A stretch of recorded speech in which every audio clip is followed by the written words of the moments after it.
Chapter 5 Take 1 Lock 1 Up. Early the next morning, the sound of footsteps suddenly echoing outside the office startled Xu from his sleep. He turned his head towards the sound, his eyes meeting those of Rodney, who had just opened the door and walked in. Upon seeing Xu, Rodney froze in his tracks, a strange expression washing over his face. Sensing that something was amiss, he quickly realized the situation and prepared to retreat. But he soon raised his hands in shock, assuming a posture of surrender. Jing, pointing a gun at Rodney, sighed and said, "You shouldn't have come to work today, but there's no choice, so please come with me." Rodney gasped, trembling all over. "You? How can you talk? You should ask Jensis," Xu said, pushing Rodney towards the ape enclosure. At this time, all the apes in the enclosure were in the plaza, being taught sign language and other simple knowledge by Caesar and Maurice. And Dodge looked terrible. Judging from his disheveled appearance, he had been abused quite a bit by the apes last night. Although he hadn't died, he had become extremely weak. Seeing Rodney being brought in as well, a look of despair washed over his face. And he began to plead with Xu. Xu ignored Dodge's pleas, leading Rodney all the way to the innermost cage. Before locking him up, he whispered, "If you don't want to die, you'd better stay away from him, including anyone he's been in contact with, also. After you're rescued, go home and hide." He had said all he could, considering it repayment for the favor he owed. Rodney was expressionless, still reeling from the shock of the talking ape, and didn't respond. Xu didn't say anything more and returned directly to the office. Today, no matter who came, he was prepared to catch them all and lock them up in the cages. The Will residence. Will, preparing breakfast, opened the refrigerator and immediately noticed something was wrong. The 3 cans of AL's 113 medicine he had brought back from the company yesterday and stored in the refrigerator were missing. "Caroline," he shouted upstairs. "Have you touched anything in the refrigerator?" "No." "What's wrong?" Caroline's somewhat lazy voice drifted down. Will frowned and looked around. Everything seemed unchanged. It didn't look like it had been robbed. However, he quickly noticed that the kitchen window was not closed tightly. He went over to take a closer look. "It's Caesar." Seeing a distinctive hair on the windowsill, he quickly knew the answer. "Caroline, come here." Will hurriedly called Caroline and told her about his discovery. He said nervously, "Caesar may have escaped from the shelter. He came back last night. Don't worry. Call them first and ask about the situation." Okay, the call went through but no one answered. "No one is answering." Will sighed. "Hurry up and change. We're going there now." Soon after, the two hurriedly left the house and drove towards the shelter. Not long after they left, Franklin arrived at Will's house with a worried look on his face. He banged on the door and shouted, "Dr. Rodman, Franklin, I have something to say to you. Please open the door for me." He was covered in sweat, his face pale, and he looked very weak. After knocking for a while and getting no response, he left the front door and went to the side door to knock. Doctor, are you there?" While knocking on the door, Franklin could stop coughing. "Who the hell are you?" The pilot who lived next door saw a suspicious stranger and appeared behind Franklin somewhat vigilantly, patting him on the shoulder and asking, "Achoo!" The moment Franklin turned his head, he couldn't help but sneeze, spraying the pilot's face with a trace of blackish red blood. The pilot was immediately frightened. He stared at the blood flowing from Franklin's nostrils for a long time before he came back to his senses and shouted angrily, "Get out of here! I'm sorry. And left in a hurry. "Dr. Will Rodman, it's a pleasure to meet you." Inside the shelter, Xu, holding a pistol, aims at Will and Caroline. "Oh my God, how is this possible?" Caroline exclaimed in disbelief. Will remained relatively in Xu green eyes. His pupils suddenly contracted as he realized the key point. He said, "Did you steal the AL's 130 drug?" "That's right," Xu nodded. "To be precise, it was Caesar and I together." "But I didn't expect you to discover it so quickly and come here." Will took a deep breath. From the intelligence Xu displayed and the situation they were now in, he realized the seriousness of the problem. However, he had even more questions. He had been experimenting on apes these days, but even the smartest ape in the lab hadn't reached the point of being able to speak, and he had to face the fact that they had been kidnapped by Apes Gene System Company. Jacob's first act upon entering the company was to come to the laboratory to check the previous day's research progress. Currently, the company's vast majority of resources have been fully directed towards the research of the ALZ-113 drug. To this end, he also specifically transferred researchers from other projects to cooperate with Will's research. In addition, Jacob still attached great importance to one of the apes. This ape is called Koba. Among all the apes, it is the most amazing one. Koba's intelligence has increased very significantly, with amazing changes happening almost every day. "Linda, how is Koba doing now?" "Good news. In yesterday's Tower of Hanoi test, Koba easily achieved a perfect score." "Good." Jacob was in a great mood. Koba is an ugly ape. His fur is whitish, and his body is covered with terrifying scars left by experiments. His face looks a bit ferocious. Jacob pushed open the door of the observation room and stood quietly outside, observing Koba's activities. Koba was sitting in front of a blackboard at this time. The blackboard was covered with drawings like children's doodles. Seeing Jacob come in, he reached out and started writing on the blackboard. Jacob didn't pay much attention at first, but when he saw Koba writing halfway, his expression instantly became incredibly exciting. He walked over quickly, leaned against the glass, and stared at the unbelievable scene before him. Jexobes! That's his name! Koba not only recognized him, but actually wrote his name. After writing it, Koba, who was sitting in front of the blackboard, turned his head, looked at Jacob out his ugly mouth, and showed a flattering smile. Jacob's mood became extremely excited, and he couldn't help but laugh. He seemed to see countless US dollars, immeasurable wealth waving to him. Chapter 52, Action. Caesar. You're doing it wrong. Stop it now. Even if you escape from here, humans won't let you go. You should know what humans are capable of. Caesar, you can't keep making mistakes like this. Come home with me. In the enclosure, Will and Caroline, who were locked in cages, watched Caesar standing outside and kept persuading him. Caesar was silent. When he heard Will say to go home with him, a hint of emotion flashed in his eyes, but more than that, it was sadness. Turning his head to look at Xujing waiting at the door, and all his ape companions, he felt a little better. He turned back, opened the cage door, walked in, and hugged Will tightly, saying in his ear, Caesar has found his dad. Caesar is going home with his dad. Will suddenly raised his head, widened his eyes to look at Caesar, and then looked at Xujing, finally understanding something. Caesar reached out and hugged Caroline next to him, gently pressed their heads together with his own, and reminded the 1-in-30 drug is a deadly infectious virus for humans. You have to be careful. What? Will's expression instantly became extremely solemn. And he thought of Franklin accidentally inhaling the drug in the laboratory a few days ago. Coupled with the fact that he hadn't come to work these past 2 days, he had a bad feeling in his heart. Caesar sighed helplessly. The fact had already happened, and he couldn't change anything. He only hoped that Will's family could survive. Before leaving, he pointed to Doug and John, who were locked in the outermost area, and said, "Don't get close to them." Xujing walked over at this time and threw the 3 unopened masks he found in the office to Will and the others, saying sorry to avoid accidents. I can only lock you up here. The shelter has people delivering food and other things for the apes every 2 days, counting the time. Someone will come here tomorrow and discover the situation. So Xujing didn't worry that Will and others would be locked up and starved to death. Take care of him. Will stared at Xujing and said seriously, I will. Xujing relocked the cage door and gave instructions to all the apes. Let's go! Ooh, ooh, ooh. The apes cheered and rushed out. Let's go. Xujing patted the dejected Caesar and turned to leave.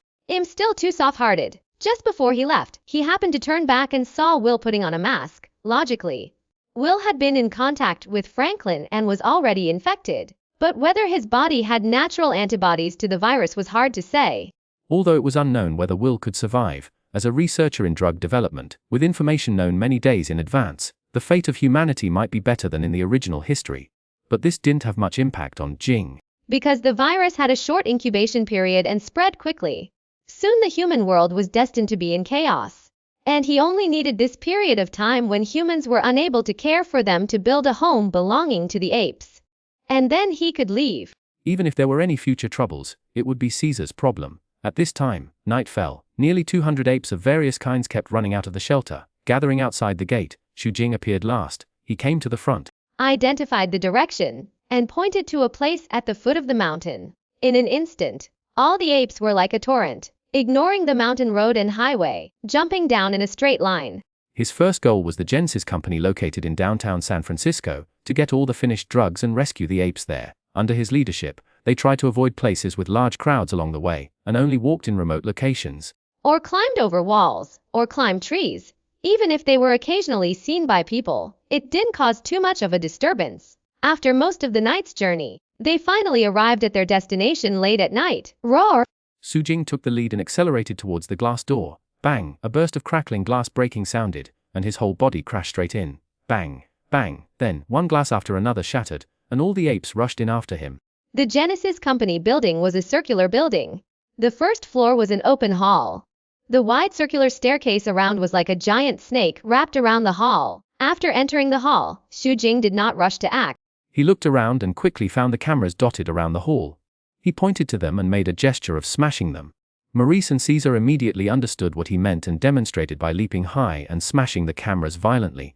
The intelligence of the other apes had also greatly improved, and they understood, spreading out to destroy all the surveillance. Then Xu pointed towards the stairs. Many gorillas roared and charged up. Meanwhile, in the company's monitoring room, watching a large number of gorillas break into the company and purposefully destroy all the cameras along the way, the security personnel in the room were shocked and quickly reacted. "Oh, God, call the police! Notify the boss! Quick, move out!" Nah. Bang! As soon as he finished speaking, the door of the monitoring room was violently smashed open. One gorilla after another roared and pounced in. Oh, no! The battle ended quickly. These monitors didn't even have a chance to draw their guns before being knocked to the ground. Xu didn't stop the gorillas from venting their violent emotions, letting them destroy and attack all the humans they encountered. During this process, he also fired a few shots, killing a security guard who reacted quickly. The system interface's logs clearly showed that he had gained 10 points of origin. Moving upwards, Xu walked behind with a clever gorilla following him, under his guidance. It carried a bag and collected all the guns and ammunition from the security guards. By the time he reached the laboratory, nearly 20 gorillas had been rescued. Each of these gorillas had green eyes, flashing with intelligence. As soon as Xu arrived, the roars that had filled the place immediately ceased. Many gorillas looked at him, awaiting new instructions. As for the rescued gorillas, the 5 sent from the shelter returned to the group without a second thought. As for the remaining dozen or so, they only hesitated for a few seconds before crouching down and extending their hands in submission. Kuba, Xu walked up to one of the gorillas with a hideous and ugly face and asked. The ugly gorilla raised its body, looked at Xu and grinned. Nodding slightly in response, Xu patted its palm lightly and said, "My name is King Kong.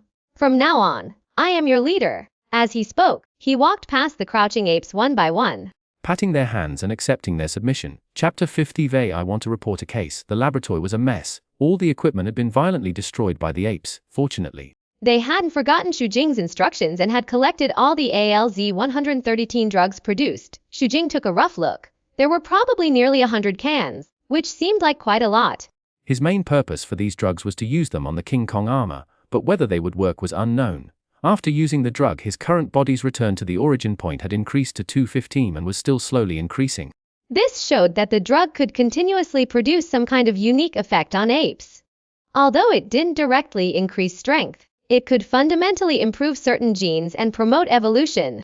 Xu divided the drugs into 2 portions and gave them to Maurice and the gorilla Blackstone to carry, respectively. Then he selected a group of the most clever apes and distributed the collected firearms to them. After a few brief demonstrations, these apes learned to use the guns in a decent manner. Even if they weren't very accurate, they could still pose a threat if they formed a dense attack. But Xu still felt it wasn't enough. His next target had long been chosen. That was a large gun store located near the Genesis company. His ultimate destination was to cross San Francisco, go over the Golden Gate Bridge, and head to Muir Woods if it were just him. It wouldn't be difficult to cross San Francisco overnight and leave quietly. But taking so many apes with him wasn't so simple. Just getting to the Genesis company had taken up most of the night. They would be able to reach the Golden Gate Bridge before dawn. No matter what, since they would have to face the police sooner or later, they might as well arm themselves first and strengthen their own forces. Let's go. After a short rest, Xu took the lead and rushed downstairs. Soon, under his leadership, a large number of apes arrived at the entrance of the gun store. At this time, there wasn't a single person on the roadside. The gun store had long been closed and locked with a security door. With Xu call, Blackstone retreated dozens of meters away, pounded his chest with both fists, roared, and charged forward. Boom! The sturdy anti-theft door was instantly dented inward, looking dilapidated. At this moment, Maurice also roared and charged over. With the door shattered into pieces, the store's alarm immediately sounded, spreading far around, sounding particularly jarring in the quiet night. Xu didn't care, and led the apes inside. Crash bang, pieces of counterglass were smashed, and various guns and ammunition inside were taken out. Although he had never seen many of the guns, figuring out how to use them wasn't difficult. The apes, possessing human intelligence, weren't stupid either, and quickly learned basic loading and firing. That was enough. After all the apes were fully armed, Xu led them to the next target. After they left, many of the residents who had been attracted by the alarm and were hiding around took out their phones and chose to call the police. Hello. Police station, I want to report a case. I just saw a group of apes robbing a gun store. You don't believe me, I swear to God, I'm not kidding. Originally, the police didn't believe it, but after receiving more than one call, The San Francisco Police Department immediately dispatched personnel and rushed over. Oh my God, how could this be? Unbelievable! Looking at what was captured in the surveillance video, the arriving police were all dumbfounded. Feeling like the world was unreal, San Francisco Police Department, this is Glenn, I need a lot of backup. There is a group of fully armed apes. Yes, you heard right, apes. They are organized and robbing gun stores in the city. Now they are heading north. Woo, woo, woo. The sound of sirens began to sound, and one police car after another quickly set off, heading north. But at this moment, it was still dark, and the apes led by Xuanhuan were taking hidden paths, so the police couldn't find the target at all. And could only run around like headless flies, calling headquarters, requesting air police support. Not long after, the whirring of helicopter rotors filled the sky. At the same time, a bright white beam of light shot down from the sky, sweeping back and forth across the ground, searching for its target. Xuanhuan reacted quickly. Whenever the helicopter was nearby, he led the apes into the bushes, waiting for it to pass before continuing. About an hour later, as the sky began to lighten slightly, they finally arrived at the zoo. Follow me! Upon arrival, Caesar, who had been here before, took the lead in climbing over the fence, heading towards a familiar place. Keep up, with a wave of Xuanhuan's hand. The apes immediately followed. Before long, they arrived at an ape enclosure surrounded by a fence. Blackstone took the lead, smashing through the fence and charging in. The apes inside were still asleep in their cages, hearing the commotion. They woke up one after another, yelling at Xuanhuan and the others. Maurice took some of the Xuanhuan drug from the bag on his back, broke off the nozzle, and threw it into the cages. Tiss, with puffs of white mist spraying out. The apes in the cages gradually quieted down. Who's there? At this moment, a flashlight beam lit up in the distance, shining directly over. Whoosh! The apes all aimed their guns at it. Clatter! The sound of a flashlight falling to the ground echoed. In the dim light, a burly man with a beard could be vaguely seen, trembling and not daring to move.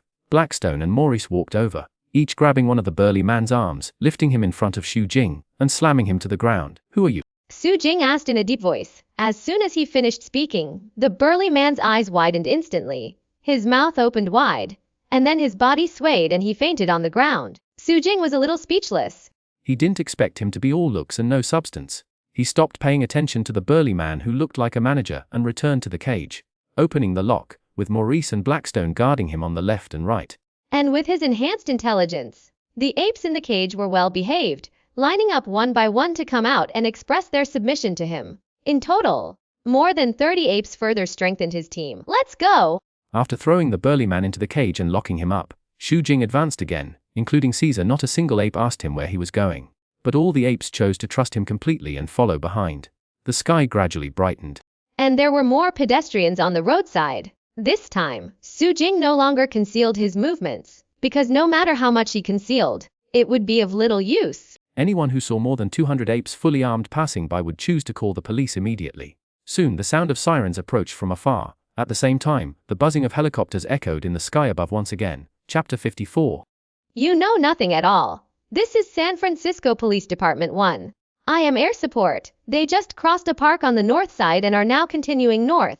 It looks like they are preparing to cross the Golden Gate Bridge. The mounted police have been dispatched and are ready to intercept at any time. No, sir, the mounted police probably can't stop them. Going there is just sending them to their deaths. What possible? They are just a bunch of monkeys. Don't be so. Ding dong ding. Suddenly, a burst of sparks erupted on the helicopter, scaring the pilot into quickly gaining altitude and moving away from the ground. They are more terrifying than terrorists. The reporting officer sitting next to the pilot was filled with horror and roared. Have you ever seen hundreds of fully armed and agile apes? You know nothing at all. He watched the group of police officers below engage with the apes, in the blink of an eye.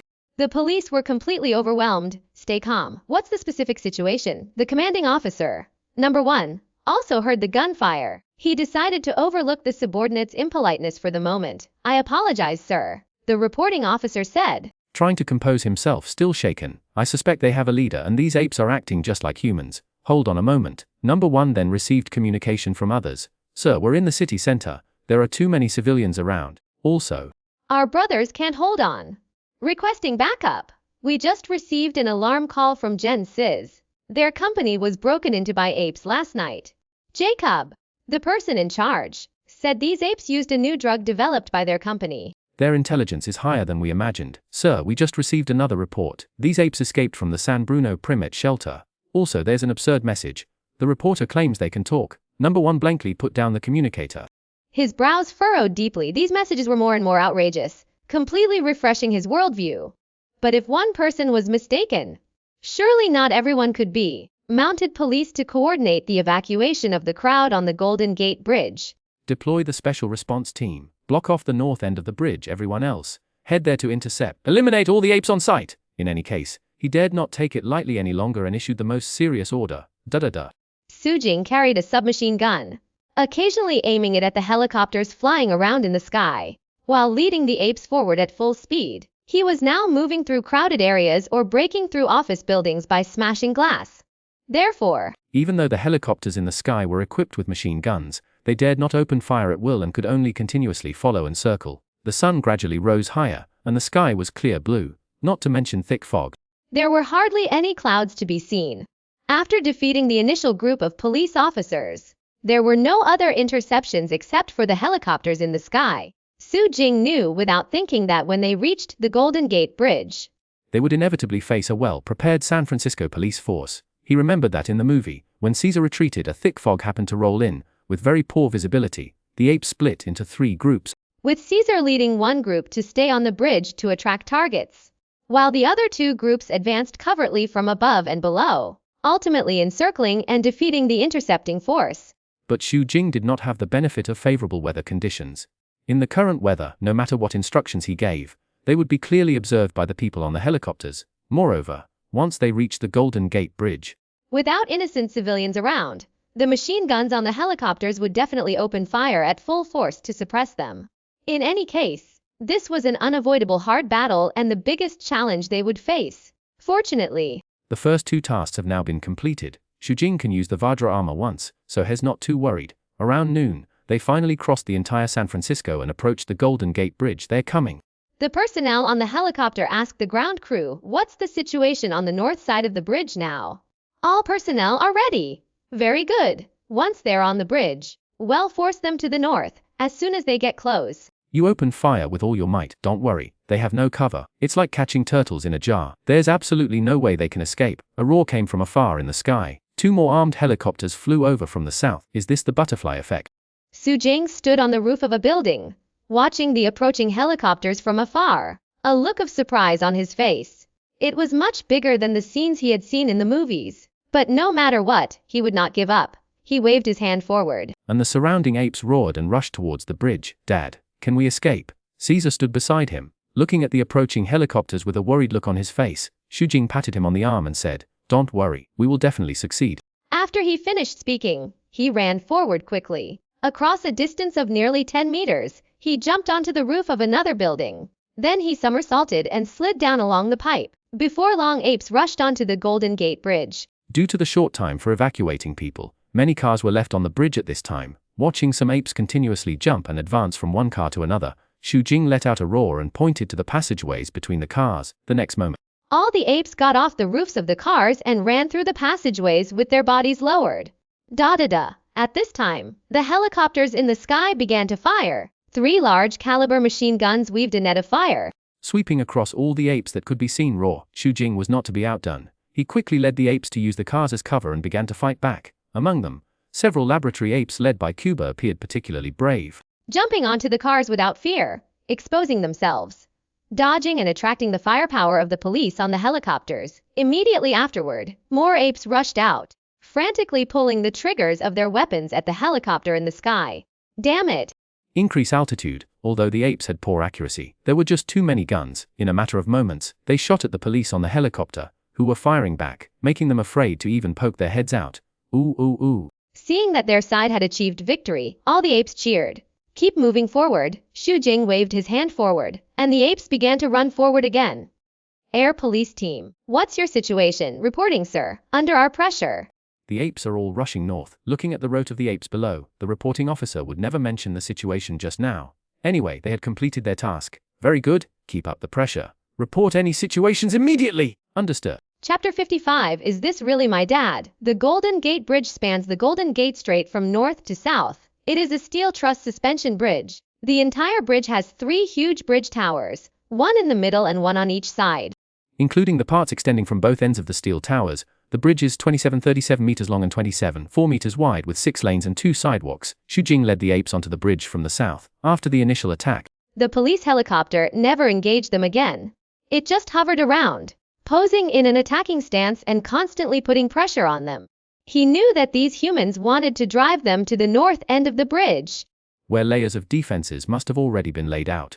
But this was exactly what he wanted. Before long, they passed through the highest bridge tower in the middle and entered the northern section of the bridge. When they got here, Xu Jing climbed onto a bus parked on the bridge, squinted his eyes, and looked towards the end of the north side of the bridge. He could vaguely see that the vehicles on the final part of the road on the north side had been cleared, forming a blank area of 100 meters. And under the last bridge tower, a row of police cars was parked horizontally. Behind the police cars, a large number of armed police officers were waiting in formation, waiting for them to appear. Stop. Xu Jing rushed to the front quickly, and a gesture stopped all the apes. Although he had a great chance to lead the apes out of the encirclement and into the forest with the advantage of having more guns. However, he didn't want to do that, because when facing the simultaneous attack of 3 helicopters in the air and the police on the ground, without any cover, that blank area left would definitely become a death zone for many apes. Xu Jing still needed to rely on these apes to build a home. So naturally he didn't want to increase unnecessary casualties. Caesar, Maurice, Blackstone, Rocket, Koopa, with a call from him, the named apes quickly came to his side, looking over with questioning expressions. You lead the other members of the tribe and wait for me here. They were all stunned when they heard this, not quite understanding Xu Jing's meaning. Caesar asked uneasily, Dad, don't worry, it'll be fine. You must not follow. After Xu Jing finished explaining, without saying a word, he ran towards the front alone, leaving Caesar and the others looking at each other in confusion. Ooh. At this moment, the other apes became agitated when they saw Xu Jing leaving. Blackstone, as Xu Jing's loyal follower, was the first to react, pounding his chest and spreading Xu Jing's instructions. Caesar and the others then woke up and spoke out one after another, quickly calming the chaos. What is that ape trying to do? Someone on the helicopter asked strangely. Don't worry about so much. If I'm not mistaken, it's the leader of all the apes. Quick, use a sniper rifle to take it down. With the order from the captain of the air police team, the shooter on one of the helicopters immediately took out a sniper rifle and aimed at Xu Jing's vitals. Xu Jing, who was running, suddenly had a creepy feeling. He didn't have time to think about it and immediately chose to summon the King Kong armor. Roar! A huge shadow nearly 80 meters high emerged from behind him, accompanied by a earth-shattering roar, and rolling airwaves swept in all directions. Oh my God! What is that monster? Everyone on the helicopter was instantly stunned, and all the police, prepared nearly a kilometer away, involuntarily opened their mouths wide, falling into a daze. Is that really my dad? Caesar couldn't believe his eyes, muttering to himself, King Kong. Maurice suddenly thought of the scene when he first communicated with Xu Jing. The black stone beside him, which he had previously named King Kong, seemed like a statue at this moment. Stiff in place, bang, one by one, the apes knelt on the ground, as if they had seen their god, and began to kowtow continuously. Xu Jing felt his entire chimpanzee body turn into a ray of light, merging into the body of King Kong that appeared behind him. The next moment, all his perspectives and senses shifted to King Kong's angle. This was the first time he had used King Kong, whose physique had been strengthened to level 9.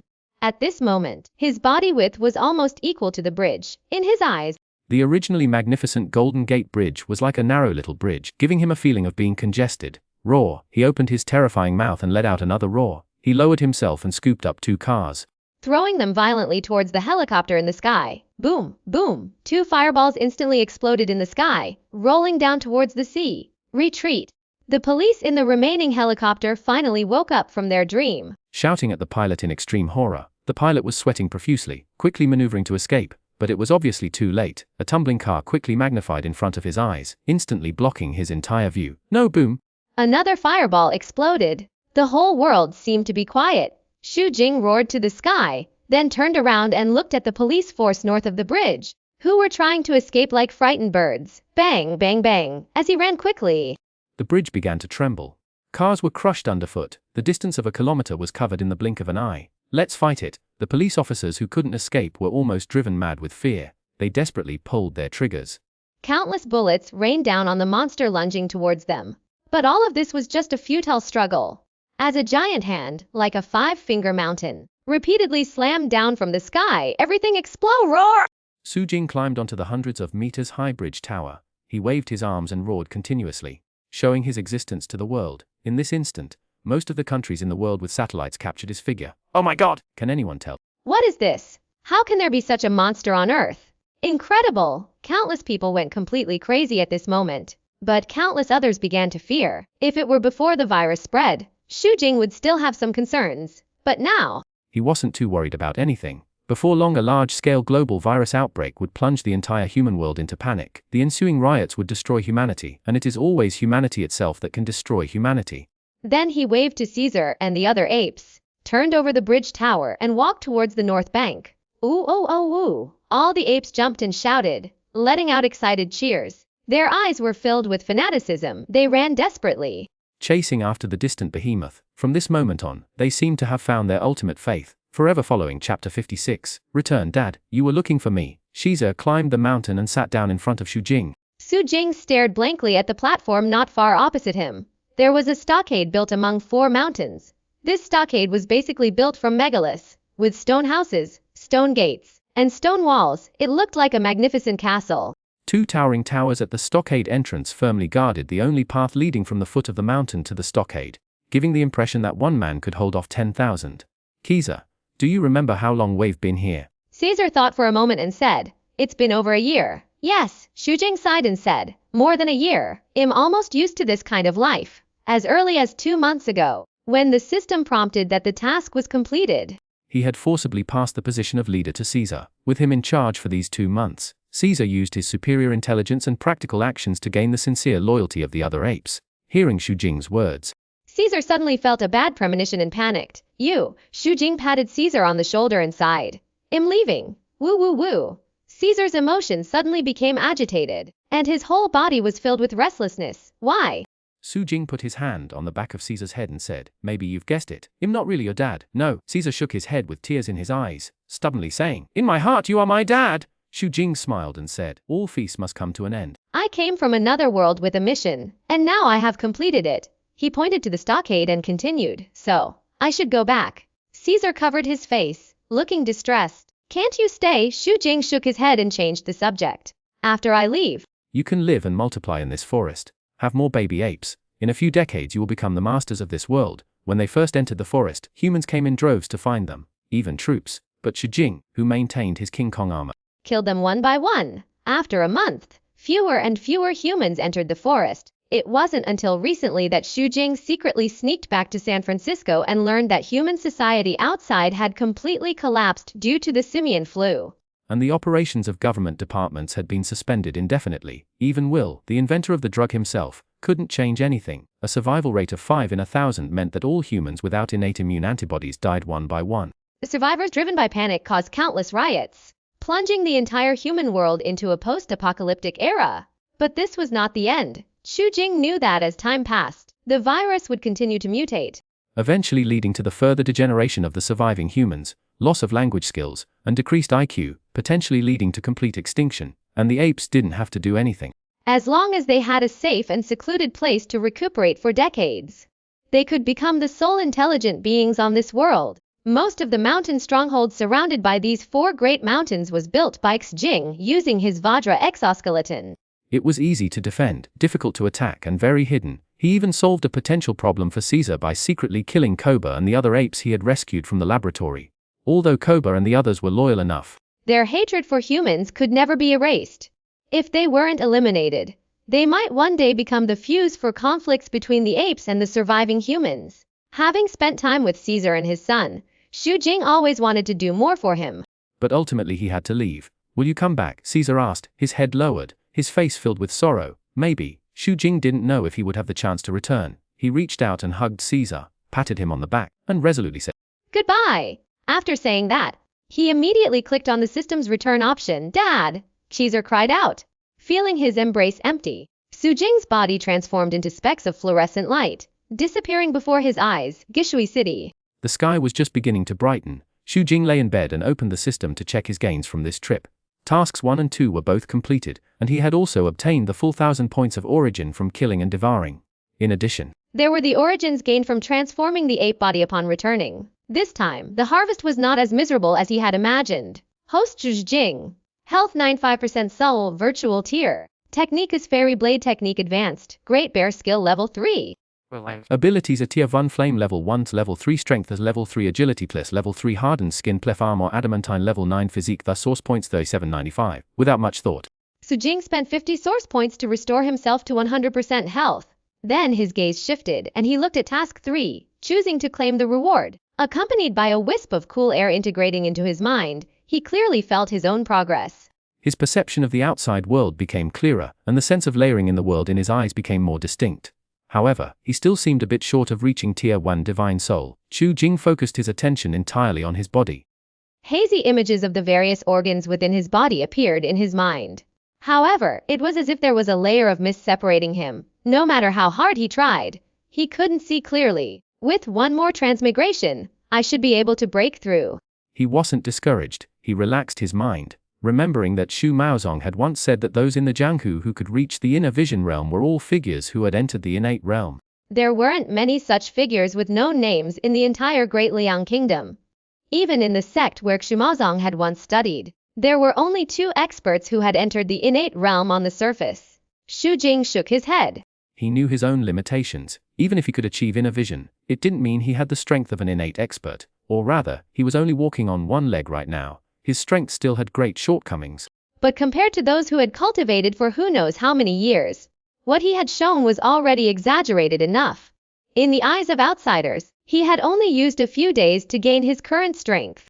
This was only because he was in a remote place like Gushui City, where there were few knowledgeable people. Moreover, only the guards in his family knew about his strength. These people, under strict orders, hadn't spread a word about it. In addition, he had been keeping a low profile these days, so he hadn't caused a sensation. However, it was still okay to explain the increase in strength by saying he had taken some kind of heavenly treasure.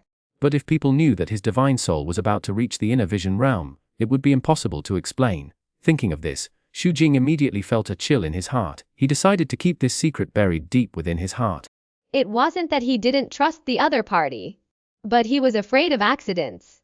Chapter 57 The Feiyuan Temple. The slight movements of Xiaolian practicing martial arts came from the courtyard outside. With Xu Jing's current sensory abilities, he could hear it clearly. After spending more than a year in the rise of the planet of the apes world, he had long been extremely homesick. He even had a feeling as if he had lived in another world. Xu Jing turned over and got out of bed, putting on his clothes with a hint of unfamiliarity. Then, he left the room and came to the courtyard. Xiaolian! He walked a few steps to Xiaolian's side, looking at her familiar and kind face. What's wrong, young master? Xiaolian stopped her actions, intuitively feeling that Xu Jing's mood was a bit off. She asked with a puzzled expression. It's nothing. Xu Jing took a deep breath and smiled. It's just that I missed you after not seeing you for a night. A faint blush immediately appeared on Xiaolian's face. She glanced at Xu Jing with a look that was both reproachful and affectionate, then lowered her head shyly. Xu Jing was in a good mood. He continued, go and prepare. After I see my parents, let's go out for a walk. Because of the time travel, he had dinner early. His stomach was already growling with hunger, and he hadn't been out for many days, so he planned to go out for a walk. Okay. Xiaolian replied happily, her steps light as she ran towards the house next door. Xu Jing didn't mind. He went straight to see Shumazi and the others, who were accustomed to waking up early, and returned to his residence. Xiaolian had already dressed up carefully and waited for a long time. When she saw him come back, she immediately greeted him. Xu Jing didn't bring Xuan and Xuanhuan. He only went out with Xiaolian. He had changed a lot now and was no longer in a wheelchair. Although Xiaolian was with him, no one recognized him for a while after he entered the market. But this was even better. Xu Jing strolled around leisurely and filled his stomach. Young master, today is the 15th. Why don't we go to Feiyuan Temple to burn incense? I heard that the incense there is very effective. Xiaolian, seeing that Xu Jing was preparing to go back, rolled her eyes and said with courage. Xu Jing thought for a moment and nodded. All right, immediately. The two left the market and headed towards the south gate. Feiyuan Temple is located outside the city's south gate, backed by the Black Boundary Mountains. It is a Buddhist temple built on the hillside by the Gai River. The monks in the temple usually recite scriptures behind closed doors. Only on the 1st and 15th of each month, the temple gates are opened wide to welcome guests to burn incense. Today is the 15th day of the lunar month, just outside the city gate. Groups of commoners could be seen heading towards Feiyuan Temple. The two walked briskly and soon arrived at the foot of the mountain. Looking up, they saw a modest temple nestled on a platform halfway up the mountain. At this moment, wisps of green smoke rose continuously from the temple. gathering above the mountain peak, constantly changing with the wind, creating a hazy and mysterious feeling. Xu Jing and Xiao Lian ascended the steps and quickly arrived outside the temple gate. The first thing that caught their eyes were two huge incense burners, standing proudly on the left and right in front of the gate. The incense burners were filled with sandalwood, and the swirling smoke constantly merged into the sky inside the temple. People flowed like a river. Those who came to burn incense continuously kowtowed to one Buddha statue after another, telling the desires in their hearts, "Young master, let's go in." Xiaolian couldn't wait and was about to enter. "Wait," Su Jing grabbed his face strange and said, "Let's go back." His spirit had reached the ultimate level of the void realm. At this moment, in his perception, the Xuanhuan temple in front of him was truly terrifying. Although he couldn't sense the specific images, he keenly discovered that almost every Buddha statue in the temple concealed a ghost. These ghosts hid within, stealing the incense offered by people to strengthen themselves, if he were to go in. He really wouldn't know whether he was worshipping a ghost or a Buddha. Does the world really have gods and immortals? Even the incense is being stolen, and these bodhisattvas and arhats have no reaction at all. Su Jing had heard that the incense at Xuanhuan temple was very efficacious. Every time after the 1st and 15th days of the lunar month, many people's wishes would come true. Otherwise it will attract so many people to burn incense every time. But now it seems that it's not the same as before. He swallowed and grabbed Xiaolim's arm tightly, turning around without hesitation and heading down the mountain. Even if it was really very efficacious, he would not step into the temple gate. "Young master." "What's wrong?" Xiao Lian pouted, her face full of displeasure, her step somewhat stiff as she was dragged forward. "Hurry up," Xu Jing said in a low voice, pulling her hard. Xiao Lian's expression changed. She knew there really was a problem. She quickly started running, following Xu Jing. The two didn't stop, running all the way back to Gushui City. Xu Jing focused on sensing his surroundings. Only after discovering that he hadn't attracted any wandering souls did he finally relax. Xuanhuan Temple. In the main hall, on the right side, a solemn-looking Buddha statue suddenly revealed a mysterious smile. A cold male voice slowly said, "Tats, this young man is quite good. His vitality is truly vigorous. More importantly, his senses are so sharp. His soul power must not be weak." A great attempted, from the Buddha statue on its left. Another hoarse voice sounded, "Want to devour him?" "Yes." The cold male voice didn't hide his thoughts. He asked, "Don't you have any ideas at all?"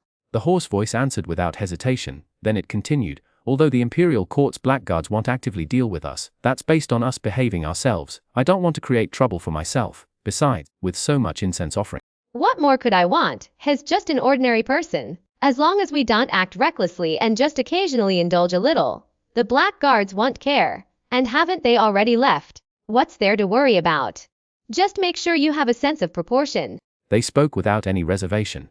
But strangely, none of the people coming and going in the hall noticed anything. When Xu Jing returned to the manor, he happened to run into Xu Maozong, who was hurrying out. "Jinga, I was just about to look for you." "Hurry back and pack up. We're leaving here before noon." "So urgent?" Xu Jing was genuinely shocked. This news was too sudden. He originally thought he would have to wait several more days before leaving. "I just got some accurate information." Xu Maozong lowered his voice and said, "The people sent by the Imperial Court have already left, but they didn't catch the remaining demon. I'm worried that the demon might make a sudden return, and well be in danger, so we can't delay any longer." He had obtained this information from Prefect Ye. After all, he had caused the death of the prefect's son, so the prefect was naturally putting in every effort to investigate news in this area. Su Jing's expression immediately turned serious. He nodded and said, "I understand. By the way, do my parents know?" "I've already informed them. Even if there were still some businesses that had been taken care of, they could only be abandoned." Xu Maozong and his father were not people who would disregard the big picture. Chapter 580 Become My Food. Xu Maozong was a decisive person. From the time he received the news to his return, it only took him 2 short hours to get everything ready. It was almost noon when 3 carriages, escorted by guards, sped out of the north gate of Gushui City and onto the main road. The entire group consisted of just over 20 people, besides the Xu Jing family. The rest were guards who had been selected and were willing to leave with them. To speed up the journey, each guard was equipped with a mount. In no time, the group disappeared from the sight of the city gate guards.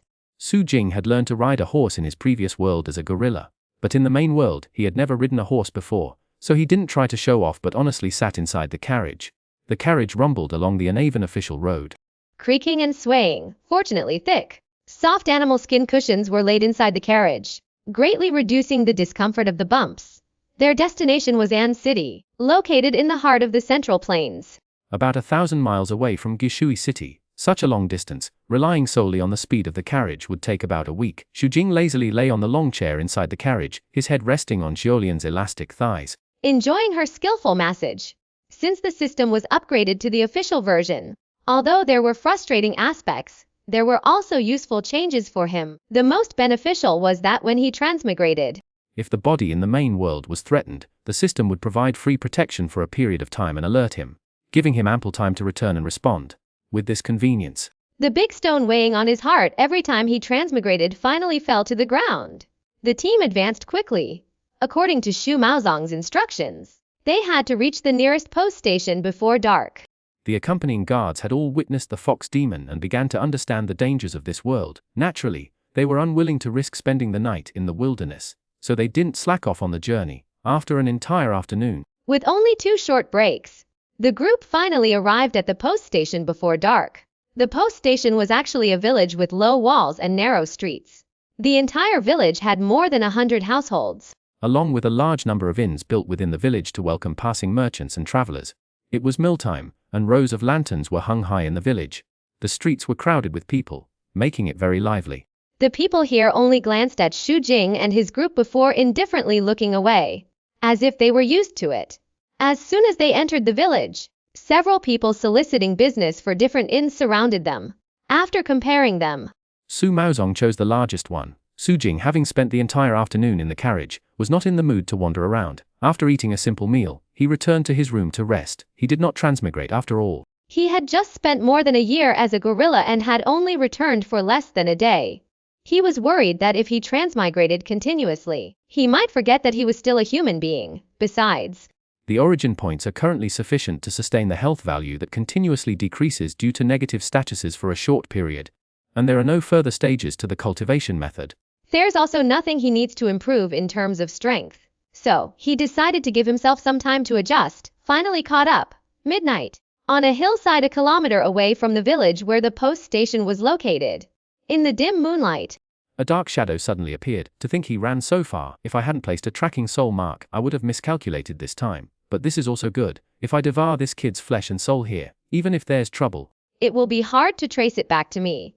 While speaking, the dark shadow floated up lightly, with a sinister laugh, and swept towards the distant village. Xu Jing had no idea he was being targeted, but he didn't relax his guard either. His divine sense was always on alert. In a hazy state, he suddenly opened his eyes and looked towards the head of the bed.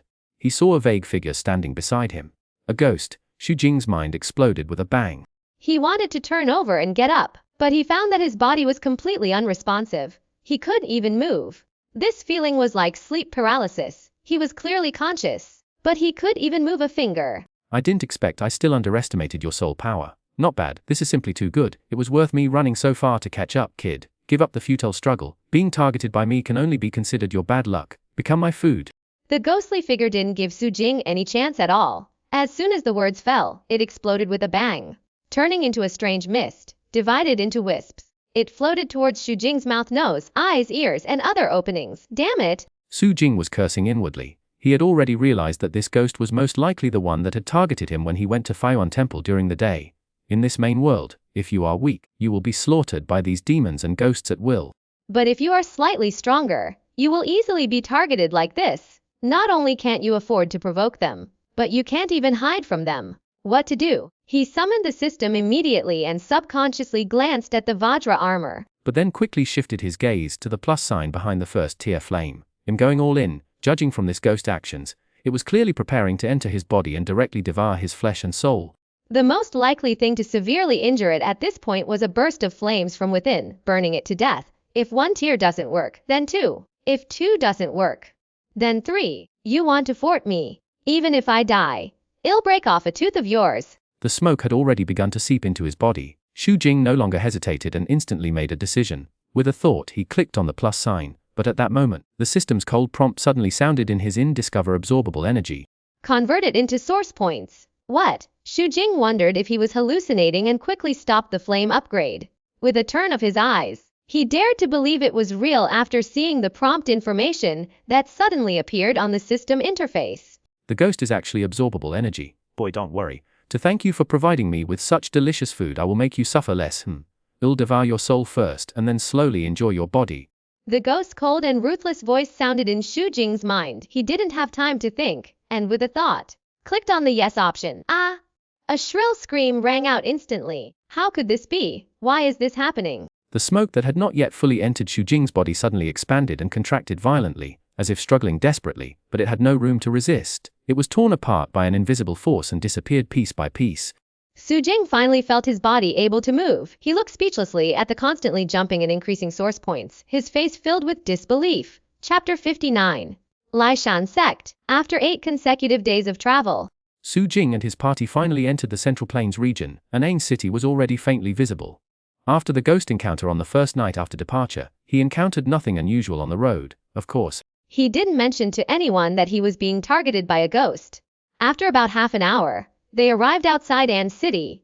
After a brief inspection by the city gate guards, they entered the city smoothly, compared to Gushui City. Anhe City is not only larger but also more prosperous. The streets were bustling with traffic and people, and groups of girls and women came and went, their laughter echoing. In addition to this, there were the hawkers' shouts and the cheers for street performances, making it extremely noisy. But the security here was not chaotic at all. Along the way, one could see teams of soldiers in full armor patrolling the streets, maintaining order. Don't wander around, wait here. Before entering the city, Xu Maozong had already contacted his fellow disciple through carrier pigeon and brought Xu Jing and others to the agreed intersection. Before long, a middle-aged man in white robes, with sword-like eyebrows and bright eyes, who looked even younger than Xu Maozong, strode towards their location. Xu Maozong's face was filled with joy as he hurried to greet him, excitedly saying, "Xin Yun, your brother!" The middle-aged man grabbed both of Xu Maozong's shoulders with force, saying with emotion, "It's good that you're willing to come back. Let's go, I'll take you to settle down first, and then we can talk about everything slowly." Xu Maozong nodded, turned, and waved to the others. Then, he walked alongside the middle-aged man in the front, chatting all the way. Xu Jing and the others followed behind, passed through the commercial street, and traveled for about half an hour before arriving at a mansion that was even larger than their home in Gushui City. "This is a residence under my name. Usually, no one takes care of it. You can stay here." After saying that, the middle-aged man took out a key, unlocked the large lock on the door, and then handed it to Xu Maozong. Xu Maozong didn't decline, and said with a smile, "Thank you, senior brother. Then I won't stand on ceremony. We are brothers, there's no need to be polite." The middle-aged man pushed open the door and walked in first, introducing the layout of the house along the way. Xu Maozong also took the opportunity to introduce everyone to each other. Xu Jing finally learned that the middle-aged man's name was Lin Wanqing. The guards, having received their instructions, went to settle the horses and luggage. Xu Maozhi also had a lot of things to do, so he took Xu Jing's mother and sisters away first. In the end, only Xu Jing was left, following behind after being reminded by Xu Maozong all the way to the main hall. Once there, Maozong formally introduced him again. "Senior brother, this is my nephew Xu Jing." Lin Wan had noticed Xu Jing long ago, and had also discovered some clues. He asked you teach him the fiery blaze saber technique. "That's right," Xu Maozong admitted. "I will explain it to the sect later." "That's not necessary."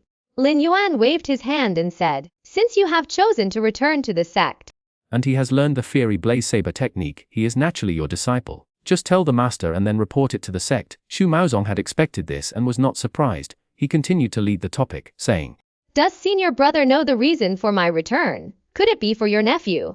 Lin Yuan saw through him. He looked at Xu Jing again and began to examine him carefully. Suddenly, he exclaimed in surprise, with disbelief in his eyes, "His cultivation level."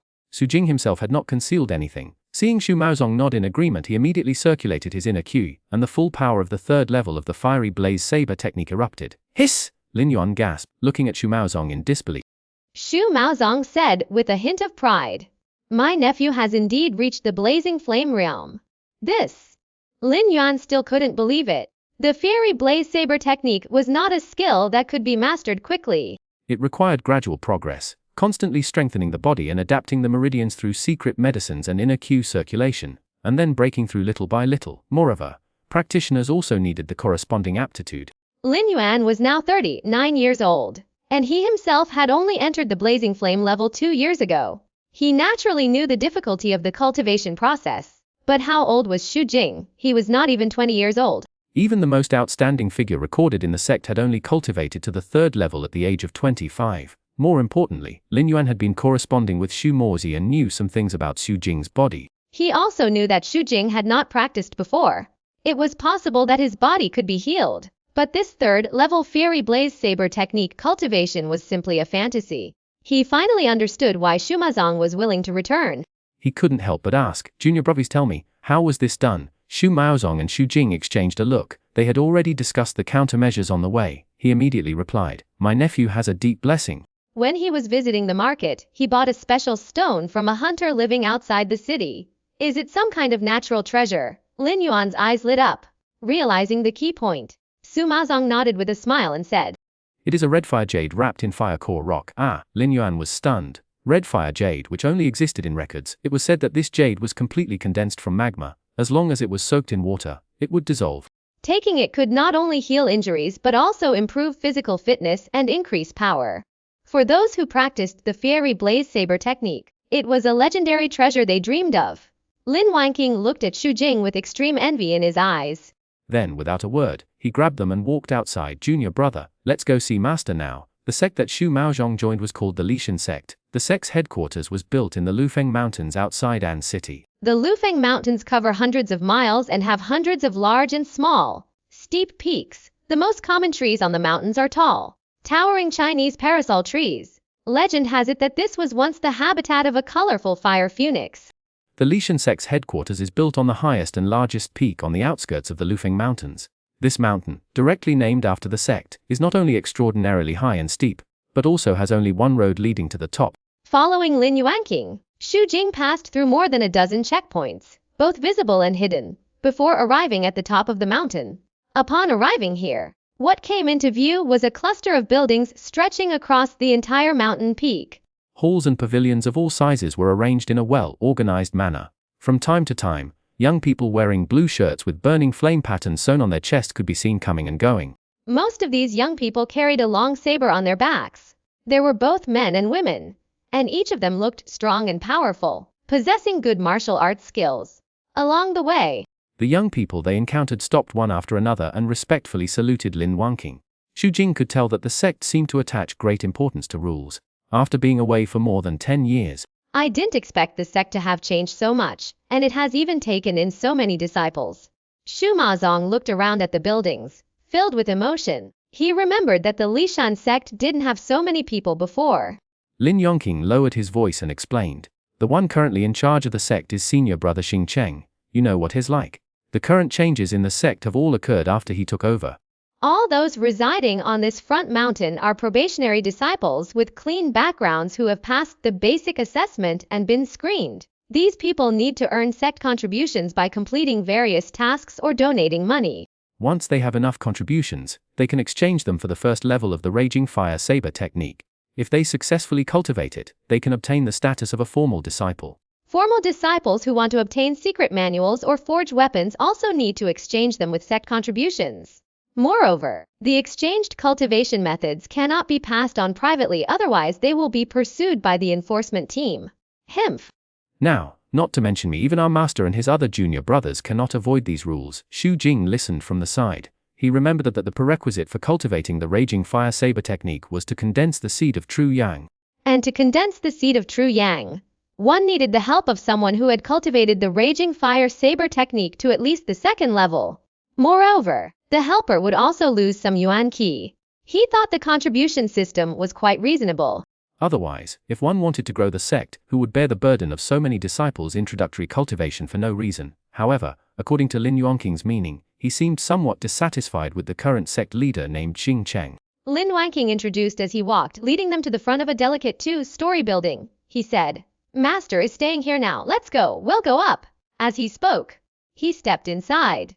Su Maozong looked a little excited, took a deep breath, and followed him in. Xu Jing walked last, examining the small building in front of him. Above the building's entrance hung a plaque with the 3 characters Yangshin Lu Mind Cultivation Pavilion inscribed on it. The font was elegant and refined, giving people a wonderful feeling full of vitality. The entrance was a hall. The 4 windows in the hall were open, and bright sunlight shone in. There were some simple mahogany furniture around.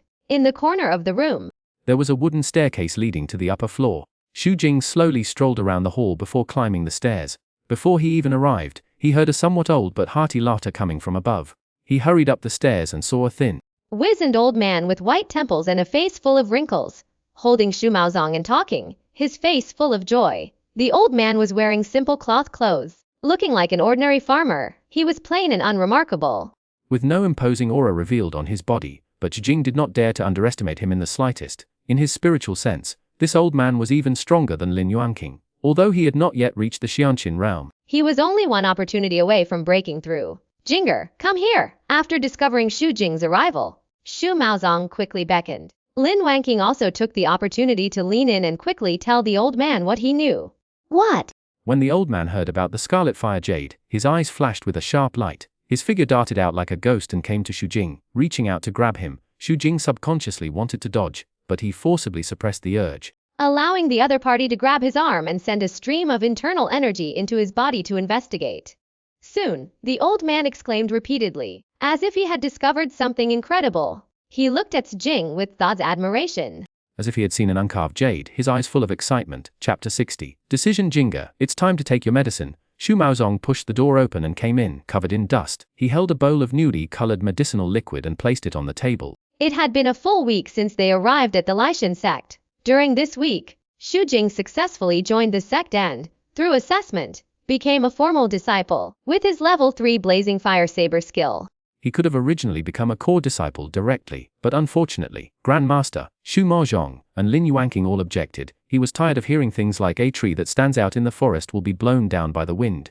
Xu Jing felt helpless. If he became a core disciple, he would have the qualifications to exchange for subsequent cultivation methods. For him, it would be easy to eliminate the negative state of his body. But he couldn't tell others the secret of the system. So he could only honestly take his medicine on time every day. Although this secret medicine could improve his physique and enhance his body's fire resistance, the effect was too slow compared to the system. More importantly, each bowl of medicinal liquid needed to be exchanged with sect contributions. For Xu Jing, this was the biggest waste. Xu Maozhong was busy running around outside every day, and after exchanging the rewards from completing tasks for such a bowl of medicine, little was left. Xu Jing saw it all and, while feeling touched, was also very anxious. This couldn't go on. He finally made a decision in his heart. Under Xu Maozhong's gaze, he picked up the medicinal liquid on the table and drank it in one gulp. Going back, Xu Maozhong nodded with satisfaction, gave a word of advice, and went out. After Xu Maozhong left, Xu Jing lay down on the bed fully clothed. System. He directly looked at the Vajra exoskeleton on the interface and opened the status. After accidentally absorbing the ghost that wanted to eat him, he obtained a large amount of origin points, an amount of over 5,000. Adding the remaining points from the previous return and deducting the 120 points he used daily to restore his health these days, he now had 7,430 origin points. Such a large number of origin points was also the reason why Xu Jing had not been in a hurry to transmigrate recently. Originally, he wanted to save them to upgrade the blazing fire saber technique, but now he temporarily didn't need them. As he focused his thoughts, the Vajra exoskeleton's physique level 9 instantly jumped and became physique stage 1 level 1. And King Kong's data also changed accordingly. His height increased to 91 meters. His weight began to increase in leaps and bounds, directly becoming 1195 tons. Xu Jing glanced at the disappearing plus sign behind physique tier 1 level 1, not paying too much attention to it. Based on his calculations, it was probably because he didn't have enough origin points. Each upgrade below tier 1 required 1,000 points. Knowing the system's nature, he wouldn't be surprised if it increased tenfold after tier 1. That should be enough. Xu Jing didn't know if the Lishan sect had any other hidden cards besides the two Xianqin realm experts on the surface. But in order to obtain the subsequent manual of the rewritten as soon as possible, he could only take the risk. Having made a decision, he immediately closed his eyes and began to rest. In the dark night, the wind constantly blew through the leaves, making rustling sounds, while others were sound asleep. Xu Jing suddenly opened his eyes, quietly got out of bed, and left his residence. Since he couldn't quickly obtain the subsequent manual through normal means, he would just snatch it. That was his decision. In this world full of dangers, Xu Jing always felt enveloped in a sense of crisis. First, the fox demon, then the ghost. Who knows what else he would encounter in the future? Relying on others or the sect was not as reassuring as taking control of his own destiny. He couldn't afford to delay. Moreover, if he continued to drag on his negative status, he didn't know how many origin points he would waste. Xu Jing had already found out that the manual for the rewritten after the 3rd level was stored on the top floor of the sect's library. As long as he moved the library away, he could not only get the subsequent techniques but also obtain a large number of other manuals. And the one guarding the library was just one of the Xianqin realm experts in the sect. After leaving his room, He avoided the patrolling disciples and went around a large circle to the back of the mountain. After confirming that no one was around, he moved his mind and chose to consume 1,000 origin points to summon the King Kong armor. Roar! Accompanied by an earth-shattering roar, a huge gorilla as tall as a skyscraper appeared on Lishan Peak. The huge figure almost blocked the moonlight, shrouding the ground in darkness. Ah! What is this? It's a monster! Help! The patrol team was the first to discover the situation, and chaos immediately erupted. Others came out to see what was happening after hearing the commotion. Immediately following were countless panicked and terrified screams. Bang! Bang! Su Jing didn't stop at all. He strode out and rushed towards the location of the scripture depository. He felt somewhat emotional in his heart. What he feared most was being targeted by demons and monsters. But now he was playing the role of a monster, bringing fear to his fellow disciples. The vast majority of these fellow disciples, like him in the past, didn't know the dangers of this world and were seeing this kind of terror for the first time. Many were so scared that they collapsed to the ground, their limbs weak, and some even lost control of their bowels and bladder. Su Jing didn't intend to harm these people. With each step he took, he deliberately avoided the crowd, but his speed didn't decrease at all. In the blink of an eye, he rushed to his target and bent down to grab at the scripture depository. Take this blade. A stern rebuke came from inside the scripture depository.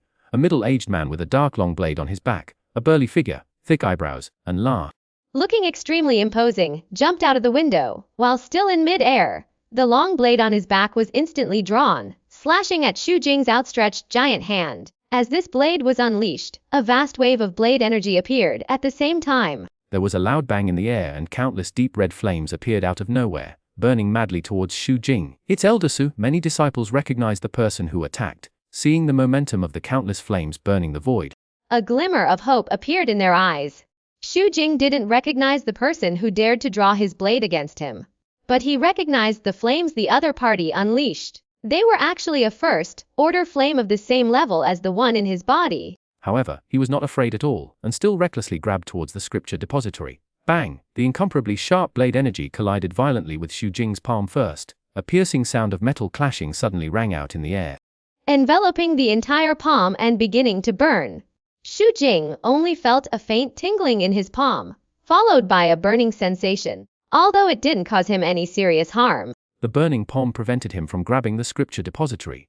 Take my second blade. Elder Su saw that his blade had burned the monster's palm, and he felt a bit more confident. He slashed again with his blade. Although this monster in front of him looked huge, the pressure it gave him wasn't that great. It was like a showy but useless thing. Get out of here! Su Jing was enraged. He roared and slapped back with his palm. But he subconsciously retracted most of his strength. Even so, he sent the Su elder, who didn't know what was good for him, flying out with a miserable scream. Then he rubbed his hands together, extinguishing the flames, and reached for the library again. Chapter 61 says, boom! Elder Su tumbled backward, crashing through the wall of a nearby pavilion and falling inside. The disciples, who had been clinging to a glimmer of hope, all gaped in astonishment, their faces turning pale with horror. Whoosh! Just as Su Jing was about to succeed, another innate expert from the sect finally arrived and attacked him with a drawn blade without hesitation. This was an old man with white hair and beard, and his attack was a full-force effort. Even more powerful than Elder Sus. Is there no end to this? Su Jing was a little impatient. He slapped out with his other hand without hesitation.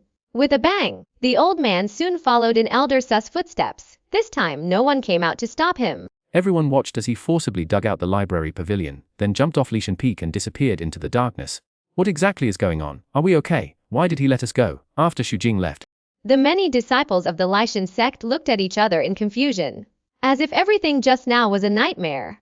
Amidst their confusion, after surviving a disaster, whoosh, whoosh, whoosh, including Grandmaster Shumao's master, more than a dozen figures who seemed to hold high positions rushed to the front of the library, staring in horror at the empty pit. The atmosphere was very silent. After a long while, a middle-aged man wearing a dark sign outfit, with a stern and somewhat rigid appearance, said with a gloomy face, "I'll go check on the two elders. You all calm down the disciples first." He pushed aside the person next to him with a cold face and turned to walk towards the pavilion not far away. The two innate experts who had been knocked away by Ku Jing earlier were now pale and barely able to move with the support of several disciples. Seeing the middle-aged man approaching, the two said, "Weekly sect leader, how are you?" The middle-aged man was none other than Xing Cheng, the current sect master of the Lishan sect. As he spoke, he waved away the other disciples and personally stepped forward to help the two up. It's not a big problem. They'll be fine after a period of recuperation, the old man replied with a wry smile. However, Elder Su said with some dissatisfaction, Sect Master, why did you keep that monster just now? Xing Cheng looked around and said in a low voice, Do you think I didn't want to keep it? But the phoenix feather can only be used once. The monster's target was only the scripture pavilion, and it didn't wantonly kill. The sect hasn't reached a life or death crisis, so how can we lightly use our trump cards? Elder Su was somewhat unwilling, but he also knew that what Xing Cheng said was true, so he could only sigh. Then he asked doubtfully, what did that monster rob our scripture pavilion for? What use are the secrets inside to it? The secret manuals in the scripture pavilion all have backups, so it's not a big deal if they're robbed, Xing Cheng said with a solemn expression. What I'm worried about now is that the other party may have been aiming for the Fire Phoenix Nirvana diagram from the start. The name Lufeng Mountain Range didn't come out of nowhere, and the reason why the Lishan sect settled here wasn't without reason either. Although the Raging Fire Saber technique is the core technique of the sect, only the three of them know clearly that compared to the Fire Phoenix Nirvana diagram, the Raging Fire Saber technique is just a superficial understanding that the founding ancestor and his descendants have constantly gained from observing it. Sect Master, why don't we report the monster attack to the Yamen and let the Black Fiend Guard handle it? This is the Central Plains. With the nature of those monsters in the Black Fiend Guard, they definitely won't let it go if they know about this. The older old man had a solemn expression and suggested after thinking for a while. Xing Cheng's expression became hesitant. The people of the Black Fiend Guard were a group of madmen who hated the demon race. Reporting it might indeed solve the unknown trouble, but if his previous guess was wrong, then it would be asking for trouble. I'll send you back first. Xing Cheng helped the two up, and then said, as for whether or not to report it to the imperial court, let me think about it. Su Jing grabbed the scripture pavilion and ran around the Lufeng mountain range all the way. He didn't dare to go deep into the mountain range, because no one knew if there were any real monsters inside. He didn't want to cause any more trouble. He didn't stop until he couldn't see the traces of Lishan Peak at all. He didn't know where this was. The surroundings were desolate, and the dark shadows of the mountains in the distance made people feel uneasy. Su Jing looked at the scripture pavilion in his hand and was at a loss for a moment. If he transformed back into human form, he wouldn't have any sense of security in this environment. But if he didn't transform, it wouldn't be convenient to take out the secret manuals inside, and there would be no place to store them, nor would he be able to check them. But he couldn't take this scripture pavilion to a place with people in a legitimate way. He really felt a little troubled. It would be great if the system had a storage space. Su Jing summoned the system, continuously chanting in his mind. But the system showed no response. It seems I have to find a relatively safe place before trying again, he sighed. Xu Maozhong has likely discovered his disappearance. Time is of the essence. He must obtain the manuals and return as soon as possible. Su Jing immediately began to explore the surrounding area. Starting from this location, before long, he found an open hillside. After eliminating possible dangers nearby, he began digging with his hands on the back of the slope. Soon, he had dug a cave just large enough to hold the scripture pavilion. After placing the pavilion inside, he used the dug-out soil to create a concealed, partial barrier, with everything in place. Su Jing deactivated the adamantine armor and reverted to his human form. Without delay, he rushed into the scripture pavilion, lit the candelabra with a fire starter he carried, and quickly began searching. Eagle subduing skill, Stonegate palm, giant strength. He only glanced at the general direction of cultivation for each manual before quickly putting it back. The scripture pavilion had 3 floors. The manuals on the first floor were mostly superficial skills, even inferior to the Great Bear skill he cultivated. The majority were techniques, lacking even simple breathing exercises. After flipping through them for over 10 minutes, Xu Jing suddenly slapped his head and returned to the entrance. There, a small counter was placed, where someone usually sat to help disciples choose their cultivation methods. After rummaging through it, he found a small booklet. Opening the booklet, he saw it densely filled with the names and types of all the cultivation methods, as well as their corresponding locations. With this booklet, things became easier for Xu Jing. He quickly flipped through it, reading 10 lines at a glance.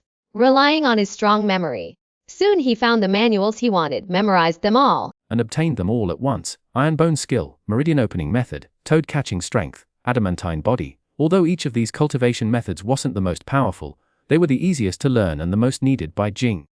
He finally obtained the continuation of the Blazing Fire Saber technique, which recorded the secret to cultivating to the so-called innate limit realm. After packing all the manuals on his back, Xu Jing blew out the lamp and left the scripture pavilion. Without hesitation, he exerted his strength and pushed against the soil barrier. Boom! The collapsing mud wall directly buried the cave. After doing all this, he quickly turned around and headed back the way he came. Chapter 62 Enhancing Fusion. He encountered no trouble on the way back. Seeing Ant City in the distance, Xu Jing finally breathed a sigh of relief. The Lai Shan sect was definitely on high alert. He didn't plan to return to the sect. He also needed to cultivate the secret manual he had obtained, so he decided to go home first. At this time, the sky was just beginning to brighten, but it wasn't yet time for Ain City to open its gates. Tents were pitched outside the city gates, belonging to merchant caravans that hadn't made it into the city before the gates closed. Seeing Xu Jing approaching alone, the night watchman immediately became alert, staring intently at him. Only after he saw Xu Jing bypass the merchant caravan and sit down against the city wall did he relax. Xu Jing didn't try to strike up a conversation but instead closed his eyes to rest. Before long, accompanied by the faint crowing of a rooster, the sky gradually revealed a sliver of dawn. As the sun rose from the east, the city gate behind him creaked open slowly. Xu Jing stood up and, after a brief interrogation by the guards, successfully entered the city. He hurried to the Xu residence, found a secluded corner, climbed over the wall and avoided the early morning servants and guards. Returning directly to his room, he took down the package containing the secret manual, carefully hid it, changed his clothes, and opened the door to leave. Xu Jing called out loudly. Before long, Xiaolian, who lived next door, ran to him with a look of surprise and joy on her face. Young master, when did you come back? Remember, no matter who asks you. You must say that I came back yesterday before dark. Xu Jing grabbed Xiaolian and earnestly instructed her. Xiaolian nodded her head vigorously, like a chick pecking rice, and said, "Don't worry, young master. Xiaolian will definitely not say the wrong thing." Let's go. Come with me to see father and mother. Xu Jing immediately took Xiaolian to see Sumaji and Xuanhuan. His parents were also pleasantly surprised to see him. After a round of care, they called his 3 younger sisters. The whole family sat down together for breakfast. However, before they had finished eating, Shumazong hurried back from outside with a look of anxiety on his face. Seeing Xu Jing, he immediately breathed a sigh of relief, somewhat annoyed, and said, "You didn't even tell me you were back, making me worry sick. What's wrong?" "Uncle," Xu Jing asked with a bewildered expression. Everyone present was family. Xu Maozong sat down directly, took a pair of bowls and chopsticks, and asked Xiaolian to help fill it with porridge. While eating, he told everyone about what had happened last night. Hiss! Everyone at the table was horrified, with looks of worry on their faces. Only Xiaolian glanced at Xu Jing, seemingly unintentionally. Xuanhuan said nervously, "It's so dangerous there. Jinger shouldn't go back. That won't do." Xu Maozhi shook his head and said, "Didn't elder brother say that only the sect's secret medicine can solve Jinger's hidden problems? But now there are monsters there." Xuanhuan's eyes were filled with fear. "It should be alright." Xu Maozong said at this time, "That monster is a bit strange. It didn't hurt anyone. But Jinger, you should stay at home for a few more days. I will send the medicinal liquid back every day." Xu Jing nodded and said, "Okay, then I'll have to trouble you." "Uncle, it's nothing." Xu Maozong smiled and said, "As long as you can recover your health, everything will be fine." Xu Jing kept it silently in his heart. He was most grateful that he could become a member of the Xu family in this life and enjoy the family care he had never had in his previous life. This has gradually become the thing he is most determined to protect in his heart, and he will not allow any existence to destroy it. After eating, he returned to his room alone and took out the cheats. Xu Jing had already considered the order of cultivation. He planned to strengthen his body to the limit first, and then break through the fiery sword skill. He picked up the iron bone technique from the top and began to practice. The 4 body refining cultivation methods he brought back are all of a special type. Even a person with extremely poor aptitude can easily get started by following the cheats, but it is very difficult to practice it to the extreme. In short, these 4 cultivation methods are easy to learn but difficult to master. They are the cheats that can best utilize his system's advantages. In just one morning, Xu Jing cultivated the iron bone technique, pulse connecting method, toad catching strength, and Vajra body all over again. System. The system interface instantly appeared and floated in front of his eyes. Xu Jing's gaze shifted to the back of the cultivation methods. As expected, 4 cultivation methods appeared there, all showing as entry level with an upgradable sign currently. He had 30 points of origin. He first spent 70 points to fully restore his health, then, without hesitation, he clicked on the plus signs after the 4 cultivation methods one by one. In an instant, a large stream of familiar energy appeared out of thin air, rapidly merging into his body's organs, meridians, acupoints, bones, flesh and blood. Ah! Xu Jing trembled all over as if he had been electrocuted. He couldn't describe what he was feeling. There was intense pain, there was comfort. As if he was in heaven one moment and in hell the next, his entire body, accompanied by the surge of power, constantly expanded and then contracted, falling into a continuous cycle. He didn't know how long it had been. The energy within his body gradually dissipated and Xu Jing finally recovered. Perhaps due to the overall improvement. His body shape didn't change much, but he was completely different from before. It was as if an ordinary iron ore had been constantly tempered by a blacksmith and turned into refined iron. Xu Jing looked at the status bar. All 4 cultivation methods had become level 1. And only one new ability appeared after the abilities section level 1 physique. He was a little excited.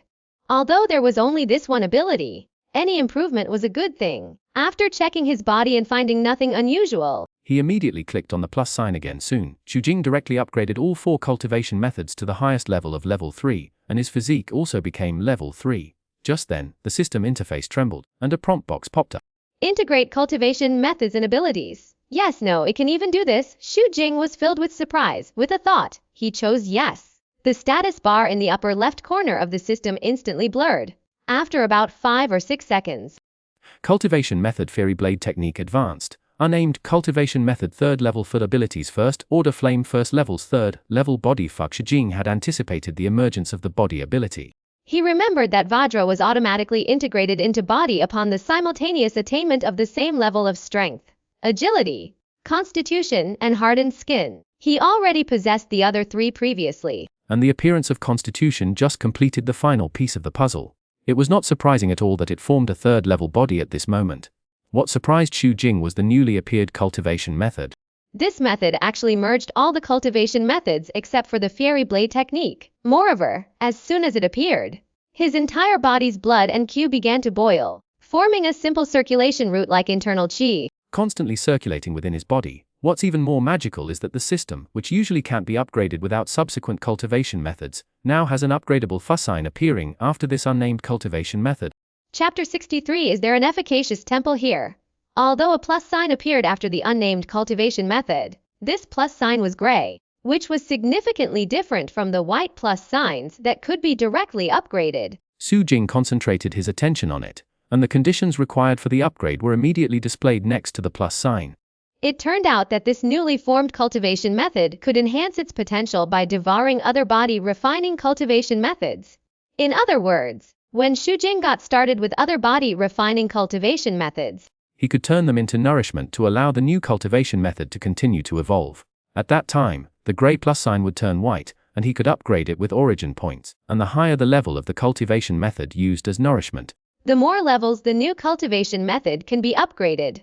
After understanding the upgrade requirements, the first thing Xu Jing thought of was the library he had buried. He knew that there were still quite a few body refining cultivation methods collected inside. But that was just a thought. He quickly dismissed the idea of going back to dig it out. At least he wouldn't go in the short term, after all. The 3rd level body in his abilities can also be directly upgraded with origin points for the time being, which has the same effect as upgrading the new cultivation method. As for why the system still has this method of enhancing the body through cultivation methods, Xu Jing has gained some understanding through these days of exploring himself. Cultivation methods are a kind of bonus to the corresponding abilities. It's like a barefoot person putting on the most suitable shoes. It can not only make them run faster, but also protect them from being hurt by stepping on stones, glass, and other objects on the ground. As the ability continues to become stronger, the shoes also need to be constantly upgraded in order to maximize their performance. In addition, cultivation methods can also be used as weapons. With the same ability, one has a knife and the other doesn't. The difference is obvious. And the divine soul is like the brain.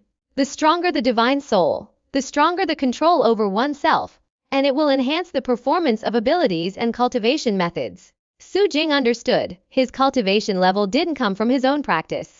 Cultivation methods and abilities are improved simultaneously, and at the same level, he wouldn't have any shortcomings compared to others. System, rename the new cultivation method as Myriad Harmony Art, he muttered in his heart. On the system interface, the unknown cultivation method blurred for a moment and changed to Myriad Harmony Art Level 3. Then, Xu Jing looked at the Fiery Blaze Saber technique. After obtaining the Level 3 physique ability, the negative status on his body had been further weakened, turning into a 1% decrease every 3 hours. But this was not what he wanted. His initial goal was to completely solve the problem on his body. So he took out the follow-up manuals of the Fiery Blaze Saber technique and studied them carefully.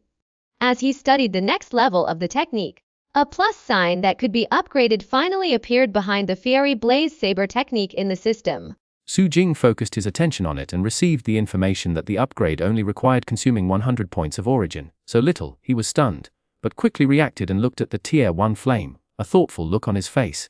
If I don't upgrade the flame separately, the flame intensity will also increase with the upgrade of the cultivation method. In this case, the consumption of upgrading the flame separately before was equivalent to completing a part of the cultivation method upgrade. That's why the current situation appears. He looked at the remaining origin points after upgrading the 4 cultivation methods. There were currently 45 and 60 points left. Since that's the case, let's improve the physique a bit more first. When upgrading the fiery blaze saber technique, it will not only be safer, but also less painful. Xu Jing hadn't forgotten the pain he felt when upgrading the fiery blaze saber technique before, so he directly clicked on the plus sign behind the physique. Level 4, level 5. He didn't stop until he had upgraded his physique to level 9 in one go. Compared to the adamantine exoskeleton, this upgrade of his body didn't consume much. Each time was 400, totaling 2400 origin points. Perhaps because physique represents the common improvement of the entire body. He didn't turn into a deformed monster first. Secondly, after this upgrade, although Xu Jing's height increased by more than 10 centimeters and his muscles also strengthened, they didn't increase in an exaggerated manner like the adamantine exoskeleton. He could feel that the reason for this was that the qi and blood circulation of the myriad harmony art within his body was like a tight hoop, firmly suppressing the changes in his body at all times. Of course, he also noticed that the level 3 myriad harmony art could only barely control the level 9 physique. If he continued to improve his physique now, the tight hoop would definitely be shattered. And it would be hard to say what changes would happen to his body at that time. That's enough. I can upgrade the blazing fire saber technique. Xu Jing felt his current indestructible body and the surging power within. Although not as strong as Vajra. They were different races, so he wasn't too concerned about it. He seemed to have found the joy of playing games in his previous life. The body represents the physical aspect. Qi and blood are the health bar. Flames represent the magical aspect. Inner Chu is the mana bar, and the divine soul is the level. He had already planned it out. After upgrading the blazing fire saber technique, he would start a new transmigration tonight to raise his divine soul to the corresponding realm. This way, he would have the complete strength equivalent to the innate realm, and he could better control his strength and hide himself. After thinking about his next plans, Xu Jing's mind flickered, and he pressed the plus sign. Hiss! In that instant, the flames in his danchan erupted fiercely, and a large amount of hot air quickly began to circulate along the meridians, gradually forming a new cycle. In just a few minutes, Xu Jing's body became like a boiled shrimp, red and hot. Streams of energy that almost made him explode were constantly erupting within him, but fortunately, he had upgraded to the 9th level of physique first, so everything was still within his tolerance range. Time passed little by little until the energy in his body finally became calm. Xu Jing glanced at the system interface. Skill blazing fire saber technique innate initial. Although he had already read the content of the manuals up to the innate intermediate and advanced levels, there was no plus sign at this time. That could only mean that his current origin points were not enough. In addition, the negative status that had been bothering him had finally disappeared completely. Xu Jing looked at the remaining 2060 origin points.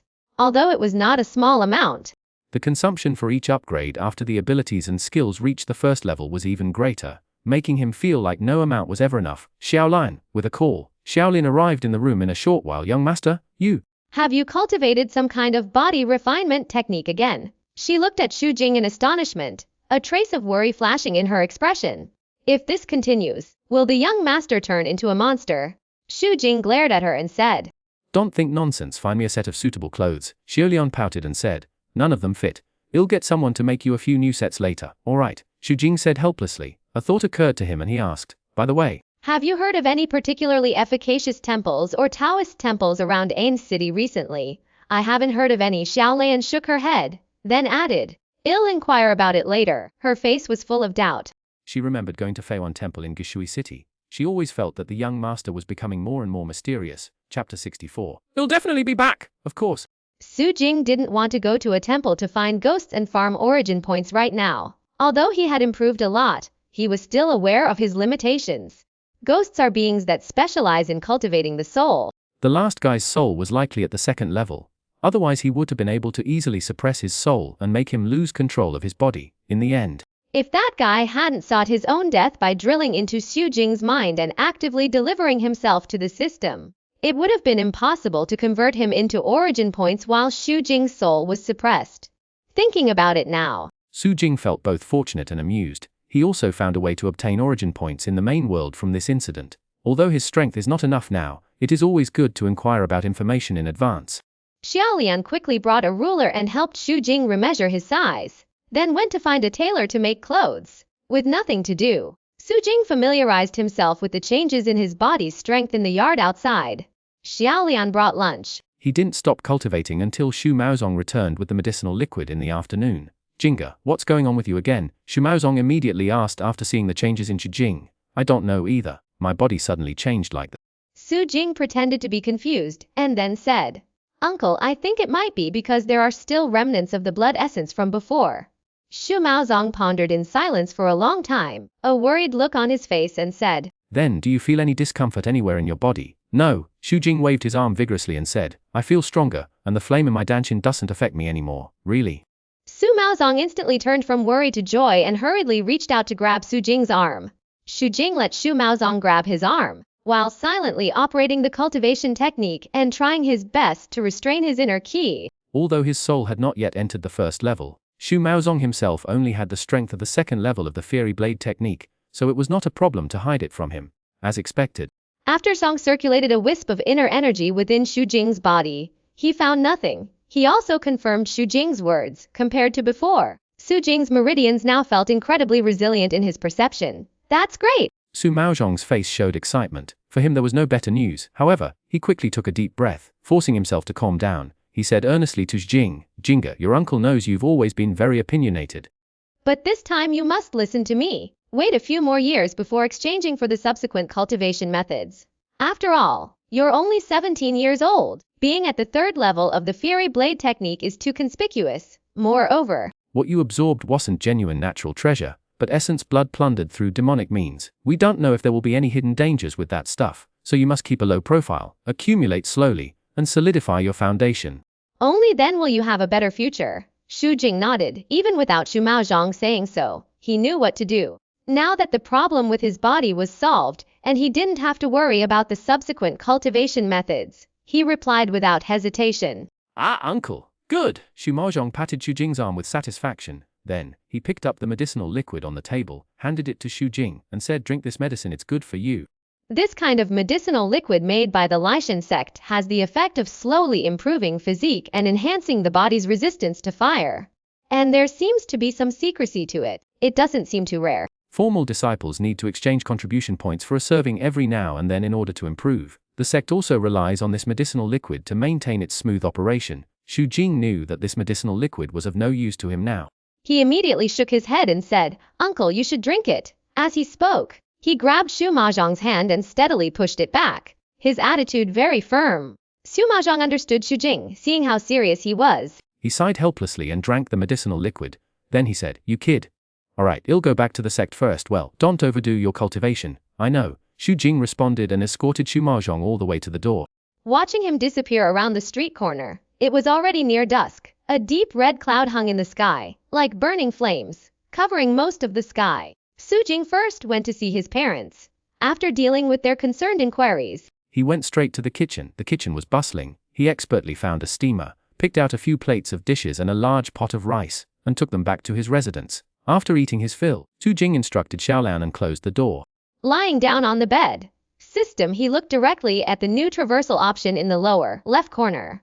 Except for the one costing 100 points, which was white. The others were still grayed out, with no other choice. He moved his mind and clicked on the 100 points. Xu Jing slowly woke up. Darkness, only darkness. There was no light around. His entire body was in a curled position. He couldn't move his body. He couldn't open his mouth either. It was as if he had been kneaded into a ball and then locked in an extremely small, sealed cage. Is this an egg? Xu Jing quickly understood his situation through the squeezing sensation coming from around his body. He began to struggle forcefully. Desperately struggling. Crack. As if breaking something, his head finally pushed open the eggshell and stretched out, seeing the soft, bright white light around him. Aang! Xu Jing opened his mouth and let out a long but weak hiss. Then he continued to exert force, completely breaking free from the eggshell's confinement, stumbling to the outside, and looking around. The first thing he saw was a large piece of transparent tempered glass. At this moment, Two humans in white coats were standing outside the glass, pointing at him and discussing something. Am I in a laboratory? Xu Jing's forehooves stepped on the ground, and he slowly walked around, discovering that he was locked in a closed room that looked like a laboratory system. For the current world, nothing is faster and more accurate than looking at the information provided by the system. But just then, the door of the room on his side was opened, and a soft whoosh sound suddenly came through the air. Not good. Xu Jing only felt something sharp pierce into the soft spot near his abdomen on his hind leg. He didn't have time to react at all, and his brain began to become sluggish. After staggering, he fell to the ground with a thud. Take it for a checkup. If there are no problems, implant a positioning chip and then release it back into the forest enclosure with its own kind. Xu Jing only vaguely heard these last two sentences. And then he couldn't hold on any longer. His eyes went dark, and he completely fainted. I will definitely be back. This was the last thought that suddenly popped into his mind before he lost consciousness. Chapter 65. The Future Overlord Who Eats Grass.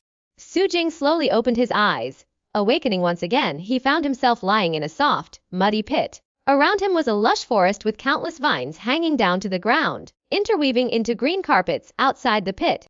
Several strange creatures with what appeared to be spiked shields on their backs were wandering around. These creatures looked somewhat like enlarged lizards.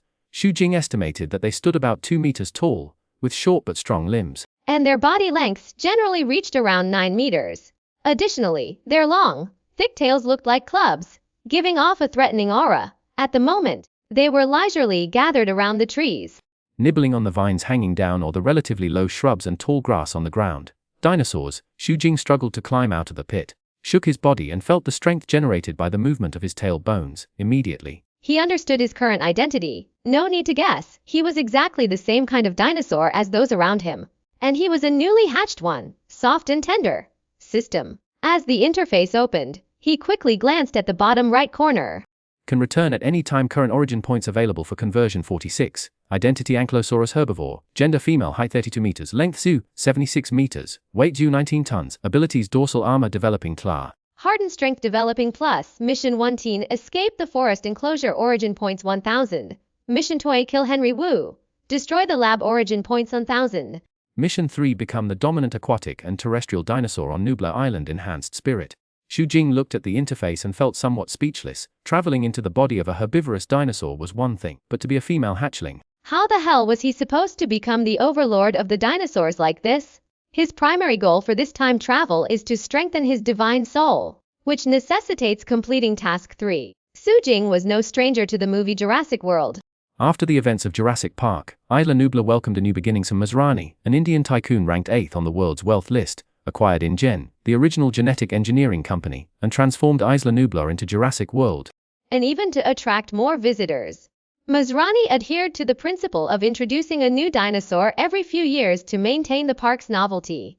He required his laboratory to conduct various genetic experiments for continuous innovation. However, Dr. Wu had long colluded with outsiders, aiming to design dinosaurs for military applications. With authorization, he secretly combined DNA from different species, successfully creating the Indominus Rex, a fierce, cunning, and even more brutal dinosaur.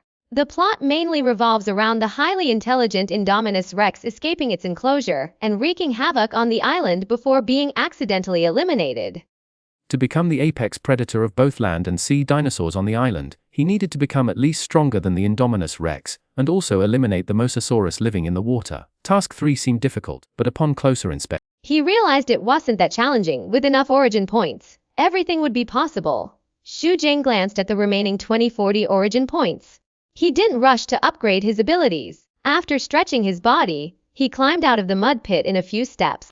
This wasn't a safe place. Not far away, winding river snaked it like a ribbon through the entire forest. Occasionally, dugout canoes drifted along the river, carrying groups of 2 or 3 human tourists. Observing the various herbivorous dinosaurs living in the forest along the way. Mommy, look, there's a little dinosaur. It's pink, so cute and adorable. Oh, darling, that's an ankylosaurus. It must be newly born. Let mommy take a picture of it. Xu Jing glanced indifferently at the blonde mother and daughter drifting by in a boat on the river. Ignoring their excited shouts, he snorted, turned around, wagged his tail, and began to move deeper into the forest. Moo! Just then, a rapid and loud roar suddenly came from behind him. An adult ankylosaurus caught up in a few steps, lowered its head, and gently bumped him, involuntarily turning him back around. Damn it! Xu Jing couldn't help but curse inwardly. He knew that all the dinosaurs on the island were female and infertile, having been cultivated in the lab. But he didn't expect that an adult dinosaur would proactively protect him. What's this? Maternal instinct? Or the instinct to protect smaller members of the same species? Xu Jing was a bit dumbfounded. He blankly looked up, but could only see the chin of the adult stegosaurus in front of him. Oh! The big dinosaur let out another low call, Nudging its head as if urging Xu Jing to go back quickly, but it ended up bumping Xu Jing, almost causing him to fall. Roar, roar, roar! Xu Jing was a little annoyed. He roared a few times haphazardly. then turned around and started moving in a different direction. But soon he failed again. This adult stegosaurus, for some reason, chased after him again and pushed him back. Unwilling to give up, Xu Jing tried several more times, but nothing changed. He felt extremely helpless. He wanted to slap the meddling adult stegosaurus with his tail, but after comparing their sizes he wisely chose to back down. Although stegosaurus are herbivorous dinosaurs, what if he angered it and got crushed under its foot? Xu Jing returned to the group with a bad mood. The surrounding stegosaurus were all eating plants with relish, and the guy who had stopped him earlier seemed to be the leader of this group of stegosaurus. As soon as it roared, All the stegosaurus instantly stopped eating and prepared to leave. Xu Jing didn't want to leave at first, but he was protected in the middle of the group of stegosaurus, so he had no choice but to follow them. He counted, and including himself. there were a total of 6 stegosaurus in this group. Perhaps to take care of him, the speed of the team was not too fast. After walking for about 10 minutes, they finally arrived at a grassy area by the river, with 2 relatively short roars from the leader. The other stegosaurus began to eat again. The tall grass here looked more tender and delicious than the grass in the previous forest. Xu Jing seemed to understand. The leader clearly brought everyone here to take care of him. He happened to be very hungry. It felt crisp, with a hint of sweetness, and a faint fragrance. After finding that he didn't mind eating grass, Xu Jing chewed it in big mouthfuls. In any case, he had to fill his stomach first. Chapter 66 Maturation. The night was silent, the moonlight was hazy, except for the occasional glimmers seen through the gaps in the interwoven trees. The entire forest was shrouded in darkness. Whoosh, whoosh. Surrounding him was a rhythmic, whined-like sound of breathing.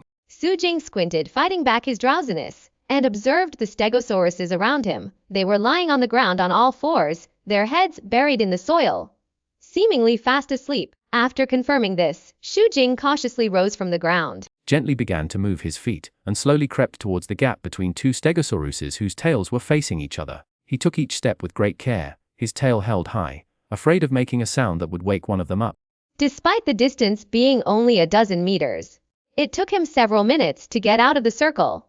He spent another dozen minutes until he was completely away from the group, and then Xu Jing finally breathed a sigh of relief and took off running. During the day, by observing along the way, he had memorized some of the routes, but the direction he was heading now was completely different, to a place he had never been before. Xu Jing also had a rough idea of the location of the current forest area in his mind. Having seen the movie, this was the northern part of the island. The surrounding area was made up of rolling mountains, filled with tall, thick trees, like a primeval forest. And living here were a large number of herbivorous dinosaurs of different species, each with their own territory. Xu Jing had a positioning chip implanted in his body, but he wasn't a dinosaur like the velociraptor with agile hands. So he could remove the chip. However, as long as he didn't run out of this forest enclosure, he willed attract the attention of the park's monitoring department. After running for an unknown distance, Xu Jing stopped and observed the surrounding environment. After finding no other dinosaurs, he burrowed into the dense bushes. He had made a decision. Even if it consumed more source points, he would complete the 3rd task. After summoning the system, He directly clicked on the plus signs next to the 3 abilities that were developing. This time it wasn't enhancement, but accelerated development. As the value of the origin points kept jumping, streams of origin ki emerged and merged into his bones, flesh. Xu Jing couldn't help but let out low roars. His whole body began to expand and grow rapidly. 1 meter, 2 meters, 3 meters. Gradually, the surrounding bushes could no longer conceal his body. The roars he emitted also became louder and more high-pitched. He didn't know whose territory this was. As Xu Jing's roars spread far and wide, various roars echoed in response. Soon, the entire forest was no longer silent. The roars of dinosaurs were everywhere, as if they were holding a unique symphony concert. Far away in the monitoring center in the southern part of the island, inside the monitoring room, One of the staff members on duty watched the countless red dots moving back and forth on the screen, and hurriedly woke up a colleague who was slacking off and sleeping next to him. "Wake up! Something seems to be happening. What's going on?" The other person was suddenly startled and woke up abruptly, rubbing his eyes as he looked at the screen. Why aren't these dinosaurs sleeping in the middle of the night? Should we report it? Wait, let me take another look. While speaking, The person who had been sleeping tapped on the keyboard. Soon, he locked onto a group of dinosaurs in a camera area. The lens on the screen began to zoom in, becoming clearer. In the black and white image, stegosauruses walked back and forth, occasionally raising their heads and roaring, looking anxious and uneasy. What's wrong with them? Who knows? Let me take another look. Another series of keyboard taps followed. Soon, he confirmed no other carnivorous dinosaurs have escaped and intruded. Don't report it for now. Let's wait until dawn.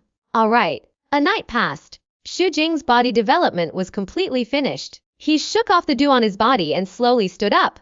Identity Ankylosaurus herbivore. Gender female, height 2. Length 9'4", weight 7-8 tons.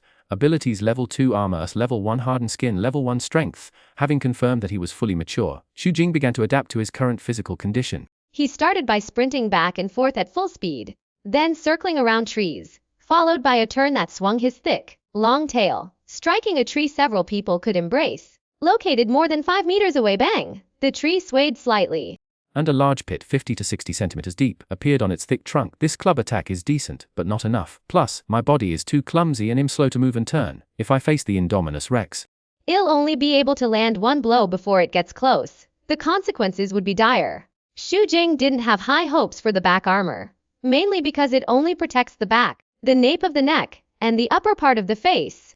if the Indominus Rex gets close and flips me over, my unprotected belly, chin, and lower neck will be completely exposed. Even with level 1 hardened skin, it would be able to withstand the opponent's powerful bite force. I need to keep strengthening myself. But first, I need to find an area far from surveillance cameras. After resting for a while, Xu Jing began to move. He remembered that in the movie, 2 kids broke into the forest and found an abandoned building on the edge of a valley below a waterfall. The easiest way to find the waterfall is to follow the river. Following his memory, Xu Jing quickly arrived at the place where he had eaten grass yesterday. He was hungry again, so he spent half the day eating all the grass in the area, Finally filling his stomach. Herbivorous dinosaurs can eat meat, but compared to carnivorous dinosaurs, they have the ability to digest cellulose. Since they can survive by eating meat or grass, why risk hunting? These plants all over the mountains and fields can be eaten at will, anytime, anywhere. When you're tired, you can even lie down and eat. Why bother with meat? Xu Jing wanted to eat meat and earn origin points through hunting, but it wasn't the right time yet. If he indiscriminately killed other herbivorous dinosaurs for no reason, it would definitely attract the attention of the park's monitoring center, and they would send people to investigate. His current strength is not enough to fight against human weapons. His weaknesses are obvious and he doesn't have any camouflage abilities, so he has to be honest for a while. After eating the grass, Xu Jing followed the river in the direction of the water flow. It was early morning, And groups of dinosaurs could be seen drinking water by the river from time to time. Seeing Xu Jing alone, these herbivorous dinosaurs showed no intention of attacking. Everyone was at peace. Xu Jing continued forward, and after about half a day, he finally faintly heard a rumbling sound. Chapter 6-7 Mutation. Clatter! Xu Jing's heavy body forcibly crushed a large patch of shrubs as he emerged from the forest and onto a grassy field. Not far ahead was a cliff, a shallow stream, gathering from several branches, converged here and crashed down like a waterfall. Xu Jing walked a few steps to the waterfall, stretched his neck, and looked down. Beneath the dozens of meters high cliff was a lake of unknown depth. The clear and rippling lake water resembled a sky blue gem, radiating exquisite luster in the shimmering light. Xu Jing did not jump down rashly. After observing the terrain, he chose to go around, relying on his thick skin and flesh. He charged straight ahead and quickly arrived in the valley below. Splash! Xu Jing wasn't in a hurry to find the abandoned building. Instead, he jumped into the lake without hesitation. He had to complete the third task, and the Mosasaurus was unavoidable. Although he hadn't seen the Mosaurus in person yet, he remembered from the movie the scene of it leaping out of the water and dragging the Indominus Rex down. In terms of size and strength, the Mosasaurus completely overwhelmed the Indominus Rex. Coupled with her to deal with the Mosasaurus, one had to evolve the ability to survive underwater. Glug, glug. Undoubtedly, Xu Jing's Ankylosaurus body did not have the ability to swim, even though he was a decent swimmer in his original form. He couldn't use any of his skills with his current clumsy body. His short, thick limbs desperately thrashed, but to no avail. Instead, he sank even faster towards the bottom of the water system. Choking on water, Xu Jing hurriedly summoned the system, frantically chanting the word swimming in his mind. At the same time, he imagined crocodiles and alligators snapping turtles, sending them to the system in one go. Hiss! The number of origin points on the system interface suddenly blurred. Then jumped rapidly like a timer 1568. Streams of origin energy first merged in Xu Jing's lungs and limbs. In an instant, strange changes occurred in his body. His short toes began to lengthen immediately. And tough membranes quickly grew between his 5 toes. Xu Jing felt his sinking trend suddenly slow down, and couldn't help but breathe a sigh of relief. But he didn't fully relax, and instead desperately paddled towards the surface. In the process, the changes in his body gradually became flexible from stiff. A huge air sac was newly formed in his body and quickly expanded, and his clumsy body began to transform into a streamlined shape. When Xu Jing surfaced, the bone armor that originally extended like back spines along his back had now formed a protective embrace, completely encasing his abdomen, lower jaw, and other areas. The bones and skin of his tail had become harder, yet without sacrificing any agility. He arched it high, the hard massive club at the end swinging back and forth like a flail, ready to deliver a fatal blow to any enemy. In addition, his head, once flat and triangular, had become wider and longer. The previously closed bones had opened, and the teeth in his mouth had become sharper. Roar! Fully opening his bloody maw, Xu Jing let out an incredibly powerful roar. The accumulated water he had swallowed into his stomach, along with the movement of his internal organs, was spewed out in torrents. Breathing in the air above the water, and filling his air sacs, Xu Jing turned his body and actively sank back into the water. His eyes could see everything clearly in the water, and his keen hearing could easily distinguish the location and direction of other creatures from afar. After swimming freely in the water for a while, Xu Jing quickly adapted to the changes in his body. He looked at the remaining 300-odd source points and was a little surprised, but not too distressed. After all, after the body evolves, it can be reconverted into source points upon returning, but 40% of them will be lost. Xu Jing looked at the status in the lower right corner of the system interface. Now the convertible source points behind the return had changed from 46 to 1070. Identity: mutated back armor dragon omnivore, amphibious, gender female, height 3.7 meters. Length 14 meters, weight 17.5 tons. Abilities level 3 bone armor, level 2 hardened skins, level 2 strength leps, level 1 and agility fla. So the whole thing has evolved. No wonder it used up so many source points after seeing the abilities. Xu Jing understood the reason for the large consumption of source points. However, this also saved him a lot of effort. He looked around and no longer prepared to look for abandoned buildings, but directly sank to the bottom of the water. This lake is surrounded by valleys and is oval in shape. It is 7 or 8 meters deep and about 30 meters in diameter. Enough to become his hiding place. He prepared to raise his strength by another level here, and then wait for the opportunity. With 3 experiences, Xu Jing knew that every time he crossed over, it wouldn't take long for the plot to begin. Buzz, buzz, buzz. Just after Xu Jing entered the strengthened state, a sky blue helicopter quickly crossed the sky above the lake and flew towards the north. The helicopter was piloted by a middle-aged man with thick black hair. He wore a sharp silver-gray suit, with a pink shirt underneath. He had thick eyebrows and large eyes, and his chin and cheeks were covered with a salt and pepper beard. He looked back at Claire, who was in the back seat, clutching the armrest with a terrified expression, and said, "Claire, you seem tense. Good heavens, Mr. Masrani.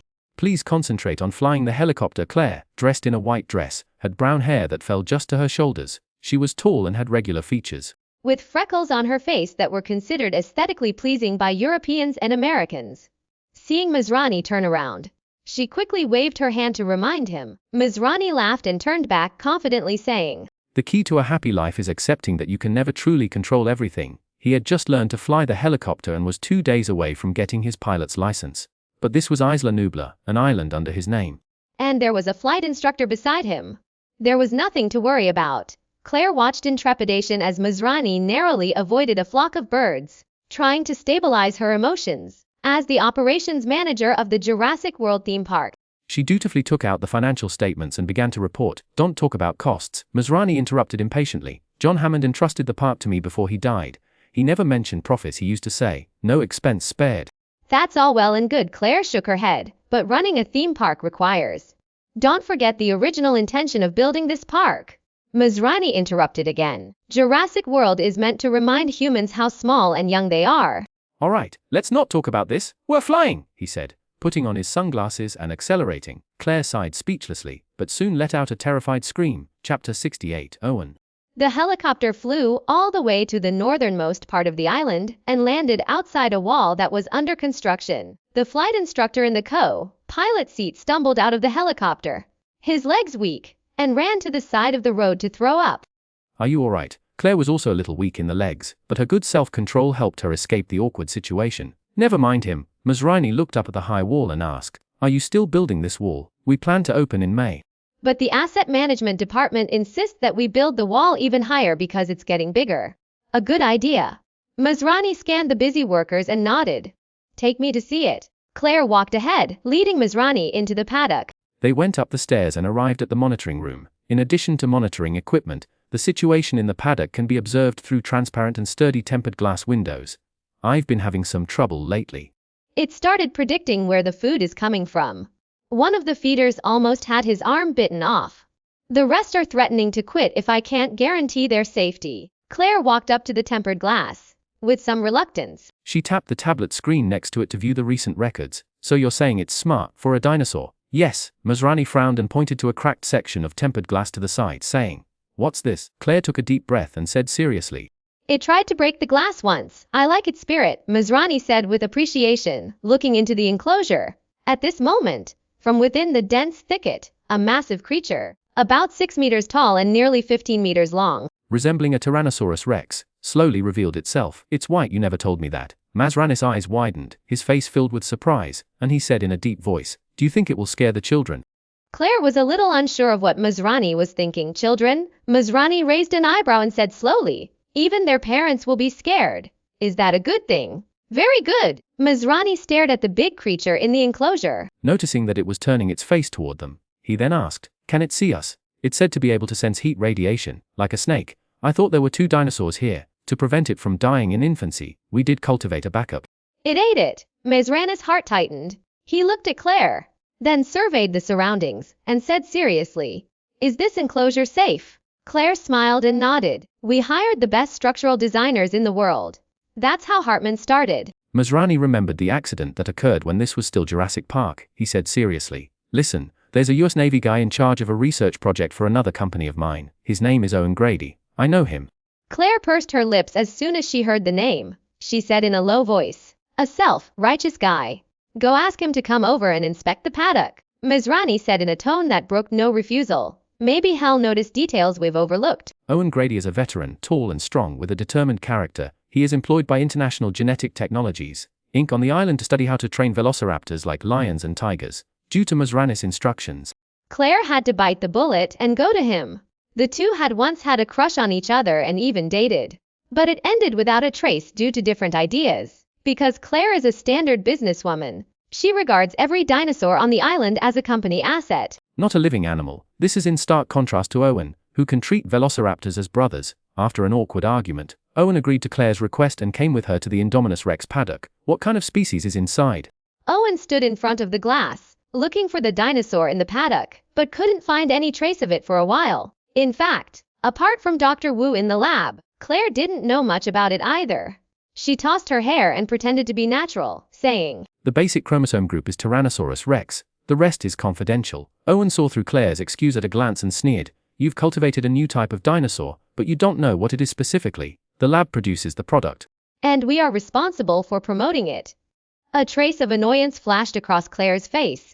Seeing that the Indominus Rex in the paddock was still not visible and there was no movement, she said to the fat man in charge of the paddock next to her, can you please put a piece of meat down? The fat man clicked a few times on the console, and a large piece of frozen ribs was slowly lowered by a crane to the open area of the paddock. You feed it this. Owen pointed to the frozen meat and said, also, has she been here since she was born? That's right. We can't let it out. Claire asked suspiciously, is there a problem? Owen looked serious and observed outside the window. Isolated captive animals generally have problems. But your velociraptors are captive. Owen turned around, looked at Claire, approached step by step and said seriously, but they have companions and know how to socialize. I made them remember me when they were born. That's trust. A faint smile appeared on the corner of Claire's mouth. Obviously not agreeing with Owen's words, Owen didn't care and pointed inside. The only thing this guy has contact with is that crane. At least it knows that it means food. So, you mean arranging a companion for it? I doubt that will work. The frozen meat has been down there for a while, but the Indominus Rex hasn't shown up yet. Claire patted the glass and frowned. What's going on? Where did it go? Owen joked. Did you guys build it a basement? Does it have an entertainment room down there? It was just here. Claire didn't feel like joking. She hurried to the console and pressed the thermal scan. Beep beep beep. 6 screens showing the entire enclosure with thermal scans all displayed a red X finally. The main display showed a message that no thermal signature could be detected. The tall, fat guy in charge, he was so shocked that he stood up, his face filled with disbelief. He asked, puzzled, "That's impossible! The doors haven't been opened in weeks!" As well, and her expression turned serious. Chapter 69's Indominus Rex breaks free. Wow, Owen exclaimed, seemingly having found something else. He quickly walked to the other side, pointed at the fence outside, and said with a grave expression, "Have those claw marks always been there?" Claire turned her head and walked closer to look outside. She saw clear, terrifying, huge claw marks left on the high fence from the bottom to the top. "Oh my God!" "You don't think it?" Claire thought of the terrifying consequences of the Indominus Rex escaping the enclosure and couldn't help but feel parched. No, I have to go back immediately. A tracking chip was implanted in its back. I can track it in the main control room soon. She left the enclosure, drove the car very fast, and headed back south on the island. She also started making continuous phone calls. "We have a product that's escaped. Notify the capture team. This is not a drill. Lowry, give me the Indominus Rex location." Lowry, wearing glasses, immediately started typing on the keyboard after receiving the call. Meanwhile, Owen, the fat guy in charge of monitoring the Indominus Rex, and another ordinary employee entered the enclosure through a small, sturdy door and went to the fence to check it out. "This wall is 40 feet high. Can it really climb out?" the fat guy asked, looking up at the high wall with his hands on his hips. Owen touched the claw marks that were deeply embedded in the wall. Took a deep breath, and said, "What's going on? It depends on what kind of dinosaur they created in the lab." At this moment, Lowry, via satellite, had located the Indominus Rex. He said into the phone, "What the hell? It's in the paddock. Impossible." "I was just there," Claire said while driving. "Claire, I'm not kidding, it really is in the paddock," Lowry said with a serious expression, tapping on the keyboard. Immediately, the situation inside the paddock appeared on the screen. His expression instantly froze. "There are people in the paddock," he said. "Get them out of there immediately. Immediately." Claire roared, her face filled with terror. The woman sitting next to Lowry immediately pressed the communicator and said urgently, "Paddock 11, this is the control room. You need to evacuate to the perimeter." "What's the situation?" the fat guy asked into the communicator. "It's in the paddock. It's right around you. Run." Owen reacted instantly and turned back to run towards the small door he had entered through. Another employee reacted just as quickly and ran even faster than Owen, rushing to the front. But just then, boom boom! The Indominus Rex slowly emerged from the bushes, blocking Owen and the others' path. Looking at the terrifyingly huge Indominus Rex, Owen and the other employee turned back again and ran for their lives. The fat guy, however, due to his weight, hadn't run far to begin with. When he realized the Indominus Rex was out, he desperately pressed the control switch for the emergency door next to the claw mark. Without waiting for the door to fully open, he squeezed out with all his might. Crack! This time, the employee who had been running in front of Owen fell behind. In the blink of an eye, the Indominus Rex caught up and grabbed him, stuffing him into its mouth. After chewing him up, it swallowed him down. Everyone in the main control room was stunned. Masrani, who happened to be on the scene, was the first to regain his senses. He ordered, "Close the gate. That'll trap him inside," Lowry explained. "Close the gate immediately." Masrani leaned over without hesitation and pressed his finger on the button to close the emergency gate, but it was too late. Just as Owen ran out of the emergency gate, the Indominus Rex chased right up, with a stretch of its head. It forcibly wedged itself into the gate that was only a little bit away from closing. Roar, accompanied by a painful and furious roar. The Indominus Rex thrashed its entire body frantically. Crack, crack. The closing mechanism inside the emergency gate finally couldn't withstand the pressure and completely collapsed. The construction workers outside the enclosure had already fled to the perimeter at the first sound of the emergency alarm. Although the fat man was the first to run out of the enclosure, he could run far enough due to his size. He could only tremble with fear, leaning against the front of a car outside the gate, hoping not to be discovered by the Indominus Rex. Owen was only one step ahead of the Indominus Rex. Knowing that he had no chance of outrunning the Indominus Rex, which could reach speeds of tens of kilometers per hour, he dove and squeezed under the chassis of a car. Roar! The Indominus Rex let out an excited roar, pushed through the destroyed emergency gate, and appeared outside the enclosure. Soon, Owen witnessed the scene of the fat man, who was hiding in front of the car not far away. Being found and eaten by the Indominus Rex, his eyes widened, and he suddenly understood something. He immediately took out his dagger and cut the oil pipe of the car he was hiding under, pouring gasoline on himself. He wanted to curse. What kind of terrifying monster had the laboratory created? It could evade thermal imaging by changing its body temperature and, conversely, search for enemies through thermal induction. And that was just what he had discovered, not to mention what he hadn't. What terrified him the most was the Indominus Rex intelligence, which was incredibly high. It even knew how to use claw marks to deceive them, leading them to make wrong judgments and ultimately achieve its escape. Now, Owen could only take a chance. After drenching himself in gasoline, he lay under the car, waiting for an unknown fate. Gurgle! Gurgle! At this moment, a hideous giant mouth covered in blood and flesh slowly approached the car on the ground. An extremely disgusting stench rushed towards him. Owen resisted the urge to vomit, turned his head, and held his breath. Raw, perhaps unaccustomed to the pungent smell of gasoline, the Indominus Rex roared, raised its head, and chose to leave.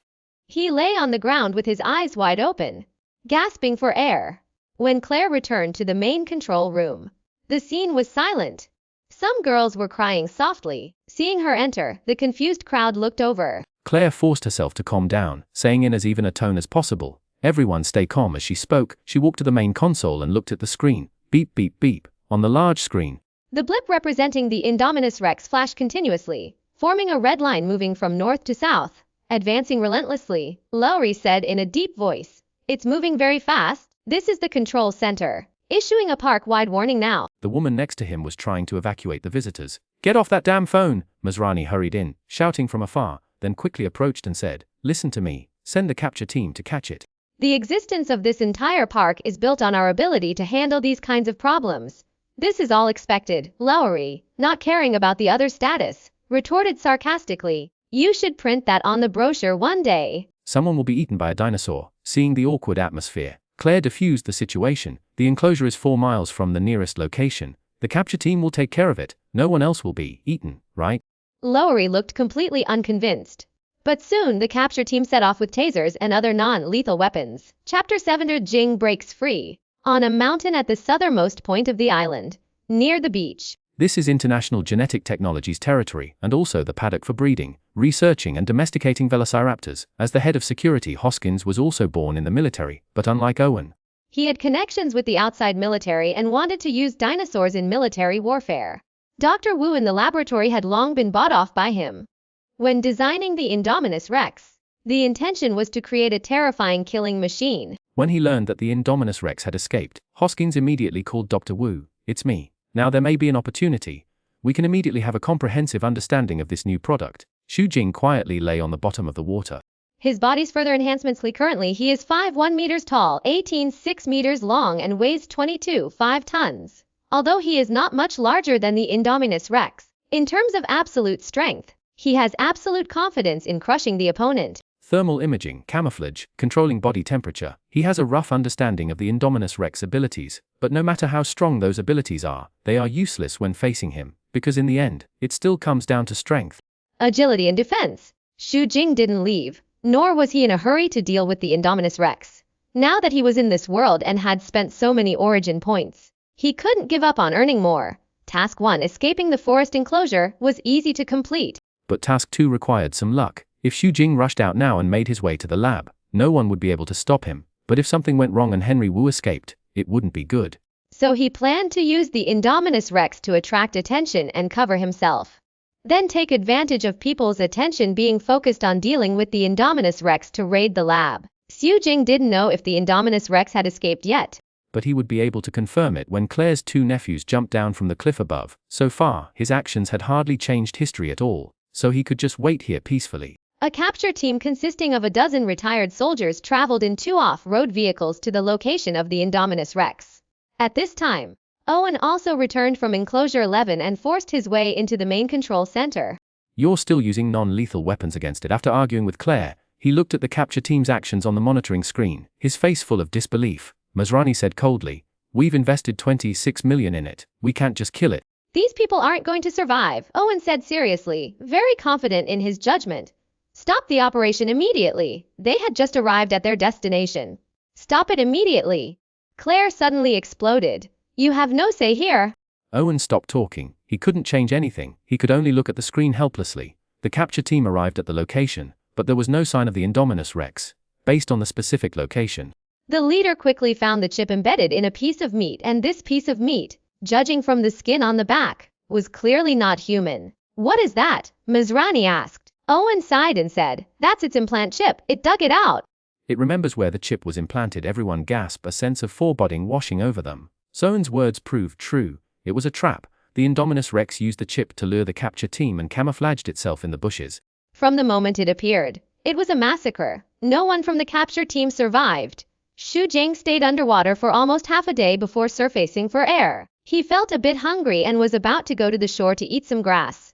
But just then, a loud roar suddenly came from above the cliff, accompanied by two screams that clearly belonged to humans. "They're here!" Xu Jing was overjoyed, but he restrained his impulse and submerged back into the water. He didn't want to clash with the Indominus Rex just yet. It was better to let it be a target, covering his own actions. Splash! Splash! Soon, 2 consecutive splashes were heard. Jumped off the cliff. Desperate. Roar! Unwilling roar echoed from above the cliff once more. Splash! Splash! Splash! Zack and Gray paddled frantically, swimming to the shore. They lay on the muddy ground, gasping for breath. "You jumped," Zack, as the older brother, put his hand on Gray's shoulder. Somewhat emotional, Gray smiled. Still a minor, it was the first time he had done something so brave. The two brothers supported each other, struggling to their feet, their faces filled with the joy of surviving a disaster. Gurgle. At this moment, huge bubbles suddenly rose from the water behind them, accompanied by 2 giant waves surging apart. A massive shadow slowly emerged from the depths. "Run! Run fast!" Zack and Gray screamed in terror. They turned and started running wildly. Although it was just a fleeting glimpse, and they didn't see its full face, the sight of that open, ferocious, and terrifying maw told them that this newly appeared dinosaur was definitely not a vegetarian. Xu Jing quickly swam ashore. He shook his body and ran wildly in the direction Zack and Gray had fled. Don. Listening to the heavy footsteps behind them, Zack and Gray couldn't help but look back, seeing the distance between them getting closer and closer. Realizing they couldn't escape, Zack bravely stood in front of his younger brother and said, "You run, I'll hold it back." Gray, barely 5 feet tall, had a face full of terror, almost on the verge of tears.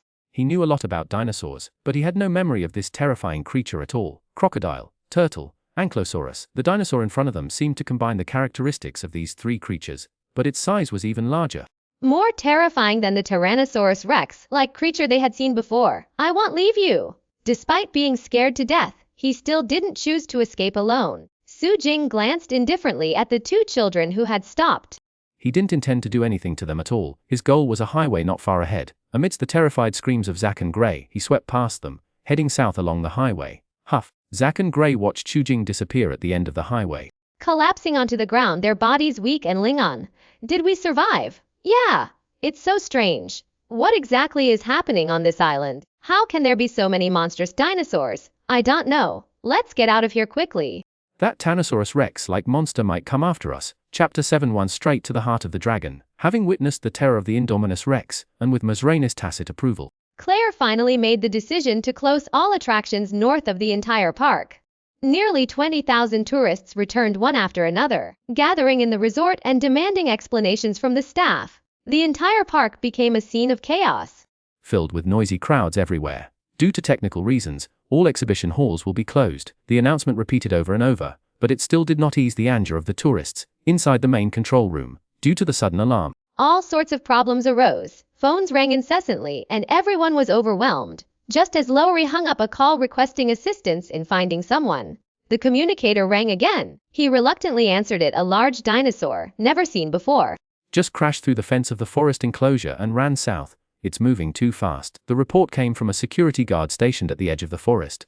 After hearing the report, Lowry looked up at the screen and began searching on the keyboard. He quickly found the target. "Oh, this. When did an ankylosaurus get so fast?" The screen showed a rapidly moving red line, traveling at over 50 kilometers per hour. But according to the tracking chip number, it was clearly an ankylosaurus. Lowry looked incredulous. He pointed at the screen and said to the woman beside him, "We need to send a team to check this out. The security department has no one available right now. They're all swamped." Damn it. Lowry understood the situation. Even Claire's 2 nephews were lost, and they couldn't spare anyone to search for them. In the end, Claire went to look for them herself. As for the owner, Mazrani, he was in no mood to deal with these trivial matters, and he just needed a monitoring person. He was helpless in the face of the current situation. Mazrani made his way to the lab. He was filled with doubts. The Indominus Rex behavior could no longer be explained simply by mixing genes from other dinosaurs. This was completely inconsistent with his requirements for the direction of the lab's research. He sought out Dr. Wu, hoping for an explanation. Wu was a Chinese scientist who had been working in the lab since the old Hammond days. Back then, he was just an ordinary researcher. Over 20 years had passed. Now, he had become the leader of the entire laboratory. Faced with Masrani's questioning, he calmly invited him to his office. After pouring 2 cups of tea, he sat down and said with a smile, "You know, I am not authorized to disclose the genetic structure of the product. Modifying animals is always unpredictable." Masrani stood opposite Dr. Wu, staring coldly at him, and said, "Henry, that's unfortunate," Dr. Wu said. But his expression showed no concern.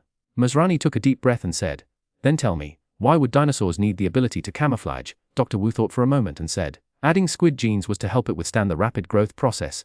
Squids have pigment cells in their bodies, which allow them to change color. Masrani then sat down and said, "It evaded the thermal sensors." Really? Dr. Wu took a sip of tea, his face showing surprise, but he had expected this all along. Masrani continued, "How did it do that?" Dr. Wu stood up and walked to the long table beside him, his back to Masrani, and said, "Tree frogs can regulate their own infrared radiation. We extracted the tree frog's genes to allow it to adapt to tropical climates, but I never imagined." "Who authorized you to do this?" Masrani frowned, interrupting him with some annoyance. "You did." Dr. Wu turned around, a hidden hint of sarcasm flashing in his eyes, and slowly said, "Bigger, cooler. That's what your document said." He couldn't help but laugh, then solemnly said, "A dinosaur with amplified carnivorous instincts. How could it not have corresponding behavioral characteristics?" Masrani felt very uncomfortable, rubbed his face, tapped his fingers on the table, and finally made a decision. He immediately said coldly, "What you've done here, everything you've created, the board will shut down the park, confiscate your research, and everything you've built, and this time Hammond can't protect you either." The smile on Dr. Wu's face immediately froze, and he said angrily, "I am the one who made all this a reality. Someone else will." Masrani remained unmoved and resolutely said, "Terminate all research here immediately." "You talk as if we're doing some kind of mad science. But what we've done from beginning to end is the same. Jurassic World isn't natural at all. We've always used the genes of other animals to fill the gaps in the chromosome sets." If their genes weren't modified in any way, most dinosaurs would be very different from what you see now. Dr. Wu laughed in anger, walked up to Masrani, and said, "But you don't want reality. You just want more teeth." "But I didn't want to create a monster." Masrani roared. Dr. Wu shook his head and said, "Monsters are relative to a canary. A cat is a monster. We're just used to being the cat." As soon as he finished speaking, a loud rumble suddenly came from his ear, followed by screams of terror from outside. Su Jing originally didn't know Dr. Wu's exact location or where the laboratory was, but as he approached the resort, a flat map suddenly popped up on the system interface, clearly showing a moving red dot. Seeing this red dot, he immediately understood what was going on. Immediately, while the security guards maintaining order outside hadn't reacted, he broke through the interception and charged in a straight line towards the building where the laboratory was located. Boom! A glass wall blocking his way was directly smashed by him. Then, according to the system's positioning, Xu Jing turned slightly and rushed towards a transparent room not far away without hesitation. "Ah, help!" Along the way, tourists screamed in terror. Scrambling to get out of the way, Masrani and Dr. Wu both looked blank, unaware of what was happening outside. The laboratory consisted of 2 parts. The outer part was just a secondary area for tourists to observe through glass. The truly important research was conducted inside. The office where Masrani and Henry Wu were talking was located in the middle. Dr. Wu, "Something terrible's happening! A monster is charging over here!" A researcher tumbled into the office, his face filled with terror, and shouted. Another burst of shattering glass echoed in their ears. Through the full-length windows, it was clear that all the researchers outside the office had begun to scatter. Chapter 72. Attack its legs. What monster? Masrani immediately thought of the Indominus Rex, a flash of fear crossing his face. He took a few steps outside and looked towards the outermost laboratory. "Oh, my God!" His mouth gaped open, his face filled with shock. "What's going on?" Wu quickly followed. But he froze in place the moment he saw what was happening. "Run! Go upstairs!" Even though Masrani couldn't stand Dr. Wu, he didn't forget to remind him at this moment. The 2 of them, along with the researcher who came to report, took off towards the innermost elevator, running for their lives. Xu Jing charged forward, smashing his way through, while his tail, like a chain hammer, swept back and forth, frantically hammering at various instruments and electronic equipment. Roar! Upon discovering Dr. Wu's appearance, he immediately abandoned the destruction and charged forward at full speed on all 4s. But the wide passageways and rooms that were spacious for humans were still too narrow for him. He was blocked every few steps he took forward. Boom, boom! Xu Jing was like a bulldozer, forcibly smashing through everything in his path, advancing forward without stopping. "How much more are you hiding from me?" Masrani felt like he had never run so fast in his life. In the blink of an eye, he rushed to the elevator door. He frantically pressed the button on the wall, glancing back every now and then, naturally assuming that this was another one of Dr. Wu's creations. Hurry! Hurry up! Dr. Wu's face was filled with terror as he watched the approaching monster, his limbs already weak with fear. Ding dong, the elevator door finally opened. Mizrani was the first to dive in and unhesitatingly pressed the button to force the doors shut. Dr. Wu followed closely behind, pushing past a researcher to rush into the elevator, while the researcher didn't have enough time. With only a foot of space left, the elevator door could no longer accommodate him. Save me! The researcher let out a desperate cry. Whoosh! The elevator doors closed completely, cutting off his last hope. Crack! Just then, Su Jing finally smashed through the last piece of glass wall blocking his way. He roared, his body suddenly exerting force to rotate, and his long tail, with its hammer-like end, slammed heavily into the elevator door. Boom! the elevator door exploded directly from the impact. At the same time, his tail swept into the elevator interior, which had just risen less than a third of the way. Without pausing, the two humans inside screamed, undeniably hammered backward, their bodies caving into the walls of the elevator, blood gushing from their bodies like a fountain. After the strike, Xu Jing narrowly and quickly retracted his tail, watching as the elevator continued to rise and disappear. He looked at the system and saw that it showed Dr. Wu had died. Completing half of the mission, he immediately relaxed. After glancing at the researcher outside the elevator who was paralyzed with fear, he snorted and focused on destroying the laboratory. Bang! Bang! Before long, the security guards who had arrived one after another opened fire on him from a distance with rifles. Ding! Ding! It turned out that the bullets from these rifles simply couldn't penetrate the bone armor protecting his body. They couldn't inflict even a tiny bit of damage. Even his head was entirely encased in bone armor, except for his eyes and nostrils. Firearms were completely ineffective. Attack its legs, soon! Someone noticed that Xu Jing's legs weren't covered with thick bone armor and made the suggestion. Bang bang! Another barrage of gunfire erupted. Countless bullets struck Xu Jing's limbs. Xu Jing felt a surge of anger. He felt a pain. Although he had level 2 hardened skin, it wasn't enough to completely protect him from harm. Fortunately, these bullets could only break his skin at most, and then they could no longer continue, unable to injure his muscles and bones. Clang! Xu Jing's tail swept across, and a piece of equipment not far away flew out, smashing into the security personnel. Then he strode forward on all fours, lowered his head, and charged towards the enemy formation. Scatter quickly, the leader shouted. Bang! Xu Jing relentlessly pursued them, stomping one of them to pieces on the ground. Bang! Bang! The surrounding gunfire continued incessantly, but as Xu Jing shook his head, whipped his tail, and stomped with his hooves, the gunfire soon ceased. The remaining security personnel in the park were completely annihilated. The tourists had long since fled the hall. Xu Jing ignored them and continued back to the lab, where he began to wreak havoc inside the main control room. Watching the terrifying images transmitted from the hall's camera, the scene was silent. Ring ring ring! The shrill sound of the telephone rang out. Lowry picked it up with a trembling hand. Claire's voice came from the other end. Lowry, Owen and I found. In the southern Gyrosphere Valley, between the old park and the aviary, send the capture team. Bring real guns this time. Lowry covered his mouth with his other hand, at a loss for words. Lowry, are you listening, Ta? Just when Claire thought the signal was bad, Lowry said heavily, "It's over, it's all over. What's over? The capture team!" There's another, even more powerful one. It appeared at the resort. The capture team went to deal with it, and they were all killed, including Mr. Mizrani and Dr. Wu, killed by it. As soon as he finished speaking, some of the female staff around him seemed to just come back to their senses and began to cry. Claire closed her eyes in pain on the other end of the phone. The first thing she thought of was a guy with a criminal record. She quickly asked, "Has that Tyrannosaurus Rex escaped again?" "No, it's an even more powerful one. It escaped from the forest enclosure. The data shows it's an ankylosaurus." Lowry replied with immense grief, unable to believe it. Damn it, what the hell is going on? Wait, we're coming back right away. The development of events was completely beyond Claire's imagination. Plus, she already knew that her two nephews had repaired the old park's car and were driving back to the resort. Hearing this bizarre news, she could care less about the Indominus Rex. Bang! When Xu Jing smashed the last intact device. Task 2 finally showed the completed status. The emergency alarm had already been sounded outside. The broadcast repeatedly played reminders for all passengers to enter the emergency shelters. And the news that carnivorous dinosaurs had appeared in the resort quickly spread. No one dared to risk their lives. When Xu Jing walked out of the hall step by step, there was no one in sight. Dong dong dong. He walked along the street and started to turn around. Soon after, Xu Jing stood under a huge billboard, looking at the patterns on it. This was a distribution map of all the attractions in the park. corresponding to the map. He quickly found his location and noted the location areas of various dinosaurs. Then he strode out on all fours and ran with all his might. Chapter 73. Insta-kill the Indominus Rex. Xu Jing wasn't going to look for the Indominus Rex. Instead, he was preparing to hunt other dinosaurs. He wasn't extravagant enough to give up on the kill source with 1,000 points cap.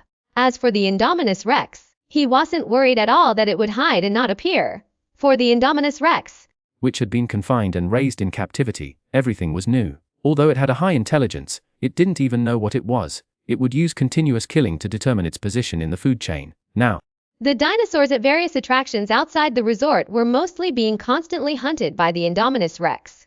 And sooner or later, the Indominus Rex would come to the resort. More than 20,000 tourists gathered together for it. With the ability to sense heat radiation, the heat source here was impossible to ignore. As for Xu Jing, although killing the humans gathered here would be easier to obtain the source, he wasn't so insane as to let go of his burden and kill innocent people indiscriminately. After all, he wasn't a real animal. His soul was human, and he always regarded himself as human. Hunting dinosaurs was at least easier on his conscience than hunting humans. On the roof of the resort hotel, Hoskins looked at Xu Jing's departing back from afar, the corners of his mouth curling up, feeling somewhat excited. As early as when he learned that the capture team to deal with the Indominus Rex had been wiped out, he contacted the board of directors, reported the situation on the island, and contacted his own personnel, who were already on their way to Isla Nublar. When Masrani was still around, Hoskins still had some scruples, but now no one could stop him. Wu's death caught him off guard. Fortunately, there were other researchers who survived. Now it was time to verify the projects he had been researching over the years. He immediately took out his phone and dialed a number, saying, "It's time to move," before a team of professional surveillance personnel appeared in front of him. "Let's go." Hoskins led these people straight to the main control room.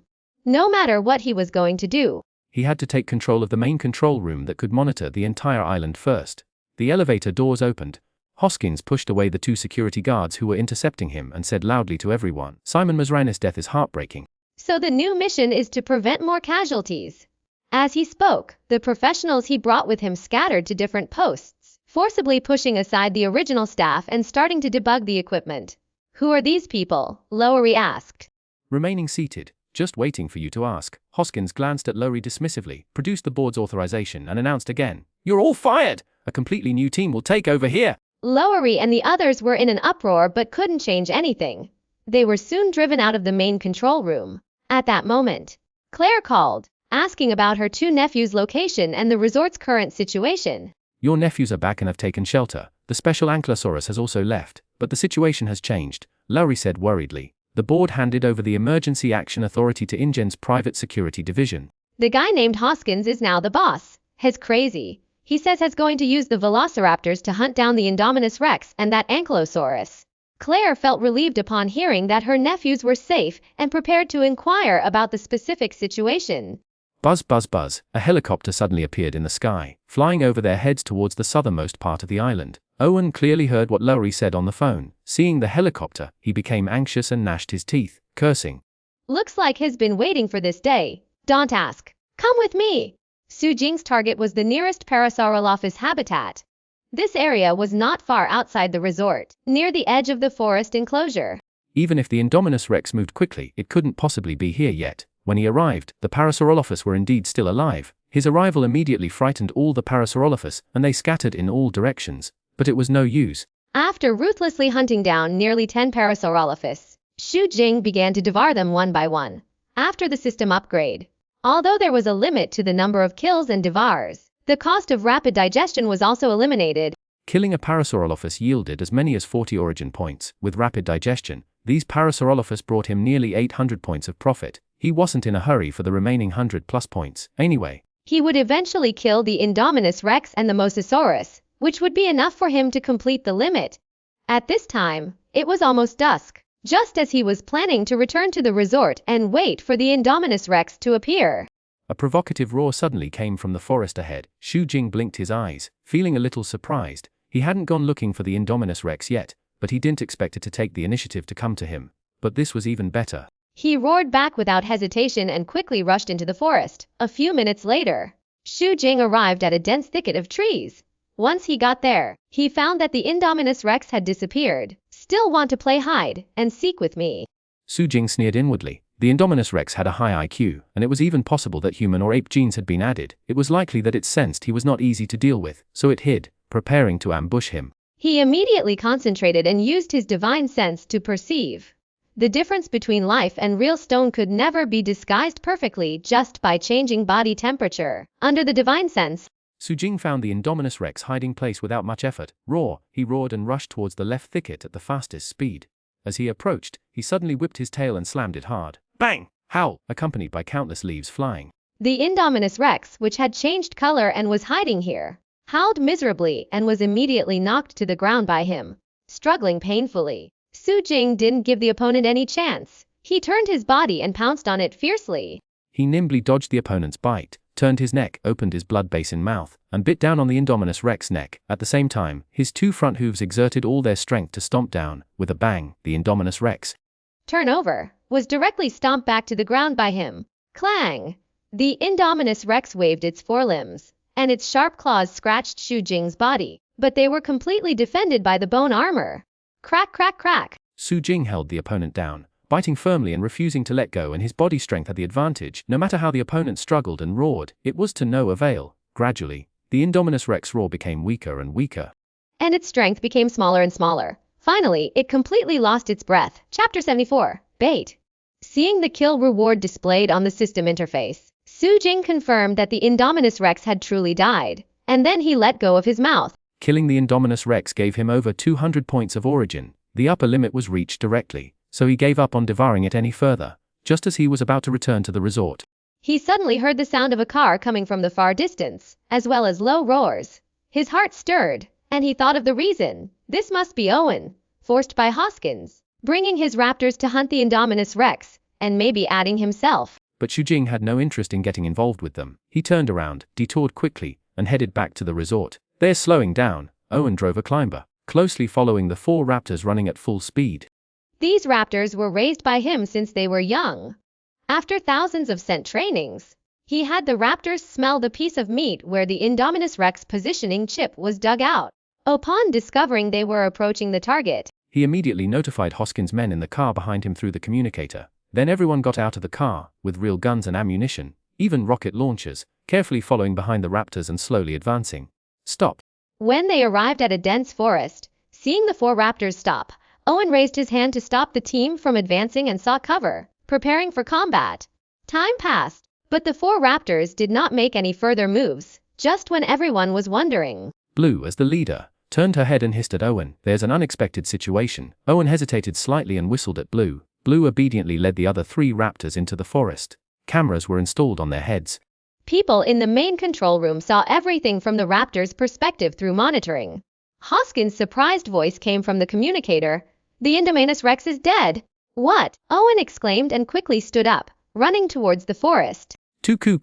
The four raptors were surrounding the Indominus Rex corpse, constantly making sorrowful low roars. After seeing Owen, Blue raised her head and roared angrily, as if a member of their kind had died. Easy man. Owen comforted the velociraptor. He understood now. The Indominus Rex definitely had velociraptor DNA in it. He also felt fortunate. If the Indominus Rex hadn't died, the velociraptors might have been turned against them. That would have been dangerous. After crouching down and examining the Indominus Rex corpse, Owen said to the others who had just arrived, fatal wound to the throat, bitten to death, the blood still warm. The attacker just left. He was extremely shocked. Having experienced being hunted by the Indominus Rex, he knew how terrifying that creature was. But now, the powerful Indominus Rex in his eyes had become a corpse. Judging from the traces at the scene, it was killed without any resistance. It's it, Hoskins said with certainty through the communicator. It must be that mutated ankylosaurus. Go after it. Owen had seen the previous surveillance footage, coupled with the death of the Indominus Rex. He said without hesitation. That thing has already left the resort. We don't need to provoke it again. We can wait for the rescue team to arrive tomorrow before dealing with it. Listen up, Hoskins said coldly. The velociraptor's field test hasn't even started yet. I don't care if you're willing or not. This is imperative. Now that such a big thing had happened, the park would go bankrupt tomorrow.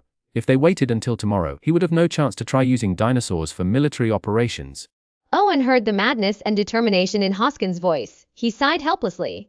The key was that he was really worried about the four velociraptors, so he said, "All right." The team set off again. The velociraptors seemed very eager this time.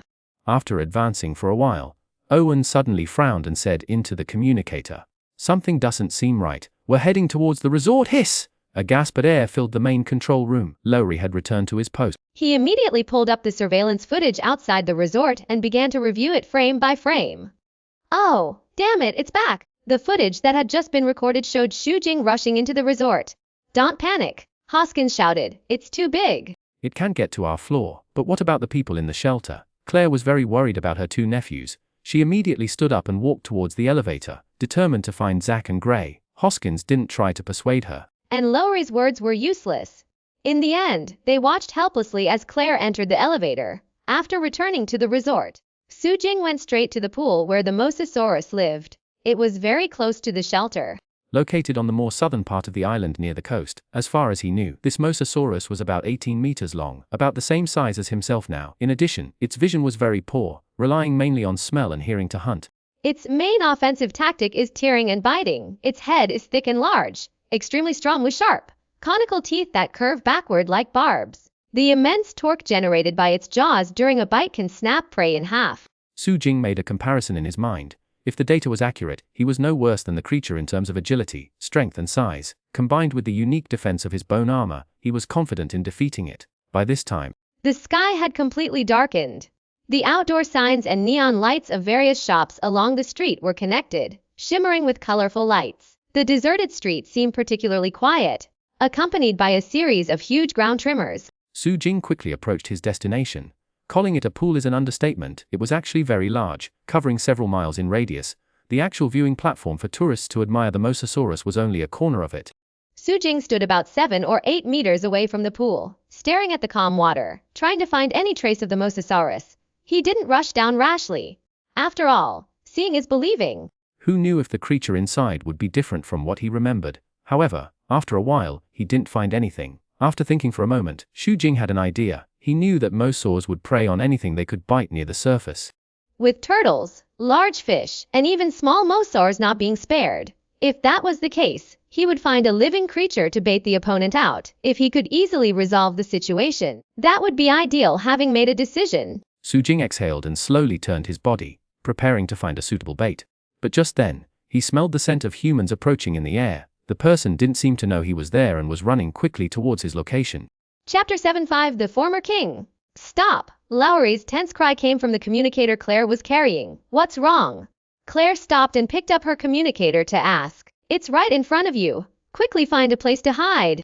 Lowry had just tracked down Xu Jing as well, but upon seeing him, he was immediately horrified and quickly notified Claire. His palms were now covered in sweat. Claire's face turned pale instantly upon hearing this. She frantically began looking for a place to hide, but it was too late. Suddenly, a series of rapid and powerful thuds came from around the street corner, accompanied by slight ground tremors. A terrifying monster that made her heart almost stop abruptly appeared, then slowly turned its head, its cold gaze locking onto her. God, looking at the monitor screen, Lowry couldn't help but cover his eyes, unable to watch any longer. The others also held their breaths, their expressions becoming extremely solemn. Claire trembled all over, feeling parched and her body stiff and unresponsive. But she didn't give up, her eyes darting back and forth, searching for a glimmer of hope. Unfortunately, all the shops on both sides were tightly locked, and the path ahead was blocked. There was no other way but to turn back. Claire wasn't sure if she could outrun the monster in front of her, but once she made a decision, she immediately turned around and started running with all her might. Xu Jing, upon seeing the woman in front of him, immediately guessed her identity. He instantly felt the surprise of someone delivering a pillow just when he was about to fall asleep. Without hesitation, he chased after her and caught up in a few breaths. Claire was filled with fear but refused to give up, bending down to try and dash under Xu Jing's body. But this wasn't in a movie. Xu Jing sneered inwardly, his long, gently blocking Claire, who had just passed through. Then, he quickly turned, opened his terrifying mouth, and bit down. Ah! Claire screamed in terror. But she soon stopped screaming because she realized that Xu Jing hadn't eaten her. Instead, he had her half-body in his mouth, carrying her forward quickly. This, not only was Claire stunned, but everyone in the main control room was also dumbfounded. What is it trying to do? Who knows?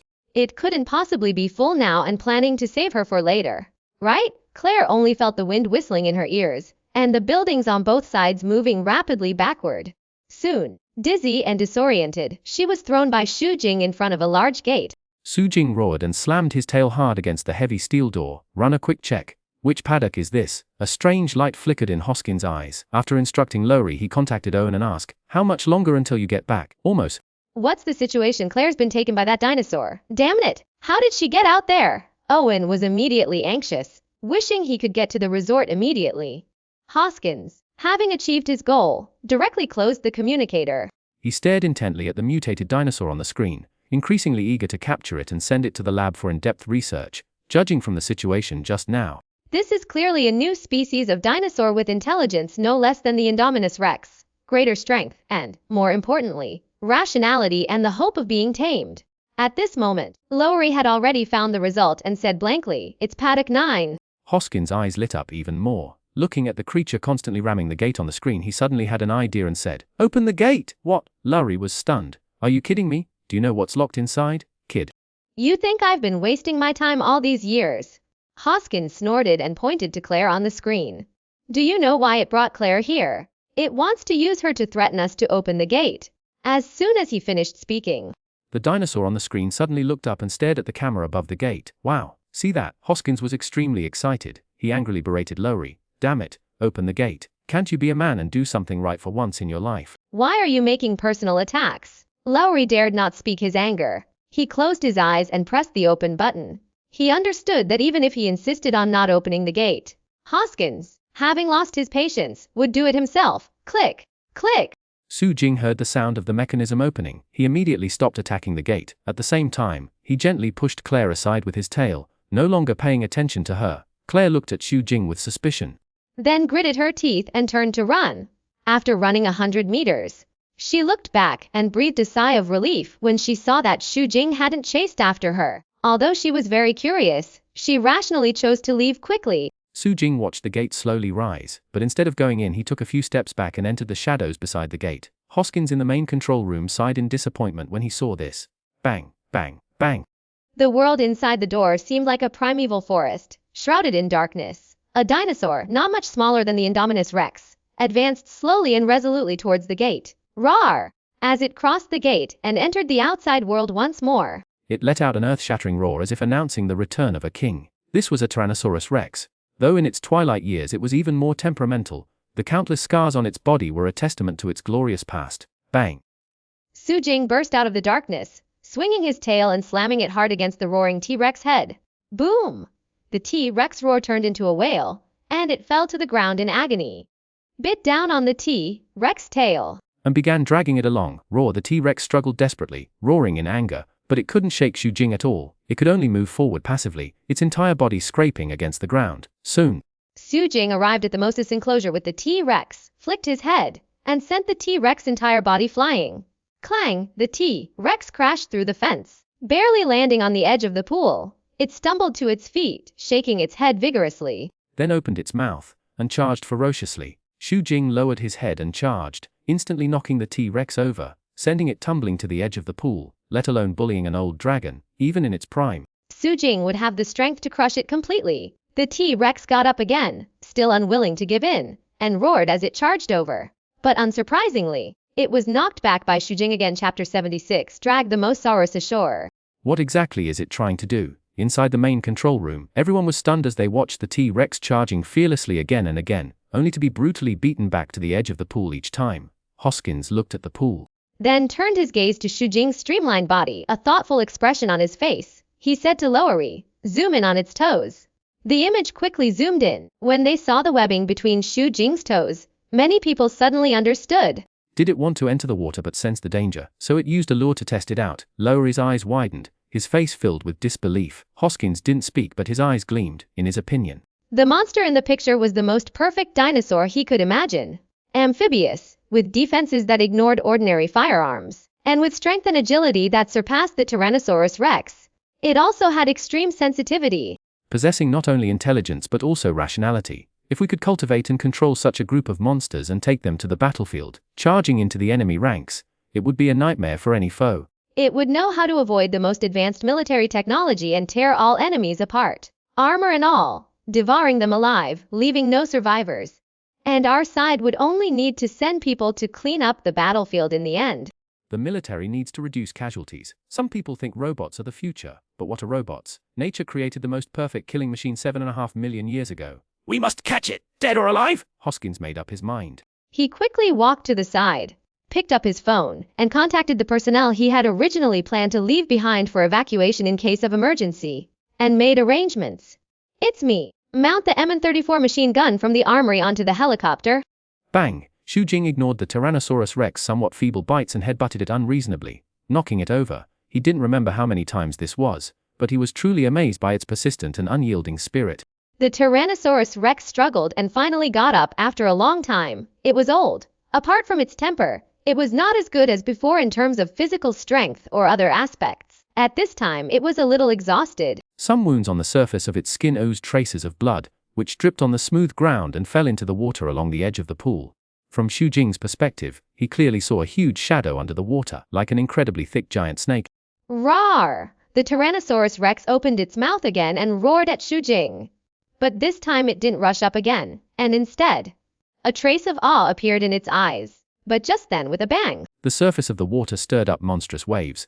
The Mosasaurus opened its blood basin-like mouth, big enough to swallow the entire head of the Tyrannosaurus Rex, leaped out of the water, pounced on the Tyrannosaurus Rex, and bit its neck tightly, dragging it into the water. Seeing the body of the Mosasaurus after it appeared, Xu Jing couldn't help but curse in his heart, because the other party was even bigger than he had guessed. According to his estimation, it was about 30 meters long. Fortunately, he didn't rush into the water rashly. But now it's not like there's no way to deal with it. While the Tyrannosaurus Rex was struggling and wrestling with the Mosasaurus, he rushed over suddenly, opened his mouth to the maximum, and bit the other party's neck in one gulp. Roar! The Mosasaur roared in pain. It had no choice but to release the Tyrannosaurus Rex. The half of its body still in the water swayed in an S shape like a snake, trying to escape back into the water. But Xu Jing wouldn't give up such a great opportunity. He let out a muffled roar from his throat, and then began to exert force with all four limbs, desperately dragging backwards like a tug of war. However, he was still being pulled towards the water surface little by little. Roar! The Tyrannosaurus Rex shook its head and struggled to stand up. There were rows of bloody holes on both sides of its neck. The damage caused by the Mosasaur to it was much more serious than that caused by Xu Jing. Then, something unexpected happened to Xu Jing. The Tyrannosaurus Rex did not take the opportunity to kick him when he was down. Instead, it bit the Mosasaur's forelimb fiercely and helped to drag it out like crazy. Now the Mosasaur, which was about to escape back into the water, was no match. It was dragged out of the water little by the two giant beasts. 1 meter, 2 meters, 3 meters. Xu Jing continued his efforts and dragged the Mosasaur to the street not far away before stopping. There is a saying that a fallen phoenix is not as good as a chicken. When the Mosasaur came to the shore, its strength immediately dropped by half. Its limbs had evolved into flippers, which looked particularly short and weak compared to its huge body. They were not enough to support it to move agilely on the shore. The Tyrannosaurus Rex then let go of its mouth, stood still opposite, and then staggered into the darkness. Xu Jing ignored it, but surrounded the Mosasaur, constantly biting it. Finally, he simply rode on it, pressed it down tightly, and mercilessly bit down on the soft part of the Mosasaur's neck. Woo woo woo! The Mosasaur struggled painfully, but couldn't get rid of it at all. Gradually, its strength became weaker and weaker, and its roar became weaker and weaker, and finally it lost its voice. Seeing that task 3 in the system interface showed that it had been completed, Xu Jing raised his head and let out an excited roar. Buzzing at this moment, the sound of helicopter rotors suddenly sounded in the sky.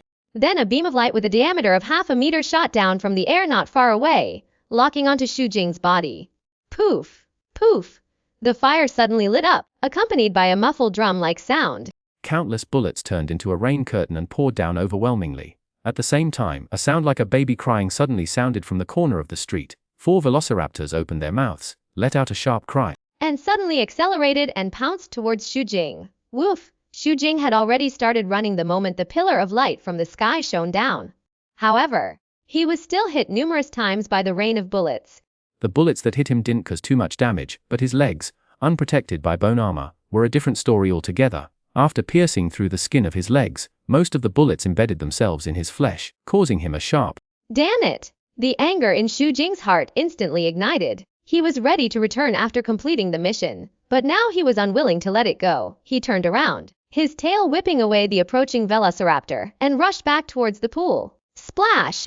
In the blink of an eye, Xu Jing leaped and plunged into the depths of the pool, disappearing from sight. Damn it, Hoskins on the helicopter cursed loudly, frantically pulling the trigger and firing at the spot where Xujing disappeared. He then ordered Owen and the others who had just arrived to figure out a way. We have to find a Chapter 77. Return. Owen ignored the frantic Hoskins. He was currently comforting the seriously injured velociraptor with a pained expression and, along with his black colleague, looking for tools to provide emergency care. However, the other soldiers quickly took action. They used trash cans and other objects to build simple fortifications at the edge of the pool and set up machine guns. Hoskins, on the other hand, was in the helicopter, shining the strong light of the searchlights into the water, trying to find any trace of the target. Lowery, give me its location. After flying around for a while without success, he finally remembered the key. He used the communicator to ask Lowery to locate Xujing based on the location chip. Inside the control room, Lowery tapped on the keyboard and quickly locked onto the target, sharing the real-time location information to the tactical watch worn by Hoskins. Seeing a stationary, flashing green dot directly in front of him on the watch, Hoskins' lips curled into a triumphant smile. He quickly pulled out a rocket launcher and directed the helicopter to fly over. After going underwater, Xujing swam directly south to the end of the pool, several miles away. He didn't come ashore here, and he remembered that there was a location chip in his body, but he still chose to lie motionless at the bottom of the water. His hearing was very acute. The sound of the helicopter's rotor blades reached him clearly through the water, allowing him to discern its approximate location. As the helicopter drew closer and was about to hover above him, Xujing moved. Huff. This movement was an all-out effort. A white line, rapidly surging north, was clearly visible on the water's surface. Boom! At that moment, a fireball exploded beneath him in the water behind. However, the violent explosion of the rocket not only didn't harm Jing in the slightest, but actually created a propelling force, further accelerating his speed. Cunning beast, it's heading towards you. Be careful. Hoskins was instantly filled with shock and anger, watching the green dot on his watch moving at an unbelievable speed. He hurriedly notified the soldiers on the shore who were waiting in full battle readiness, while urging the pilot to turn around and give chase. But all of this was too late. In less than a minute, Xujing rushed to the northernmost edge of the pool, then roared and pounced upwards. Countless bullets rained down on him. Xujing stepped onto the ground without retreating a single step, braving the hail of bullets. He lowered his head and charged towards the street entrance. Shoot its legs. Hoskins' reminder was timely, but Jing's actions were even faster. Almost at the same time, a loud crash resounded. The simple defensive works were instantly breached. Xujing trampled with all four limbs. His 7 to 8 meter long tail swept quickly, and in the blink of an eye, he had slaughtered the soldiers blocking his path. Subsequently, he didn't bother chasing after those who had escaped. After slightly discerning the direction, he strode on all fours and sprinted towards the outside of the resort. Simply a perfect killing machine. Hoskins' eyes on the helicopter shone like light bulbs. The desire in his heart grew even stronger. Quick, chase after it, he instructed the pilot, disregarding the casualties of his subordinates on the ground. And chased after it without hesitation. The park will go bankrupt tomorrow. If he can't deal with the escaped dinosaur below tonight, then there's nothing left for him to do afterwards. The laboratory was destroyed and most of the data was lost. But many researchers are still alive and under his control. As long as he captures the dinosaur below, even if it's just a corpse, he can definitely research a product that is stronger and more perfect than the Indominus Rex. Xujing had already pushed his speed to the maximum and chosen the shortest route. He smashed through anything that obstructed his path along the way. Soon, he rushed out of the resort and into the valley, advancing rapidly in a straight line toward the forest enclosure. Upon noticing the helicopter in the sky pursuing him, he sneered inwardly. If he wasn't reluctant to spend 1,000 points of source, he would have released the Vajra armor long ago and shot it down. But there were other ways to deal with it. Xujing's target was the aviary located between the valley and the old park ruins. As long as he smashed the huge aviary made of transparent tempered glass and released the pterosaurs inside, the helicopter in the sky would naturally meet a grim fate. At 9 o'clock, the moment Xujing was caught in the searchlight, Hoskins directly picked up the rocket launcher and fired. Boom! A fireball exploded a few meters away from Xujing. A massive heat wave spread outward from the point of the explosion. Fortunately, he was advancing on all fours and had enough weight, so he wasn't overturned on the spot. Enduring the burning pain all over his body, Xujing gritted his teeth and continued running. The surrounding low bushes and the darkness of the night provided him with the best cover. Although the positioning chip on his body kept revealing his location, the people on the plane rarely had a chance to lock onto him and fire in time. Damn it! Hoskins felt frustrated. If it were daytime, he would definitely be confident in locking onto the target and attacking. But now, he could only temporarily keep from losing him and wait for an opportunity. A few tens of minutes later, the aviary was finally faintly visible in the distance. Roar! Disregarding exposing himself, and charged through a thicket of bushes despite the gunfire. Then, with a loud thud, his entire body crashed into the aviary. Squawk, squawk, squawk. The pterodactyls in the cage, who were originally dozing off, were immediately awakened and emitted threatening screeches at Xu Jingao. Xu Jing opened his bloody mouth and roared, frantically charging around inside the cage. His arrival was like a beast breaking into a poultry coop. All the pterodactyls were frightened and flew up in panic. Then, finding an opening, they flew out one after another. No! No! Lowry's panicked voice came through Hoskins' headset before he could understand what was happening. The pterodactyls in the sky, now free, all let out excited shrieks and locked onto the helicopter. Oh God! Ascend! Ascend quickly! Ascend! Ascend! Ascend! The soldier in the co-pilot seat screamed in terrified, incoherent tension. Da-da-da. The rotary machine gun roared continuously at the incoming pterodactyls, but it couldn't stop the increasing number of pterodactyls from attacking. Chat! A rapidly flying pteranodon pierced through the front window of the helicopter with its sharp, long beak. Several more pteranodons then swooped towards the wings. Crack! Crack! Crack! The helicopter's wings were immediately hindered in their rotation and began to shake. No! Hoskins let out an unwilling, terrified, but could only watch as the helicopter lost control, spiraling towards the ground. Boom! A fiery, small mushroom cloud exploded, illuminating the sky. Watching the burning helicopter, Xu Jing finally felt a sense of relief. He summoned the system and, with a thought, clicked on the return option. Chapter 78. The Green Mission 1/2! Xu Jing opened his eyes and exhaled. It was dim inside and outside. He had only spent a day in Jurassic World this time. For the main world, it was just getting dark. And less than half an hour had passed since he had traveled over. Xu Jing summoned the system interface and looked at the source bar. It had 450 points, more than double what he had when he entered. The harvest was not small. He then looked at the taskbar and chose to claim the soul enhancement reward. As before, his mind felt very cool. As his soul was enhanced, he gradually felt a sense of emptiness. Xu Jing focused his attention on every part of his body. Instantly, every part inside him, even the tiniest capillaries, he could see clearly. Internal vision is the standard for a first-order soul.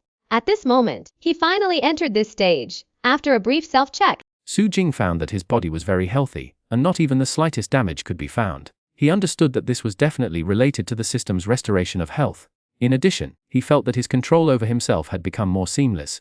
Not only could he fully exert his innate strength, but he could also better restrain his aura, making it difficult for others to see through him easily.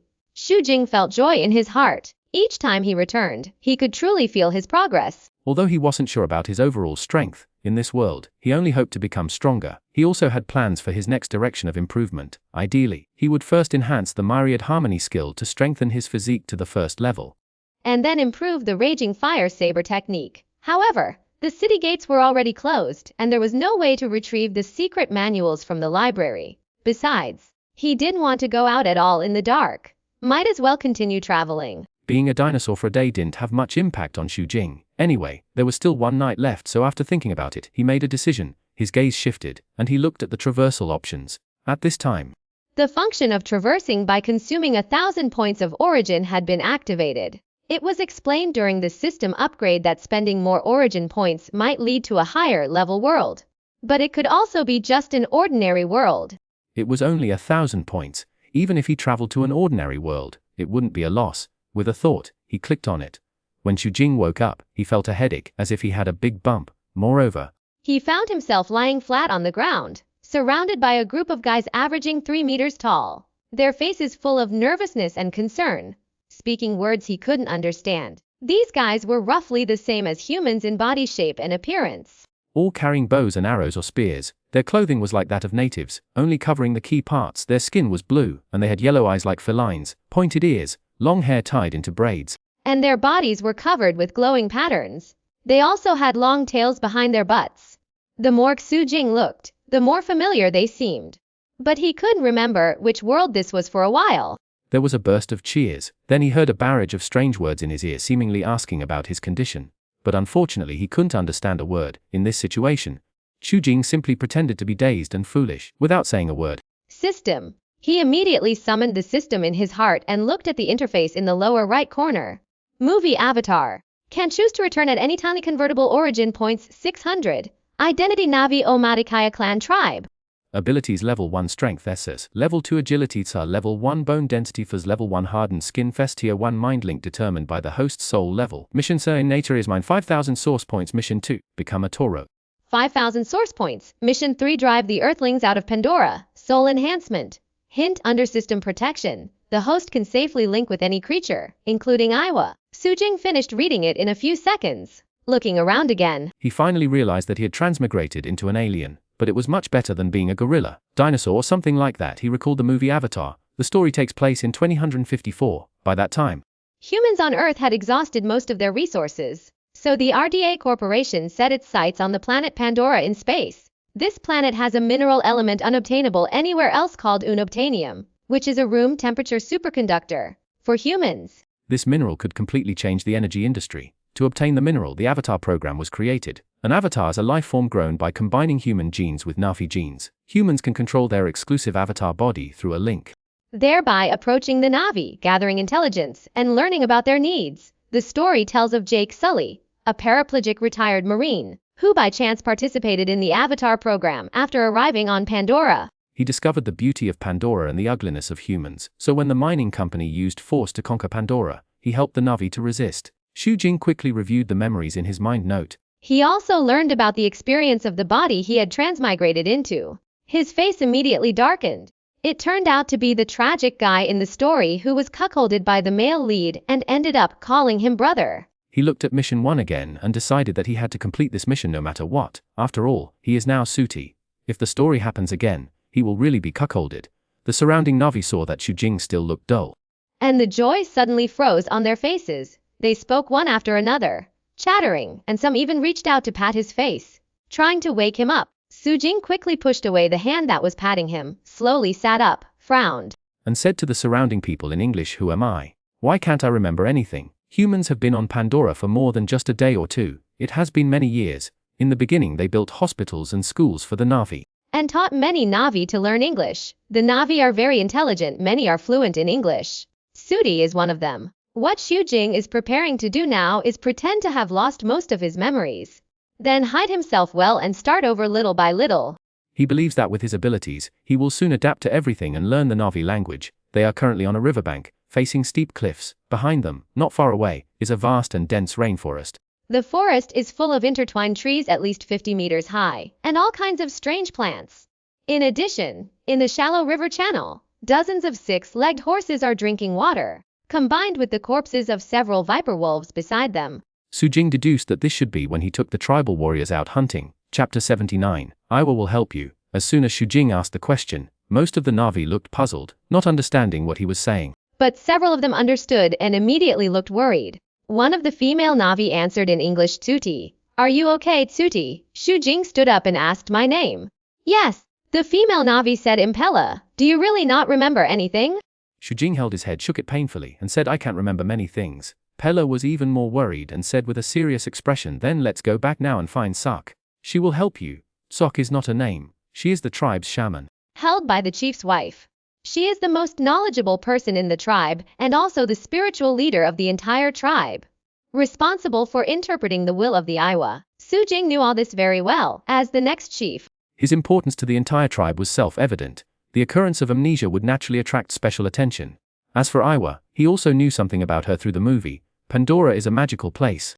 The entire planet can be seen as an independent life form. Iowa is the Gaia consciousness of the planet. The forest is her brain. Each plant is a neuron, connected by roots, forming a huge network covering the entire planet. Every creature here has an exposed nervous system that can be linked to each other for mental communication. Of course, it can also be linked to Iowa to pray to her. In addition, the long hair, like things on the Navis heads, are actually their exposed nervous systems. However, Xu Jing was not worried at all. The system had already given a prompt that he could safely link with any creature, including Iowa. Without worrying about exposing anything, he looked confused, then fell into thought. Pella sighed and said, "Tell you slowly on the way." Xu Jing said, "Okay, then let's go back now." "Bye, Guai." Pella said a few words to the other Navi. The crowd went to their mounts. Then she led a hexapede towards Xu Jing and said, "This is your mount, Nicole. Do you remember how to form Sahelu? Sahelu is a neural link. Su Jing nodded this time, then looked at his mount. The hexapede is also known as Andira horse. It has 6 strong legs, no fur, and zebra-like stripes on its body. It has a long neck and a small head, bright stripes and armor all over its body, covering the back of its neck to the back of its head. This horse is 5 meters long and 4 meters high, comparable to an elephant on Earth. Its neck has 2 rows of muscles for breathing, with multiple breathing holes. And these multiple valves can greatly increase the amount of air inhaled. Even if he had never ridden one before, just by observing its appearance, Xu Jing could guess that this animal must have great speed and endurance. He nimbly jumped on the horse, pulled the long braid behind his head, and connected it to an exposed nerve on the left side of Nicole's head. Hiss! Xu Jing's eyes widened. In this instant, he and the 6-legged horse beneath him seemed to transcend their species. He could hear its thoughts and feel its strong, powerful breath and heartbeat. They could communicate with each other. Whatever was in his mind, if he wanted the horse to know, it would be heard. Perhaps it was because his spirit had reached the first tier. The disparity between them was too great. Now, through the mind link, he could even forcibly listen to its thoughts, regardless of whether it wanted him to or not. However, Xu Jing could sense Nicole's trust and obedience towards him. He didn't need to waste any effort retaming her. Forward! As soon as he thought it, Nicole immediately strode forward, breaking into a run. Ooh, oh, oh! The surrounding Na'vi made strange noises, and after loading up the prey, they quickly mounted their steeds and galloped after Xu Jing. Pela followed beside, guiding the way and talking, trying to help him recover his memories. They advanced into the depths of the dense rainforest. Before long, they saw a towering, colossal tree in the distance. This great tree grew in a spiral shape, its canopy reaching into the clouds. Compared to the other 50-meter tall trees in the forest, it was like the difference between a child and an adult. Soon they arrived at the base of the giant tree. Massive roots, like feet, spread out and burrowed deep into the soil, forming a series of large arches. Xu Jing was amazed. This was the home tree, the novice living home. Inside, it was a world of its own. Vast and expansive spaces crisscrossed, with enormous roots forming natural pillars, spiral staircases leading upwards, and countless natural honeycomb-shaped cavities. The Na'vi lived within, sleeping, eating, weaving, dancing, and celebrating their Iwa. Seeing Xu Jing and his party return, the Na'vi who had stayed behind in the clan let out cheers of excitement. Soon, a male Na'vi, adorned with many ornaments and possessing the imposing demeanor of a tribal chief, walked towards Xu Jing, surrounded by clan members. He looked puzzled, seemingly asking Xu Jing something. Xu Jing didn't speak. Pela began chattering away beside him, explaining the situation. On the way here, Xu Jing had already asked Pela and learned about his ordeal while hunting a peacock deer. They had trespassed into the territory of the hammerhead Titna there and were chased away. His mount accidentally caught its hoof in a tree root while running, causing him to fall and hit his head on a rock. Xu Jing didn't know if this was arranged by the system, but it gave him a suitable reason to explain his amnesia. Oh, after listening to Pela's account, Chief Itakan couldn't help but pat Xu Jing on the shoulder and said in English, "I understand you. But don't worry. Iwa will help you." At this moment, his wife, the tribe's priestess Moat, descended from the spiraling tree roots. She walked step by step towards Xu Jing, her deep gaze fixed on him, scrutinizing him. Xu Jing knew that Moat was confirming his identity. However, the system had already reassured him. Even a mind link was not to be feared. As long as he didn't reveal any flaws, the other party wouldn't be able to see any problems. Sure enough, Moat circled him several times and even leaned in to gently sniff his shoulder. Finally, she confirmed and said, "Sudi, after dark, I will ask Iwa to help you recover your memories." Xu Jing nodded. He originally thought it would take time to learn, but after hearing Itakan and Moat's words, he understood what help he would receive. If the connection of all the plant roots on Pandora can be likened to a network, then each massive home tree is equivalent to a base station. The Na'vi can use a mind link with the special tree of souls to upload and download their memories and thoughts, and even hear the voices of their ancestors. As a hunter, Sute has the right to enter the sacred site and link with the tree of souls. He must have uploaded his memories, just like keeping a diary, and can review them at any time. Even if Xu Jing doesn't know the password, or even can't find them, it doesn't matter. Moat, who is responsible for communicating with Iwa, can pray to her and request a download. These memories can still be transmitted through the mind link. Chapter 8 of the ritual. Night quietly descends. Pandora at night is completely like a different world from Pandora during the day. Not only are there 3 moons hanging in the sky, but they are also colorful, like a bright and clean but slightly melancholic oil painting. Everywhere the ground is covered in vegetation, there is a glittering light. Green, red, each plant releases its own unique color. It is more beautiful than the bustling and bizarre metropolis Xu Jing had seen in his previous life. Various stunning and beautiful scenes strongly impacted his vision. As if he had arrived in a magnificent and fantastical world. Mother is ready, go ahead. Just as Xu Jing was standing outside the tree hole, staring blankly at the dreamlike night scenery, a female voice suddenly urged him from behind. Sky blue skin, lemon-like eyes, wasp-like slender waist, long tail, straight nose, twitching ears, pointed chin, and delicate features like a human, and her fiery figure was only covered in key areas with simple ornaments. The streamlined patterns on her skin emitted a faint glow in the night. It was as if she was adorned with dazzling gemstones. This was his nominal future wife, the princess of the Humankind clan, Neteri. Xu Jing gave a gentle smile and walked up to her, saying, Neteri swayed her tail back and forth, curiously looking at Xu Jing for a few seconds before turning around and smiling. I think I prefer you the way you are now, whether she was willing or not, whether she liked it or not. The man in front of her would become her future husband. None of the other men in the tribe would dare to choose her. Since she couldn't change it, she might as well slowly accept reality. As the best warrior in the tribe, Xu Jing didn't have Su Tai's memory. He could roughly guess the character of his predecessor. Brave, fearless, confident, very manly, but also very proud, even aloof, and with a strong sense of self-esteem, as the future successor to the clan leader. He and Neteri were seen as a match made in heaven by the other Na'vi. No one dared to cut in and steal her love. Therefore, he never considered the possibility of his Xuanhuan being taken away. He spent most of his time showing off his martial prowess in front of the clansmen, and rarely cared about Neteri. So when Jake, from the human world, came to the tribe in his avatar and developed feelings for Neteri in their daily learning and living together, the tragedy naturally unfolded when he became a core member with the right to speak. Now that he was here, even if Xu Jing didn't lie, he didn't want to be cuckolded. Of course for him, completing task 1 wasn't difficult. He didn't even need to win Neteri's heart. The easiest way was to directly kill Jake's avatar and eliminate the source. Xu Jing thought about these things with his head down, not responding to what Neteri said. The latter didn't mind and seemed used to it. Then she quickened her pace in silence and led the way. Bare feet stepped on the moss on the ground, as if playing the piano with his feet. With each step, the already fluorescent moss would burst into even more dazzling light. The two walked lightly and rhythmically diagonally through the home tree, then crossed a green tree bridge built on a lake near the waterfall, and arrived at their destination. What came into view were thick trees only a dozen meters high, but the branches of these trees were white, hanging straight down to the ground like slender crystals, emitting a pearly white light in the night. This was the sacred place of the Humankind clan. These trees were the Tree of Souls.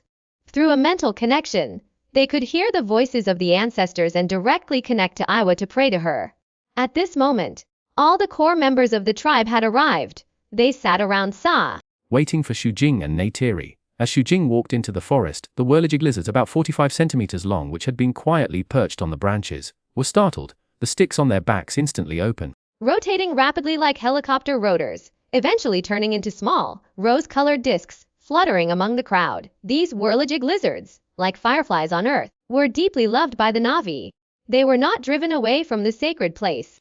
In addition, countless jellyfish, like white luminous bodies, floated in the sacred place. These were the seeds of the Tree of Souls. They seemed to have life, wandering all over Pandora. It could also be said that they were a kind of spirit, symbolizing a. Xu Jing walked straight to the center and stood next to Moat. Sit down. Moat gently patted Xu Jing's shoulder and said, connect to the Tree of Voices. Xu Jing did as he was told, grabbing 3 branches and connecting them to his exposed neural system. His pupils dilated sharply. In an instant, countless voices seemed to ring in his mind, but they were faint and unclear. Begin. Moat's words were not only addressed to Xu Jing but also to all the surrounding people. Upon hearing the instruction, everyone unhesitatingly connected to the tiny roots of the Tree of Voices emerging from the ground, then joined hands and swayed rhythmically. Moat closed her eyes and waved her hands and feet spasmodically, like a shaman performing a ritual, loudly speaking Na'vi words that Xu Jing could not understand. The surrounding Na'vi all closed their eyes, occasionally responding to Moat in unison. Xu Jing sat upright in front of Moat, watching her somewhat comical movements. But his expression became more and more solemn. His first-order divine soul could clearly feel a vast and unimaginable mental power gathering as the ritual began. Iwangopangopangopangop. Gradually, Moat stopped speaking. But strange syllables emanated from her mouth, as if a magician were chanting a mysterious incantation. Whoosh! At this moment, with Xu Jing as the center, the ground glowed brightly like a magic circle, and all the roots emitted a strong light. Xu Jing saw that the 3 branches connected to him became brighter, as if transmitting information, with clusters of light spreading downwards from the tips of the branches. Boom! When the light clusters reached the place where his nerves connected to the branches, it was as if a bomb had been dropped in his mind, exploding violently. Subsequently, all of Sute's experiences played out in Xu Jing's mind like a fast-forwarded movie, seeming to merge into his soul and become his memories. No, Xu Jing did not blindly integrate. He guarded his spirit and began to filter out the useless information, only selecting what was useful to him: language, hunting experience. Time passed little by little. The surrounding rituals had long been completed. Everyone sat still, watching the closed-eyed Xu Jing, waiting for an answer, as if a century had passed.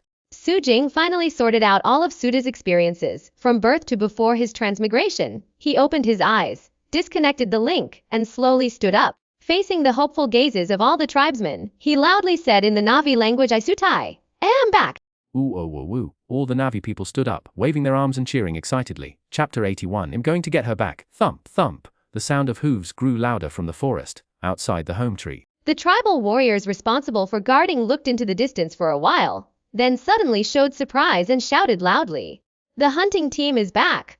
Oh, oh, oh! Many Navi people rushed out of the home tree, cheering excitedly. Before long, They saw a dozen tribesmen riding dire horses, appearing through the dense jungle. The leader was clearly taller and stronger than the others, exceeding 3 meters. The patterns on his body were like beautiful stars, emitting a faint fluorescent light even in the daytime. Sutai, many Navi women shot out ardent light in their eyes, shouting Jing's name without regard.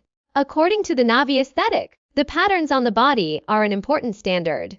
Xu Jing carried a longbow on his back, and large chunks of divided prey were hung on the horse's back. Facing the cheers of the tribe, he calmly rushed into the home tree. Naturally, someone would handle the food. After he dismounted, He took a few steps to Itukan, bowed his head, and greeted him. "I see you." The Navi don't see you with their eyes.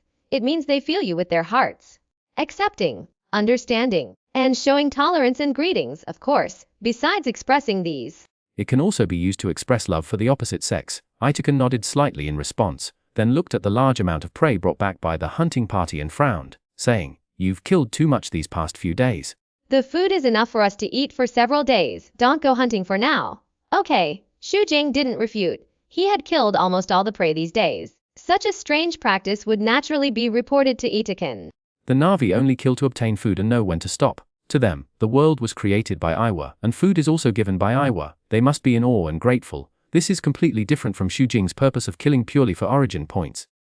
However, Now being a member of the Navi, Xu Jing didn't want to be an outlier. Anyway, there was still plenty of time. According to the time prompt from the system, he calculated that one night in the main world would be more than 3 months here. Such a long time. even if he only hunts normally every day, it would be enough for him to max out the 10,000 point kill limit, and his continuous hunting these past few days was just to accumulate more origin points first, and then use them to improve his strength. Xu Jing looked around and didn't see Neytiri, so he asked Itukan. Itukan's face was gloomy, and he said in a deep voice, The warriors we sent to monitor the aliens returned to report that a huge alien mount flew down from the clouds the day before yesterday morning. A group of new aliens were riding in it. Neytiri heard about it and ran out to investigate. Xu Jing cursed inwardly upon hearing this. It seemed like the plot was about to begin. He said without hesitation, "I'm going to bring her back." Although he didn't have any feelings for Neytiri, in the eyes of everyone in the tribe, Neytiri was his woman. If she were to be taken away by Jake in the future, it would be a real joke. Don't worry. Itukan grabbed Xu Jing, who was about to turn around, and said, Neytiri is calmer and more thoughtful than her sister. She knows what she's doing and won't act rashly. Neytiri used to have a sister named Xuanhuan. The ones who have now arrived on Pandora are a mining company from Earth. When this company first arrived, in order to gain buffer time for building a base, they adopted a friendly diplomatic strategy under the advice of Dr. Grace Augustine, a kind-hearted and idealistic botanist scientist. The Avatar program was launched at that time. Grace and other scientists piloted avatars, gained the initial trust of the Omaticaya clan, and then helped them build hospitals, set up schools, and teach Navi children to learn English. Neytiri, her sister, and Xu Jing had all attended the human school in the past, as did many of the current young people in the tribe. That school had been open for a full decade. In those 10 years, with the help of the Navi, the human base was completed, and mining operations began. It wasn't until then that the Navi knew what the humans wanted. They were angered by the deforestation, and many, including Xuanhuan, stopped going to school from that time on. Until one day, Xuanhuan bonded with an Ikran forming Sahelu.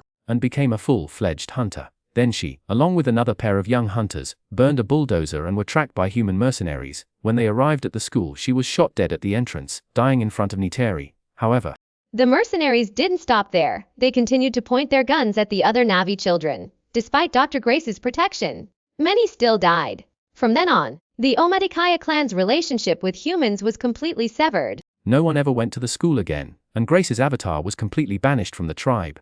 After Xu Jing underwent the ritual to regain his memories, he was fully aware of the story. He wasn't worried that Neytiri would act impulsively and recklessly like her sister. Nor was he worried about Neytiri's safety. After all, Neytiri was a full-fledged hunter with the ability to survive in the forest.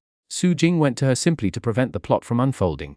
Calculating the time, if the space shuttle had entered the base the day before yesterday, then today was the day Jake would pilot his avatar. Escorting Grace away from the base to collect samples in the forest, Xu Jing turned his head and said to Itukin with a blank expression, "I know, but I'm still worried."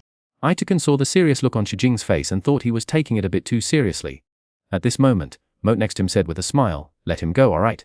Itukin shook his head helplessly and released his hand. Xu Jing nodded to them, then turned and rushed out of the home tree, accompanied by a sharp cry. A massive beast, mainly blue in color and somewhat resembling a pterosaur, perched above the home tree, flew down and stopped in front of Xu Jing. This was an acren, also known as a banshee by the humans here due to its sharp and terrifying cry. It has vibrant skin like a lizard, its mouth can suddenly expand like a fish, and its teeth can protrude outwards like a great white shark. Its wingspan can reach 12 meters when flying. Only a Na'vi who has bonded with an Ikran through Tsahelu can be recognized as a hunter. This is considered the Navi's second birth. In each tribe, hunters are the core class, possessing the right to speak and being trusted and respected by other members. Ikran are social creatures, but once bonded with a Na'vi through Tsahelu, they will only follow one hunter for life. Xu Jing stepped forward and gently stroked his Ikran, linking his nervous system to it. Then, he wrapped his arms around its long neck and leaped onto its back. Woo-ow! With a soft shout, the Ikran beneath him immediately spread its wings and carried him into the sky. Chapter 82. An alluring deal. Hell's Gate is the name of the base established by humans on Pandora. Inside the base, Jake Sully, who had only arrived on this planet 2 days ago, was maneuvering his wheelchair, following a sharp-looking, black-haired female pilot in dark green military uniform. He was originally a paraplegic former Marine on Earth. After retiring, he didn't have the money for spinal surgery and felt that there was nothing worth fighting for anymore. As if he had lost his purpose. Until one day, the RDA Corporation where his scientist brother worked, suddenly found him. They told him about his brother's death and asked him to go to Pandora in his brother's place to fulfill the final contract. The reason for this was that the mining company was reluctant to let the expensive avatar, created with his brother's DNA, go to waste. They believed that their brothers had similar genes, and he could control the avatar in his brother's place. After considering it, Jake gladly accepted the job. He slept in space for almost 6 years and finally arrived on Pandora the day before yesterday. After testing yesterday, he was indeed able to synchronize and control his brother's avatar and experience the joy of running again. And today, he has been allowed to leave the base with scientists in an avatar to go to the outside world. Of course, with laboratory experience only dissecting a frog, he can only act as an escort. The female pilot leading him is named Trudy. She mainly handles scientific expeditions for the scientists. But she is also a member of the base's mercenaries and must obey the orders of Commander Miles Quaritch. It is Quaritch who wants to see Jake. That's the man who wants to see you. I'll see you on the plane. Trudy took Jake to the outside of a training room and then left. Jake controlled his wheelchair into the room and looked at Quaritch, who was doing weight training, and said, "Are you the one who wanted to see me?" Colonel. Quaritch's hair was graying, and he looked to be over 50. But his physical strength was no less than that of young soldiers who trained year-round. He put down the training equipment, did answer Jake's question, but talked about the dangers of Pandora. Finally, he led him to an AMP exoskeleton armor and suddenly said the Avatar program is a boring joke. They've raised a bunch of useless scientists. He looked disdainful. In a few movements, he climbed into the 4.2-meter-high armored vehicle, then said, "However, now there's an opportunity." After Jake controlled the wheelchair onto the elevator, and it ascended to the opposite side, Quaritch finally revealed the purpose of seeking Jake. A scout disguised as an avatar. What a brilliant combination. It gives me goosebumps. Such a Marine can indeed provide me with on-the-ground intelligence, the most in-depth intelligence. Listen, I want you to understand these natives from the inside, gain their trust. I must know how to bring them to heel, or how to force them to comply. Jake thought for a moment and asked, am I still a member of Grace's team? Officially, yes. You can do research with those scientists, or chat idly. Quaritch replied with a smile, but his tone changed. But you have to report to me, can you do that, son? Jake was silent, lowered his head, considered for a long time, and then showed a forced smile. Yes, sir, that's the right answer. Quaritch was very satisfied. He started the armor, waved his fists twice, turned to face Jake, and gave the condition. Kid. I always take care of my own. Once you get me what I want, when you come back, I'll let you stand up again, on your own legs. That sounds tempting, sir.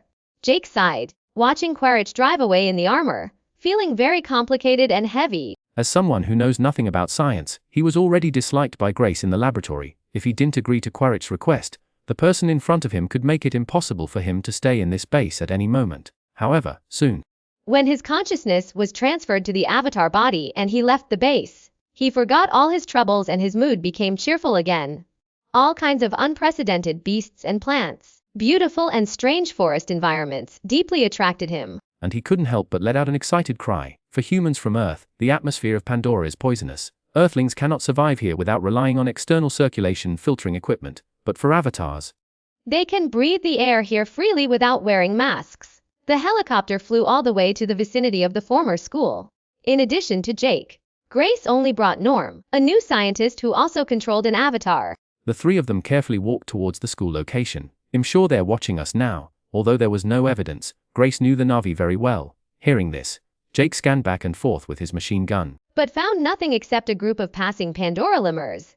And on a large tree dozens of meters away from them, as Grace said, Neytiri was hiding in the branches, silently watching the three avatars on the ground. Although they look like the same race, there are still some differences. Avatars have 5 fingers while the Na'vi only have 4.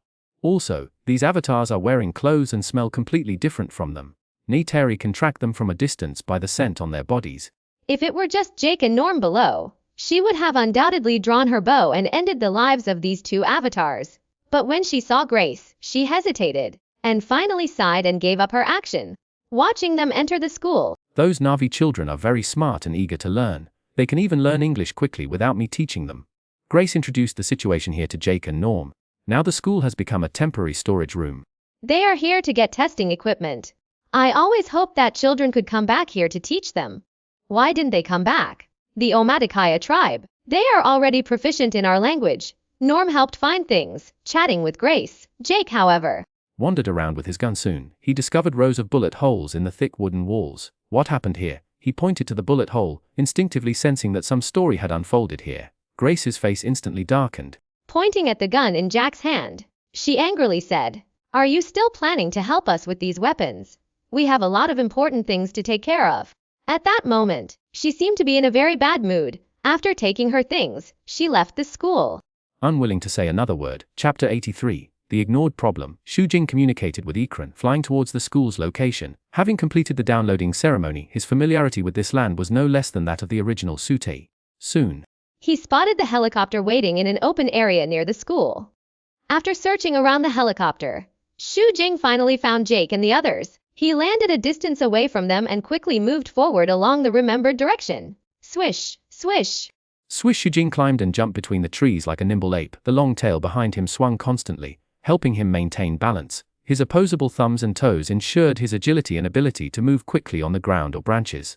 In the past few days, Xu Jing first upgraded his strength to level 2. He was now taller than most Na'vi, and his muscles had become more solid. But it did not affect his movements in the slightest. Before long, he approached Jake and the others. Once there, he didn't rush to deal with Jake, but instead used his ears and nose to search the surroundings. Rustle! A slight rustling of leaves suddenly came from a large tree dozens of meters away from him.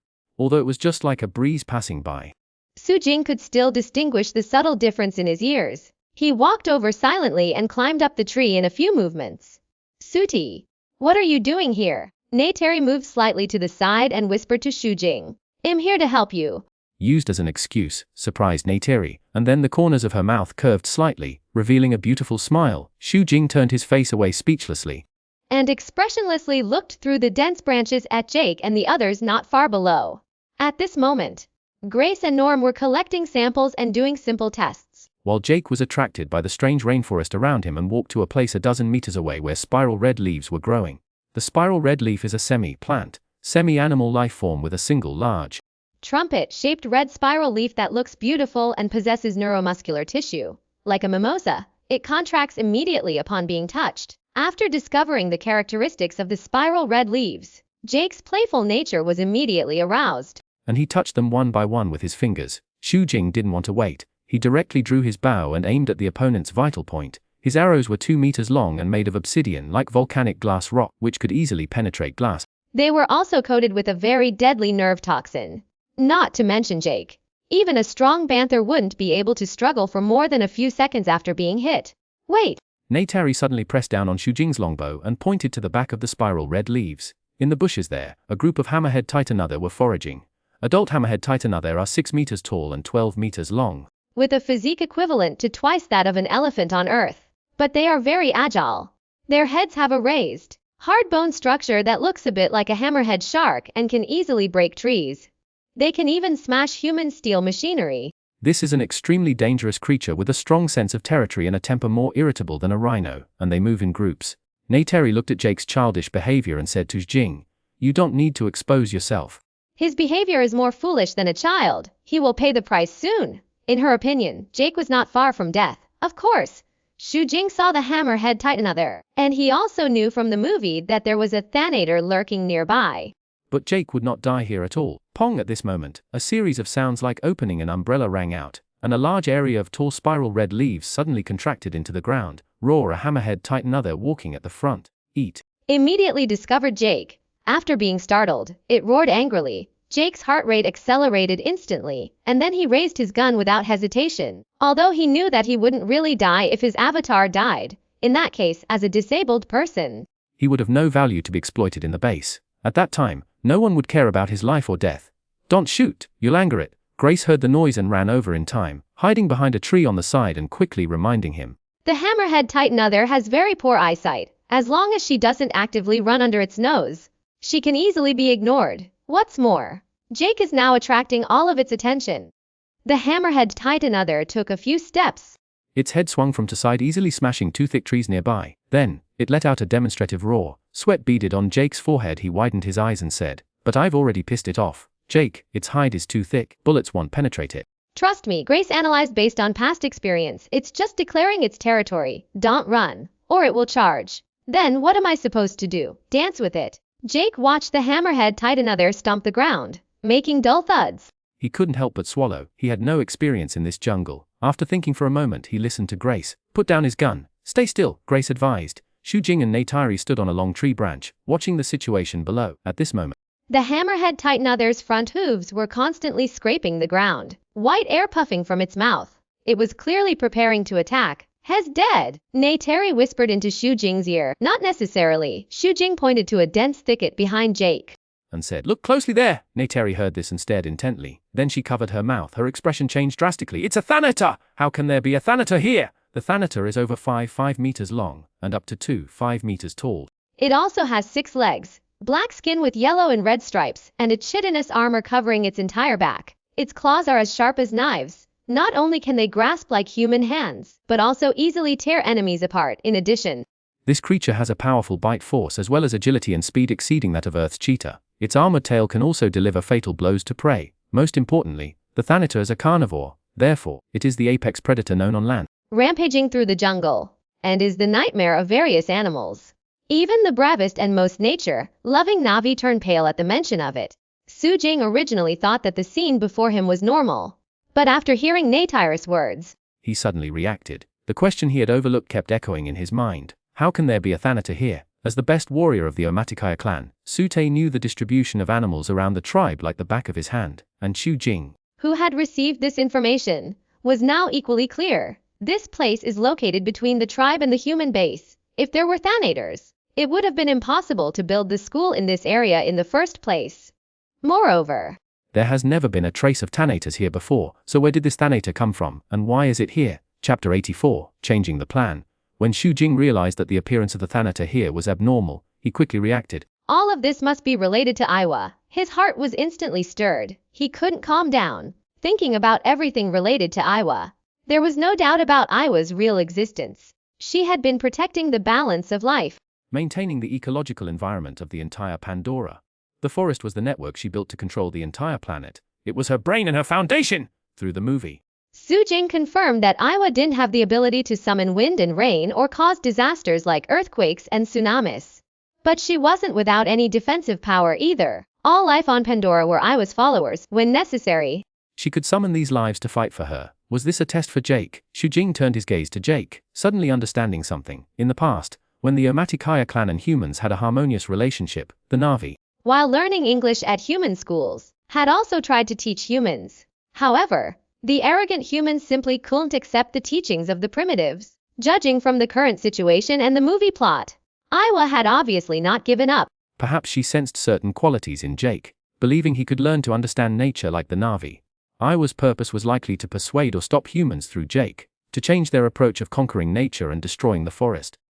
However, Su Jing's heart was filled with doubts because such an Iowa was too fair, treating everything equally, even the extraterrestrial visitors who wanted to destroy her. The RDA company currently on Pandora was just a mining company.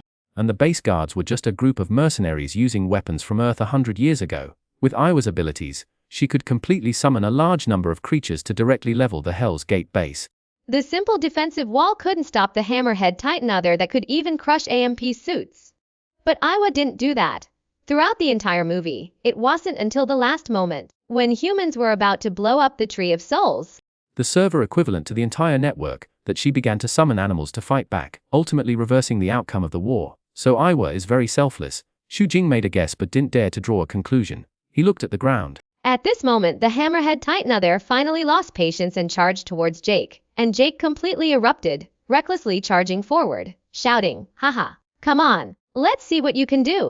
Seeing the hammerhead titan other suddenly stop half a meter in front of him, Jake thought he had scared the opponent away. Come on, let's see who's stronger! He watched the hammerhead titan other retreat step by step. Turning around in fright and running back to its herd, venting, "That's right, go back to your mommy. What an idiot!" Nitari saw Jake was still muttering, while the Thanator had already approached him from behind. She couldn't help but curse. Take care of yourself. Xu Jing changed his plan. Now, Iowa had noticed Jake and started testing him, and he needed Iowa's help to complete Mission 3. Although it seemed that Iowa treated all life impartially, this was just his speculation after all. He couldn't guarantee that he wouldn't be resented if he disrupted Iowa's plan. In addition, he thought of another thing. He could stay in this world for at most 3 months, if Jake unknowingly leaked the most important information. Leading to the home tree of the Omaticaya clan being bulldozed, it was hard to say whether this war would start within 3 months. Anyway, killing Jake wasn't the only way to complete Mission 1. Jake wasn't like Chuti, who was completely unsuspecting. Neytiri grabbed Xu Jing and asked, "Where are you going?" Xu Jing pointed at the Thanator and said firmly, "I'm going to conquer it." In the eyes of the Na'vi, a Thanator rider's status is actually no less than that of a Tauric rider. One is the known land overlord. Both can create a sensational impact and become a legend with great appeal. What? Neytiri was stunned.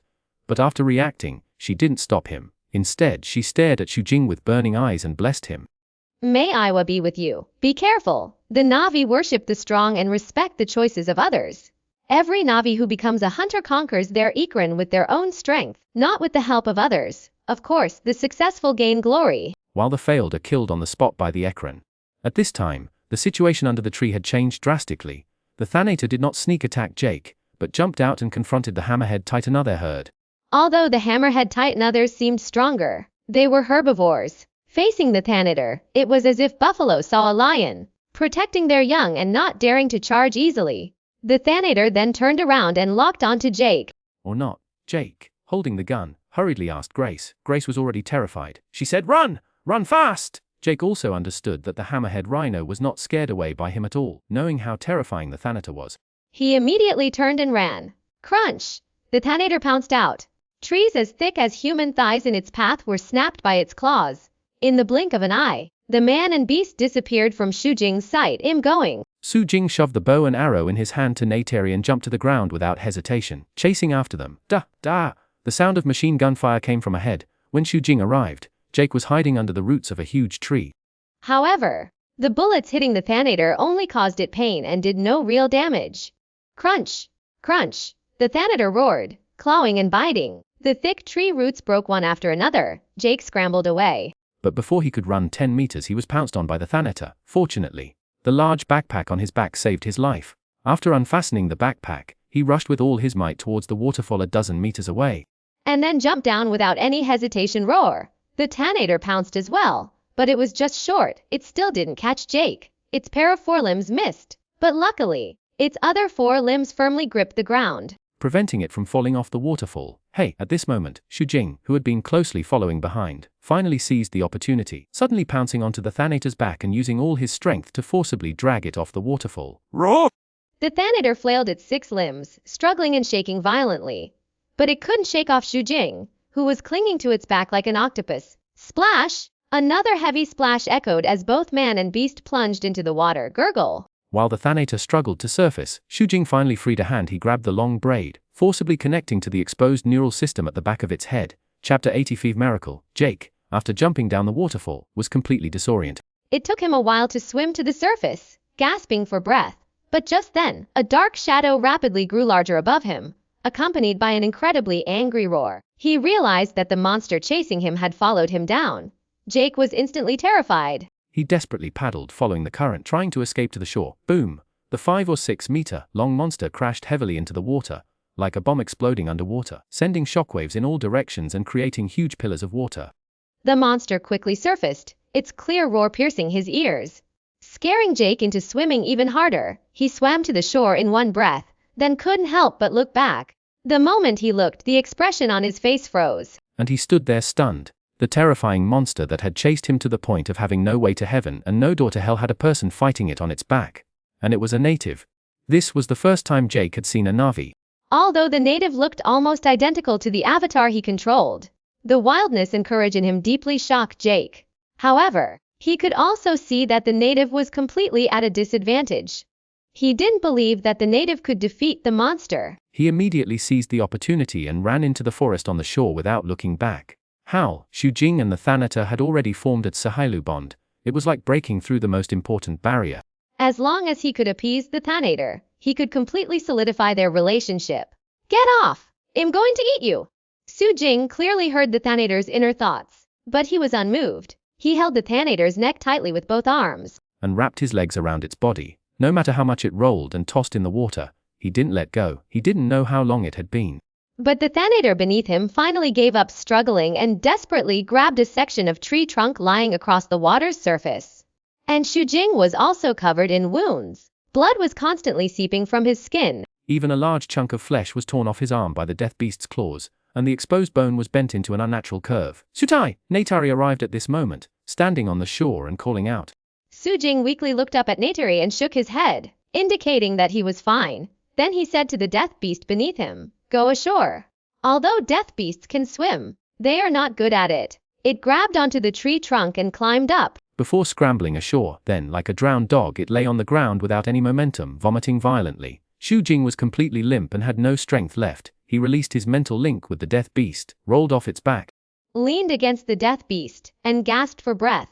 Natari carefully skirted around the front of the death beast and came up to support him, excitedly saying, "Sutai, you really did it. This is a death beast, a land overlord level creature." The last time a death beast rider appeared was decades ago. In recent years, many warriors from various tribes have tried, but they all failed and were eaten. But now, Sutai has succeeded. Natari's body trembled slightly, and she couldn't help but reach out to stroke the death beast's smooth, tough skin. A little unable to believe that what she was seeing was real. Xu didn't know how the successful Navi had conquered the death beasts in the past. But he believed that if it hadn't been in the water just now, even if he had linked with Sahailu, he definitely wouldn't have conquered it so easily. Yes, I did it. Although the system didn't issue a task to subdue the death beast. His heart was filled with a sense of accomplishment. "I saw you." Natari squeezed Xu left hand forcefully. After calming down a bit, she helped him check the injuries on his body, but soon the smile on her face gradually disappeared. And her expression became serious. She worriedly said, "The injury on your right arm is very serious. We need to get back to the tribe as soon as possible." Xu was naturally aware of his own injuries, although he was covered in blood. It was just superficial cuts and scrapes. The only serious injury was his right arm. The Navis skeletal system itself is already incredible. The unique calcified structure and keratin form a layered framework of porous fiber bundles. This is similar to reinforced concrete. This sturdy bone structure means that even if they fall from a high altitude, they rarely break bones, and even if they do break, they will retain their basic shape. But Xu Jing's entire right arm now not only had a large piece of muscle torn off by the death beast, but even the bone was deformed. It was even completely broken. But he wasn't worried. He grabbed Neytiri and said, "No need to be so troublesome. Look." As he spoke, he had already summoned the system with a thought. He clicked on the plus sign behind level 1 skeleton. Although the body after crossing transmigration cannot directly use the origin to restore health points, after so many crossing S. Jing has discovered another method, that is enhancement. While abilities are enhanced, defects or damages will also be repaired. This is his confidence to dare to conquer the Thanator at the risk of danger. After finishing the bone enhancement, it was not over. He simply enhanced agility, strength, and hardened skin all over again. "Oh, Neytiri exclaimed, watching the injuries on Xu Jing's body heal at a speed visible to the naked eye. The expression on her face seemed to be petrified. Aiwa has bestowed a miracle. She quickly reacted and began to pray to Aiwa piously. Xu Jing closed his eyes. With a death god beast around, there was no need to worry about safety at all. As for Ava, if she was truly as selfless and impartial as he suspected, perhaps she would even care about his changes and secrets. And the system allowed him to connect to Aiwa without worry. That says a lot. Besides, this was also Xu Jing's test of Aiwa. He wanted to see if Aiwa would pay attention to him because of this. Time passed bit by bit. As the sunset slanted and the sky darkened, Xu Jing finally completed the enhancement. Strength, bone hardened skin. He enhanced all these abilities to level 3. The injuries on his body had completely healed, and his height had increased again, approaching 3.5 meters, significantly taller than the nearby Neytiri. In addition, his physique was stronger. And his muscles were more solid. His whole body was filled with explosive power. Enough. Xu Jing didn't continue to enhance himself. He felt he had the strength to fight the Thanator 1-on-1. But driving humans out couldn't be achieved by personal force alone, unless he improved at all costs, even turning himself into a monster. However, that would obviously be a losing proposition. Suti Yu. Neytiri looked up, staring at Jing in disbelief.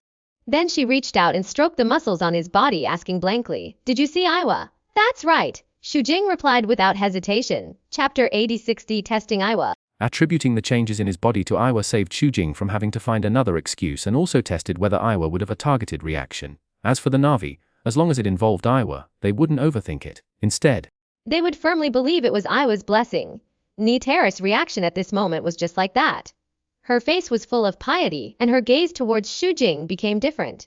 "Let's go. We'll find that alien from before." The Thanator had also recovered. Xu Jing rode on it, and Neytiri naturally sat behind him, intimately wrapping her arms around his shoulders. Roar, after transmitting the information to track Jake through the mental link. The Thanator immediately roared and chased after a certain direction in the forest. The Thanator's senses are highly developed, capable of tracking prey 13 kilometers away. Jake, someone with no experience in the Pandora rainforest, definitely couldn't run that far in half a day. Buzz buzz buzz. Shortly after they entered the forest, a helicopter slowly flew overhead. Grace was in the helicopter, peering through binoculars. Half her body was leaning out as she constantly scanned the forest below. "That's all we can do for today. The Colonel has ordered no night flights."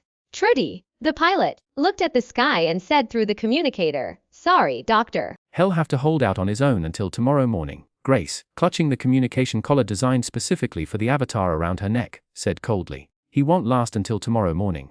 Trudy sighed and turned back towards Hell's Gate without hesitation. In the forest, the Thanator was moving fast, catching up to its target before it got completely dark. "Ooh ooh!" Upon seeing Jake in the distance, it couldn't help but let out an angry growl from its throat. "Quiet!" Xu Jing scolded softly, and the Thanator immediately shut its mouth. "Neytiri, what's wrong? Go kill him!" Xu Jing wasn't entirely sure whether Aiwa had really chosen Jake, or if everything in the movie was just a coincidence. Looking at the sky, it wasn't the same time as when Neytiri aimed at Jake but was stopped by Aiwa in the movie. Nor was it in the same location. If the result was still the same, that would be enough to draw a conclusion. Neytiri didn't object. Now that the Omatikai clan and humans were at odds, they wouldn't show mercy if they had the chance. She jumped off the Thanator and moved towards Jake's location with her bow and arrows.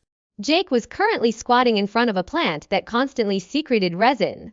He took off his military vest and wrapped it layer by layer around a spear made with a dagger. Seeing the sky getting darker and darker, and hearing all kinds of strange animal calls from around him from time to time, his first thought, based on his experience on Earth, was to make a torch to deal with the darkness and wild animals. Neytiri was fast, and in the blink of an eye, she was about 10 meters away from Jake.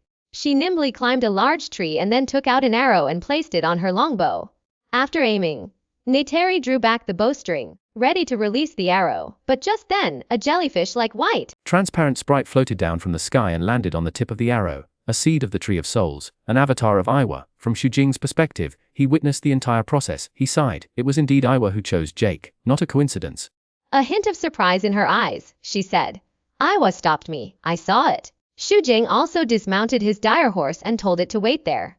Then, he said to Neytiri, let's go. The sky grew darker.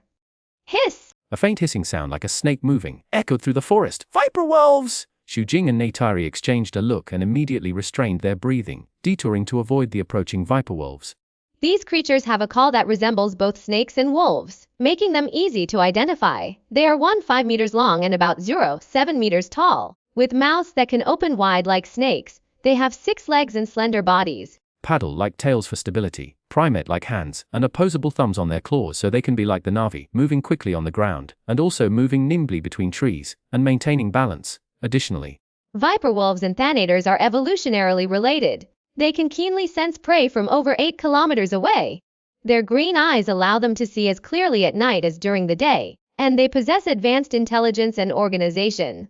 They are accustomed to hunting collectively at night. The Navi greatly admire viper wolves for their unity and intelligence, and viper wolves are also the most feared animal by human ground forces. Jake keenly sensed the approaching malice in the surrounding darkness.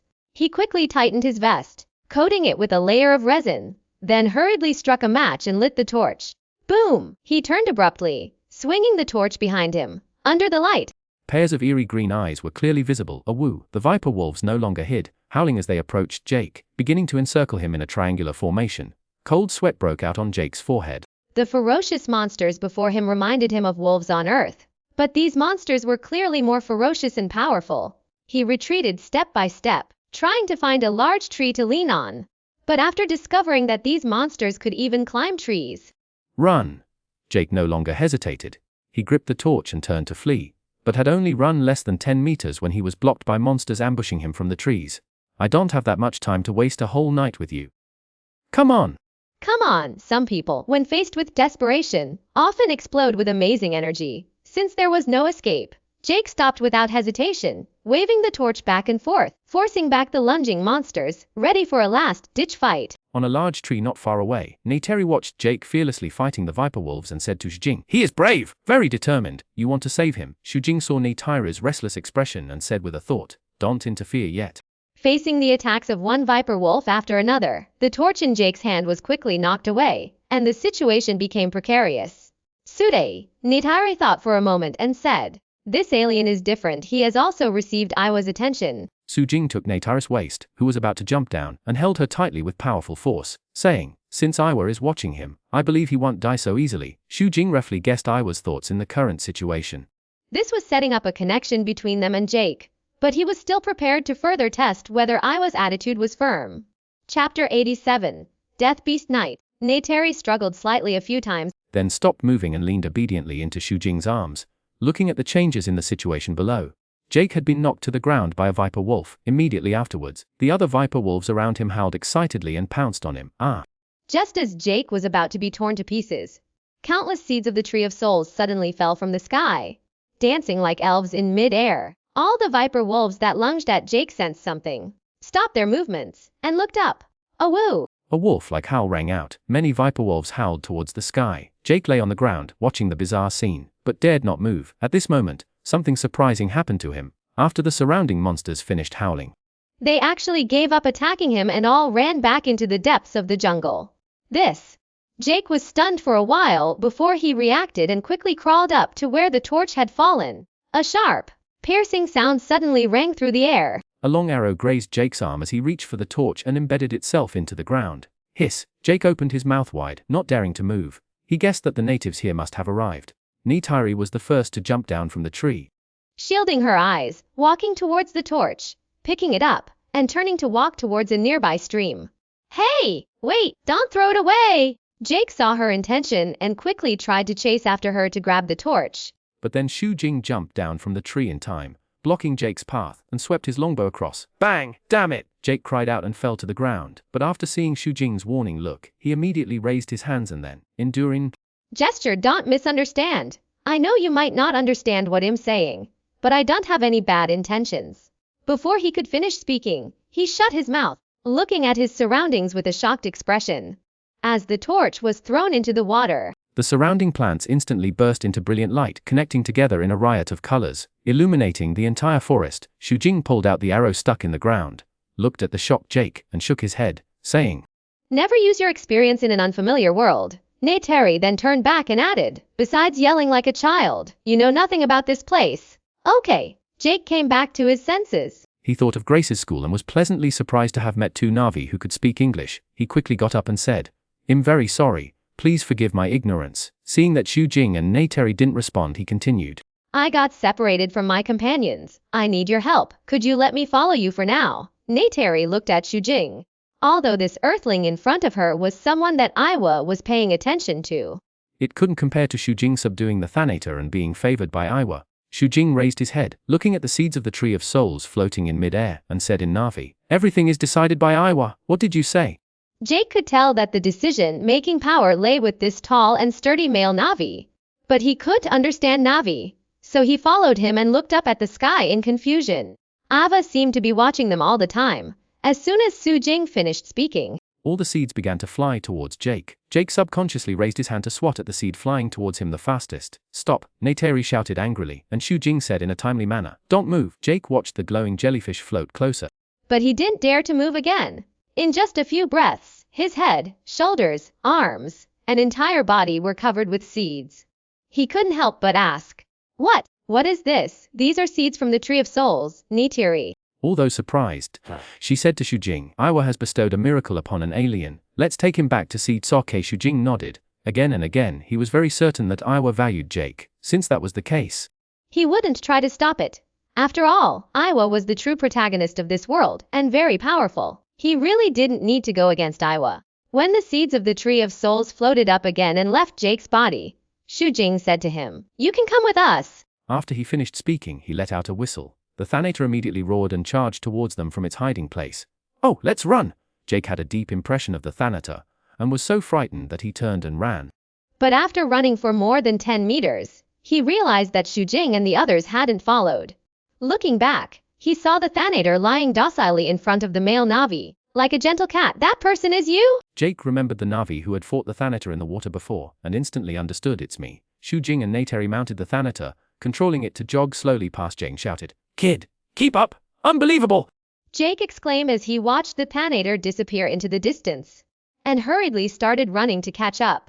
About half an hour later, the home tree was vaguely visible in the distance. Jake was already out of breath, shouting, "Slow down!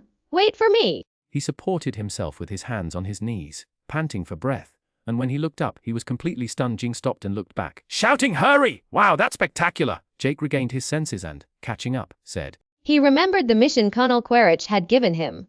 Then, he tentatively asked, "Can I join your tribe?" Xu Jing looked deeply into his eyes, smiling, and said, "Whether you can stay or not is up to Sock to decide." Sock.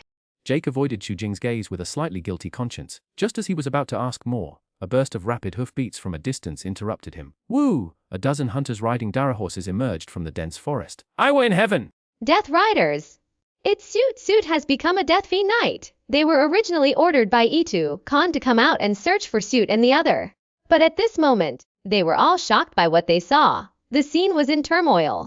Xu Jing held the bow and arrow in his hand high. After everyone gradually calmed down, he said loudly, "Someone come over and take him." He put down his hand and pointed to the back. Only then did the others notice Jack. "It's an alien." This is already within the territory of the Omaticaya clan. Humans, including avatars, are forbidden from coming here. If it were any other time, even if Xu Jing was the next chieftain, someone would have questioned him for inexplicably bringing an earthling back. But now no one asked more questions, and soon a hunter controlled a hexapede to bypass the Thanator and came to Jack, pulling him onto the horse's back. "Let's go," with Xu Jing's order.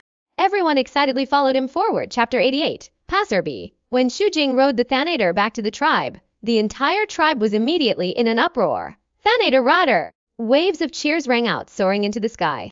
After Xu Jing dismounted the Thanator, he walked all the way towards Itakan. The Na'vi along the way bowed their heads to show him respect, while Jack, who was behind him, received less attention. "Congratulations, Tuti! You are the pride of our Omaticaya clan." Itakan looked at the changes in Xu Jing's body, and his expression moved, as if he understood something. He nodded proactively, and then noticed Jack. Disgust and displeasure instantly appeared in his eyes.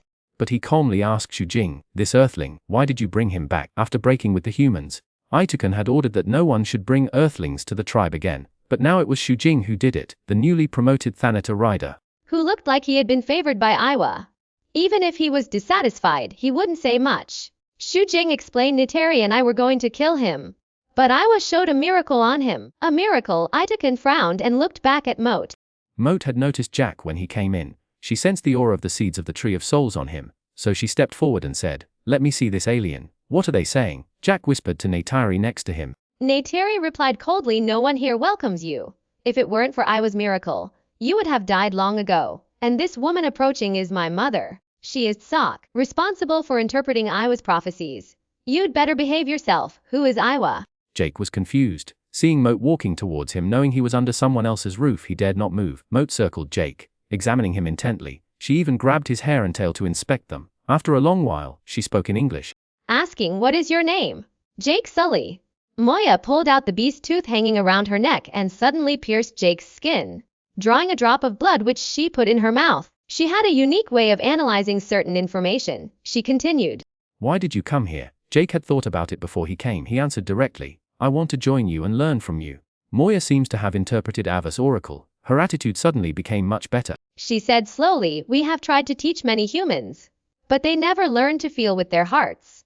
Or rather, it's hard for them to humble themselves and accept our teachings. Xu Jing listened from the side, unable to help but laugh.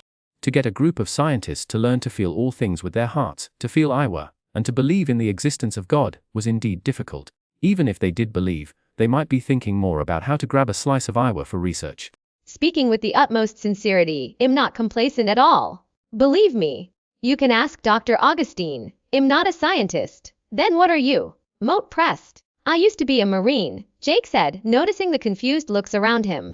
After thinking for a moment, he explained a warrior from the Jarhead tribe. Xu Jing almost burst out laughing. He seized the opportunity to say to Itukan, this is the first alien warrior wave encountered. Perhaps we can learn more through him. With Moat's hint, he immediately made a decision. Jake. Right? You can stay. Moat, however, walked up to Neytiri and said, my daughter, you will be responsible for teaching him our culture, learning our language and way of life. Ah! Neytiri was furious, hissing like a wildcat with puffed up fur, objecting, why me, it's not fair. But before she could finish speaking, Moat raised her hand, resolutely saying, it is decided. No, I disagree! Xu Jing stepped forward at this moment. Behind him, his eyes flashed coldly as he stared intently at Moat, coldly saying, let someone else go. Sudi you. Not only Itukan, but all the Navi were in an uproar. Contradicting Moat was, in their eyes, no less than offending Iwa. However, Xu Jing had already gleaned a lot of information through multiple tests. He knew that Iwa wouldn't care about these things at all, so he wasn't worried in the slightest. He stood his ground, blocking Moat. Moat met Xu Jing's gaze for a moment. Then suddenly smiled, saying, I just thought Neytiri was the most suitable. Since you don't want her to do it, then we'll change to someone else. Who do you think is suitable? Everyone else breathed a sigh of relief after seeing that nothing bad happened. Now, Xu Jing was a Thanatar rider, and in many people's minds, his status was even higher than Itukan's. Xu Jing looked around and said, Pella has also studied at the human school and also understands humans. Moreover, she is an excellent hunter. She is very suitable for teaching Jake. Pella sighed helplessly upon hearing her name. Although somewhat unwilling, she did not object. Pella, come here. Moat thought for a moment. Pella was indeed very suitable and did not object.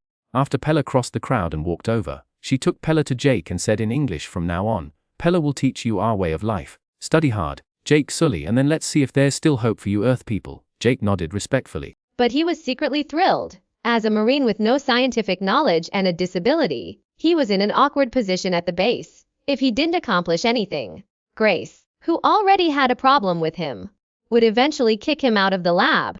But now it was different. He could imagine the importance that would be placed on his joining the Navi tribe at a time when relations between humans and the Navi were at a freezing point. His situation was bound to change. Xu Jing was also satisfied with this result. With Jake staying, he wouldn't have to go around causing trouble and actively provoke a war between the Navi and humans. The RDA Corporation needed more unobtainium. But the places with the largest reserves of this ore happened to be under the home tree. And the Navi would never move, nor would they allow humans to destroy the home tree. The mercenaries led by Quaritch were already prepared to conquer everything by force. But they were opposed by the scientists led by Grace. It's conceivable that once Jake became familiar with the tribe and leaked the information that the Na'vi needed nothing, war became unstoppable by scientists like Grace for the sake of profit. Strictly speaking, Xu Jing is just like Jake now. Although he has accepted many of Sutei's memories, he doesn't really believe in Aiwa, and his sense of belonging to the tribe is not strong. He is just a passerby. Everything is just to complete the task and obtain origin points. After all, the main world is his foundation, and that is the faith he guards. At this moment, Neytiri took his hand and smiled beautifully.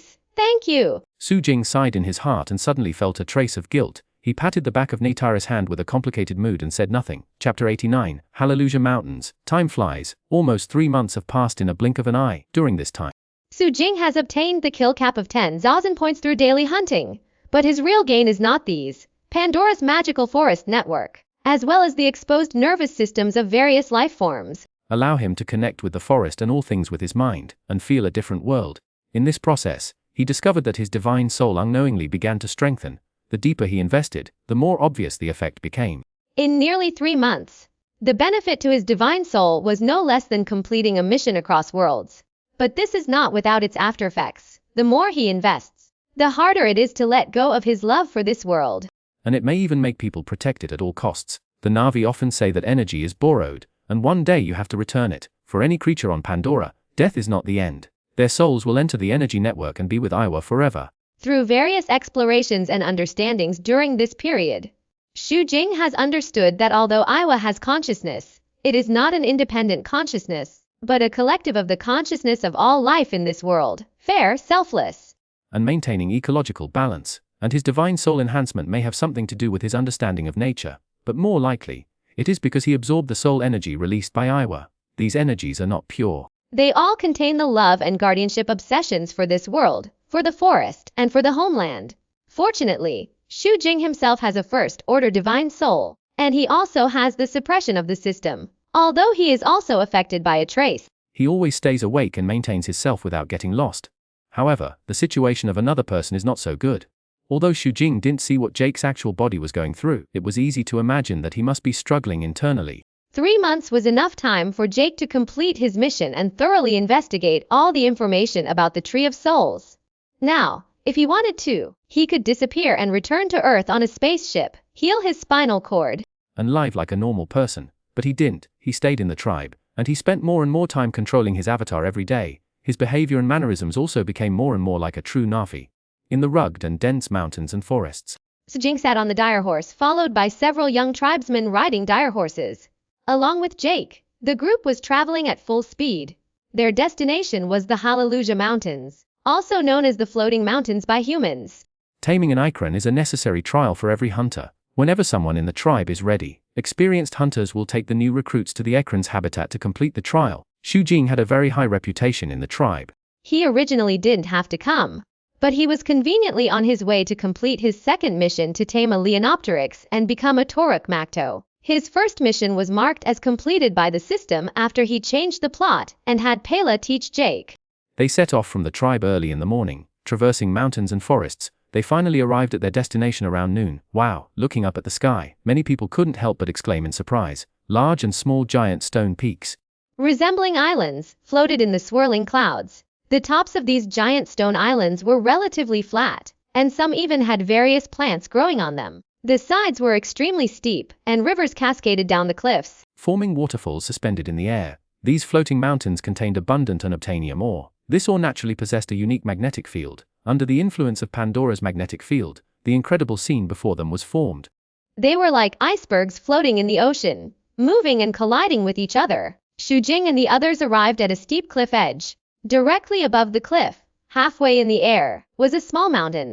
This mountain seemed to have originally broken off from the edge of the cliff. Due to its rich mineral content, it floated into the sky. However, the thick vines wrapped around it were not broken. Instead, they stubbornly remained rooted in the ground. Firmly holding onto the mountain, like a kite being flown down, Xu Jing jumped off the dire horse. In a strange tone, the young tribesmen who came with him dismounted and stood in front of him. Climbing the floating mountains to reach the Ekran habitat was also part of the trial. Official hunters were not allowed to ride Ekrans and fly people directly there. When in Rome, do as the Romans do. Xu Jing didn't want to make any changes. After gathering the clansmen who were to undergo the trial, he carefully explained the various precautions to them. Everyone listened carefully, not daring to take it lightly. Success brings glory, failure means utter destruction. No one would help them. After speaking, Xu Jing gave the order and was the first to grab the vine, climbing towards the top of the mountain in mid-air. This kind of climbing is not difficult for the Na'vi. As long as you have courage, even a child can do it. After about a dozen minutes, everyone had climbed onto this flat, kite-shaped mountain. This mountain is small compared to other high-floating mountains. At this time, it floated back and forth in mid-air as the magnetic field changed. What to do next? Jack followed behind Xu Jing and asked. Xu Jing pointed to a large floating mountain approaching in the sky. From the top of that mountain, hundreds of meters-long vines hung down, passing right in front of them. Hurry up, jump! He was still the first. He leaped out with all his might, firmly grasped one of the swinging vines, and then climbed into the air. Others followed suit, each choosing a vine and following. In this way, they climbed vines past tree ladders and advanced between one floating mountain after another. After the better part of a day, Xu Jing led everyone through a natural cave in a mountain and arrived at a platform next to a suspended waterfall. Here, you could see Ekron flying freely everywhere in the sky, shuttling back and forth, and making sharp roars. What a spectacle! Jack gazed at the flocks of flying Ekron, then leaned over the edge of the platform to look down at the forest, which was like a green carpet on the ground. Whoa! At this moment, a Na'vi riding an Ekron flew towards them from a distance. After everyone made room, it landed steadily on the platform. The visitor was Pillar. She was here for Jack. Their meaningful glances after meeting said it all. However, Xu Jing wouldn't meddle in other people's business. Pella's arrival was just right, he said to the eager young clansman behind him. Next, Pella will lead you. May I will bring you good luck. Sutai, you. Pera looked surprised, thinking he had misheard. You were taking them to tame Ikran, Xu Jing repeated, then said, I have other things to do. After saying that, he made a trumpet shape with his hands and stood at the edge of the platform, calling out to the distance. Before long, the Ikran that had followed him all the way flew towards the platform. Xu Jing linked with it, then leaped on its back, riding it into the sky. Chapter 90 Taming. The Torok is the most magnificent creature on Pandora. Although it is related to the Ikran, it is more than twice its size with a wingspan of up to 25 meters. Humans call it the flying lion while the Na'vi call it the last shadow. It has red, yellow and black stripes. Deep blue triangular crests on its head and lower jaw. The crests are very sharp and can even be used to attack, disemboweling prey. Unlike the Ikran, the Torok's hind wings are separated from its feet, and its claws have evolved into a pair of talons that can tightly grasp prey, making its hunting style similar to that of an eagle. In addition, it has two tail wings which give it better aerodynamics, allowing it to climb at incredible speeds and quickly disappear into the sun. As the apex predator of Pandora's sky, the Torok is not as social as the Ekran. It is a solitary creature, and its territory is very large, which makes it difficult to find. Xu Jing worked hard for the second mission. For the past 3 months he had been riding the Ikran, searching many places centered around the home tree, before finally finding traces of a Torok, but finding it was just the beginning. This is a very beautiful and extremely dangerous animal at the very top of the food chain. Hexapods, stepods, viper wolves, Na'vi, and even Ekran and hammerhead titanother are all on its menu. Xu Jing is not Jake. Iowa will not truly favor him. Riding the Ekran to the Torok's head and then jumping onto its back, as in the movie, would be difficult, because it not only flies higher but would not give him such an opportunity. The Torok's senses are too sharp. Xu Jing had tried several times, but before he could get close, he would be spotted from afar, followed by an aerial chase. If it weren't for his excellent Ikran piloting skills, even escaping would have been a problem. After the failures, he stopped making futile attempts. For a long time after that he simply observed it from a distance, recording the Torok's activity patterns and finding its nesting place. At this moment, Xu Jing controlled Ikran and flew out of the Hallelujah Mountains, soon arriving near a cliff several thousand meters high. The Torok he had discovered lived in a natural cave at the top of this cliff. He had sneaked into the cave when the Torok was away. It was spacious and not as dirty, messy, or dark as he had imagined. Besides the dry grass on the ground, he couldn't even find a single bone. The war between humans and the Na'vi was about to begin, and Xu Jing didn't have time to observe and wait any longer, since he had no chance in the sky. He could only choose to rush in and subdue the Torok while it was in the cave. Although it was a bit risky, he was still quite confident. Judging by the time, it should be just when the Torok returned from hunting to eat. Relax. Xu Jing constantly soothed the increasingly restless Ikran beneath him. Approaching the cave, he was already half crouched, standing on Ikran's back. The tail behind him swayed constantly, maintaining his balance, and in his hand, a long rope made of Tapirus sinensis tendon began to whirl and spin. Easy boy, don't worry, just fly slowly past the outside of the cave. Su Jing conveyed the instructions to Ikran through mental communication. 3, 2, 1. As Ekran glided past the outside of the cave, he suddenly jumped inward. While still in mid-air, the rope in his hand spun and flew in first. Roar the Toruk, which was eating a Tapirus sinensis inside the cave, roared angrily. Its two giant claws stood upright, flapping its wings, preparing to pounce and kill the reptile that dared to provoke it. Whoosh! Whoosh! At this moment, the rope that Su Jing threw accurately wrapped around the Toruk's pair of sharp claws.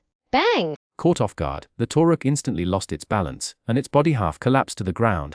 Su Jing finally landed at this time, rolling to dodge the Toruk's bloodthirsty mouth that was biting at him. Then, he leaped into the air and jumped onto the Toruk's neck. Crack, crack, crack. The Toruk shook its neck desperately, while its mouth kept opening and closing, and its upper and lower teeth collided, making crisp sounds. Its wings flapped rapidly, and gusts of wind stirred inside the cave, almost blowing Su Jing away.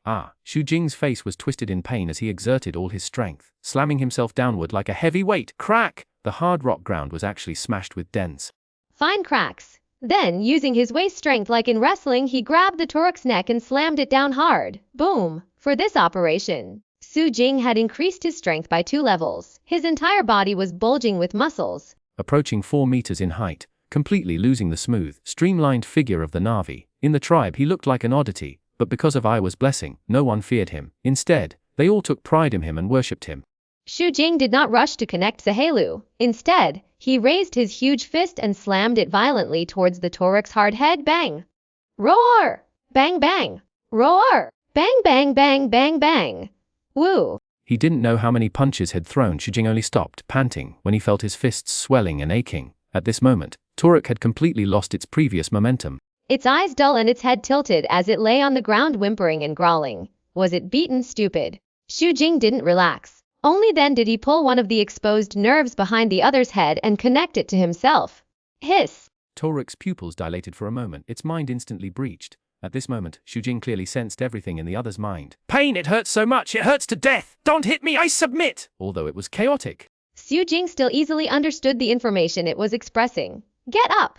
As Su Jing ordered in his heart, Toruk staggered and struggled to stand up. Its 2 claws were still bound. Su Jing jumped to the ground and helped it untie the ropes, then climbed back onto its neck. Good, you're mine now. Fly out. The second task in the taskbar hadn't shown a completed status. He guessed it was mostly because it hadn't flown for the first time. In the process of a Na'vi hunter taming an Ikran, they need to complete their first flight after forming that Sahelu bond in order to officially establish their relationship. Since Toruk and Ikran are related, then it is very likely that a similar process is needed. Roar! Toruk roared weakly. Slightly, with a flap of its wings, it stumbled to the mouth of the cave and leaped out. Chapter 91. Prairie Tribes. Toruk was not completely subdued. As it flew out of the cave and spread its wings in the sky, it immediately began to act up, rolling its body 360 degrees continuously, trying to throw Su Jing off its back. Fly straight for me! Su Jing held onto its exposed neural interface tightly. Steady. Roar! Toruk ignored Su Jing's command, first climbing into the clouds, then diving down at maximum speed. Damn it, trying to make trouble, huh? Su Jing was furious. He wrapped his legs tightly around its neck, then released one hand and punched it without reason. Bang! Row! Shut up! Flies! Su Jing extended his fist near Toruk's eyes, making a threatening gesture. Puff puff puff. Toruk finally flapped its wings and flew straight up steadily. Whoa! Su Jing patted Toruk's neck with satisfaction, letting out an excited cheer. Watching the forest on the ground flash past, compared to Ikran, this was like the difference between flying a civilian plane and a fighter jet. Summoning the system. Task 2 finally showed a completed status. After flying around once, Su Jing found his Ikran. The creatures of Pandora are quite spiritual. They can distinguish between friend and foe. So after discovering Su Jing on Toruk, the Ikran didn't fear and run away, but flapped its wings and followed. After Su Jing controlled Toruk to land on an open space, he connected with Ikran, allowing it to return on its own. In addition, he had communicated and instructed the Thanator before climbing the floating mountains. When Ikran flew away, he continued to connect with Toruk and flew north. There are hundreds of Na'vi tribes on Pandora, and the Omaticaya clan is just one of them, and almost all the tribes live in large and small home trees. These home trees are actually made up of trees of the same species that grow together in a crisscross pattern. The structure is exceptionally strong. In the eyes of the Na'vi, this is the place that Iwa has given them to survive, and in fact, each home tree is a base station, spread all over the planet Pandora. Forests, plains, mountains, and even marine islands. The traces of home trees can be found. War? Even just facing a mining company that still uses weapons from Earth over 100 years ago, it's by no means something an Omaticaya clan can handle. The entire Omaticaya clan has only about 300 people, subtracting the old and weak. The core number of hunters is less than a third, with so few people, armed with bows and arrows. Even riding Ikran in the sky, they wouldn't pose a significant threat to armed helicopters. Some preparations are still necessary, even if Iowa chose Jake. Xu Jing wouldn't pin his hopes of completing the mission on him. Turok Makto, also known as the Rider of Last Shadow, in Navi legends, it has only appeared 5 times in history, although it holds a similar status to the Rider of the Great Leonopteryx. The Rider of Last Shadow is more revered for its greatness. There was once a Turok Makto from the Omaticaya clan. The clan still keeps Turok's bones as a sacred totem. That Turok Makto was Natir's great-great-grandfather. He united all the clans during a time of great sorrow. Every Navi knows his story. As the next chieftain of the Omaticaya clan, Xu Jing had innate advantages. Now, having also become a Turok Makto, his appeal would definitely not be weak. He headed north. The forest below gradually thinned out. After half a day, the view suddenly opened up as he flew over a vast grassland. The grassland was covered with dense grass reaching up to one's knees. On this grassland the home trees, scattered and growing, stood out exceptionally. After a brief observation, Xu Jing headed straight for the largest home tree in sight. The one occupying the largest home tree was naturally the most powerful clan in the grassland. He did not ascend into the clouds to conceal his movements, but instead descended and began flying at low altitude. On the ground, a dozen Navi riding dire horses were shouting as they hunted a group of peacock deer. Suddenly, they felt the light dimming and being enveloped by a huge shadow. Everyone immediately stopped and looked up. "It's Turok! Quick, scatter!" An experienced hunter made the judgment immediately, warning the others with a drastic change in expression. The crowd panicked, however, they soon realized they had a false alarm. "Look, there's someone on top. It's a Turok Makto. I will be praised. Another Turok Makto has appeared. Quick, return to the clan." As Xu Jing flew past, all the clans along the way saw him. The news of the Turok Makto's appearance quickly spread throughout the grassland. Even a large number of hunters from various clans, riding their Ikran, followed behind him, as the sky gradually darkened. Xu Jing finally arrived at the clan with the largest home tree in the grassland. At this time, the clan members were sitting around the home tree. A huge bonfire was lit in the central open space, and hundreds of people were singing together while waiting for dinner. When Xu Jing controlled Turok to descend, the singing on the ground suddenly stopped. Many people screamed in fright and stood up, rushing towards the inside of the home tree.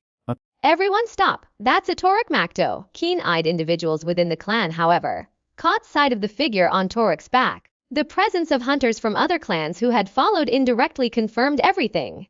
Whoosh! Whoosh! As Turok glided towards the ground, it began to flap its wings, which were over 10 meters long. Gusts of wind swept towards the ground. Despite knowing that this Turok was ridden, seeing this terrifying beast up close still caused a commotion. Roar! After landing on the ground, Turok supported itself with its 2 claws, stood upright, and let out an earth-shattering roar. Then, it lowered its body, using its 2 wings like arms to support itself on the ground, and lowered its head. Xu Jing jumped off Turok, patted its head, and released the link. Then he looked around and walked towards a Navi male who was dressed distinctly differently. This Navi looked very old. His weather-beaten face was etched with wrinkles left by the years. But his eyes were deep and could immediately leave a person with a profound impression of being worldly, knowledgeable, and wise. His forehead was wrapped with exquisite ornaments made of some kind of animal bone. He wore a circle of pearl-colored sharp fangs around his neck, and he was also draped in a cloak woven from colorful feathers. "I see you." Xu Jing walked through the crowd of clan members' awe-filled and worshipful gazes and came to the old man, taking the lead in greeting him. All the Navi on the entire planet Pandora, although they have no written language, have a unified language. Even if there are differences in accent, they can still understand each other. The old man looked up and sized up Xu Jing's nearly 4-meter height. His face full of disbelief. Then he reacted, returned the greeting and said slowly, "Respected Turok Makto, the Hammerhead clan welcomes you. May I ask if something has happened that requires our assistance?" Chapter 92, The Summoning of the Turok Makto. Disaster is about to strike. Xu Jing's voice was loud, spreading around so that everyone could hear. As soon as he opened his mouth, it caused a commotion. Everyone's hearts were in their throats. Turok is not as easy to tame as an Ikran. The 5 Turok Maktos who have appeared in history were all because Turok was summoned by Iowa and chose the right leader. And every time a Turok Makto appears, it means that something big is about to happen. Xu Jing continued, "You should be clear that it has been more than 10 years since the aliens came to our world. We helped them build their homes, but now, they are destroying our world. They cut down the forests, kill our brothers and sisters. They are declaring to us, declaring that they can do whatever they want, and no one can stand against them. Speaking of which, all the Na'vi present showed anger regarding the arrival of the Earth people on Pandora. Even those who have not seen them have heard about them through mutual exchange in the past decade. It has even spread throughout the entire planet. Su Jing looked around and said in a deep voice, I have received a message. The aliens will attack our sacred place soon. They want to destroy the Tree of Souls and force us to submit. Drive them out! As soon as he finished speaking, all the Na'vi around him boiled over, uttering angry shouts like a mountain tsunami. The Tree of Souls grows inside the Hallelujah Mountains. It is the most important sacred place for all Na'vi. It is sacred and inviolable. It is the place where you can feel the power of Iwa most closely. If the Tree of Souls is really destroyed, it will undoubtedly destroy the faith of all Na'vi. Su Jing raised his hand, and the noisy sound gradually subsided. Then he announced loudly, I, the Toruk Makto Suti, from the Omaticaya tribe. Brothers and sisters, I need your help! You must set off like the wind and pass the message to all other tribes. Tell them that the Toruk Makto is summoning them. 7 days later, gather at the Stone Mother. We must tell the aliens that they cannot do whatever they want. Because this is... Su Jing pointed to the sky and suddenly shouted loudly as our home. Ooh, ooh, drive out the aliens! All the Na'vi raised their arms and shouted in response. The elderly chieftain of the Hammerhead clan was emotional. He raised his hand and placed it on Su Jing's chest, saying loudly, Shadow Rider, I am willing to fly with you, fight alongside you. Let's go! Su Jing waved his arm and shouted loudly. In an instant, all the hunters of the Hammerhead clan, as well as the hunters from other clans who had come earlier, quickly ran to their Ikran. Then they flew into the sky heading in all directions. In addition, more Na'vi rode on 6-legged horses, scattering and moving across the plains. With human satellite detection in the sky, Su Jing had enough time. He did not ask the Na'vi to gather immediately but gave them 7 days.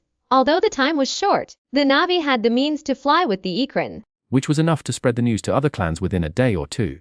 Then, they would remain inactive for the remaining 2 or 3 days, serving to paralyze the humans. It is conceivable that when the gathering date arrives, in just a day or two, they could gather several times, even dozens of times, more Na'vi than in the movie. At that time, they would no longer be easily defeated by humans as in the movie. Su Jing wasn't sure whether Iwa would eventually intervene. But just as he wouldn't pin his hopes on Jake, he wouldn't completely rely on Iwa either. Often, in the end, one must rely on oneself. Su Jing bowed to the old chieftain again and said, Thank you for your support. I should go back. May Iwa protect you. The old chieftain returned the greeting and said, I see you. Great Shadow Rider. Su Jing nodded around, strode towards Toruk, leaped onto its back, connected, and flew into the sky, amidst the exclamations of the Hammerhead clan members. He disappeared into the clouds. Human Hell's Gate Base, Command Center. Colonel Quaritch clicked on the virtual screen in front of him, found a file and started playing it. The figure of Jake immediately appeared on the screen. Everyone on this planet has become accustomed to telling the events of the day to the camera, like keeping a diary, and Jake has also developed this habit.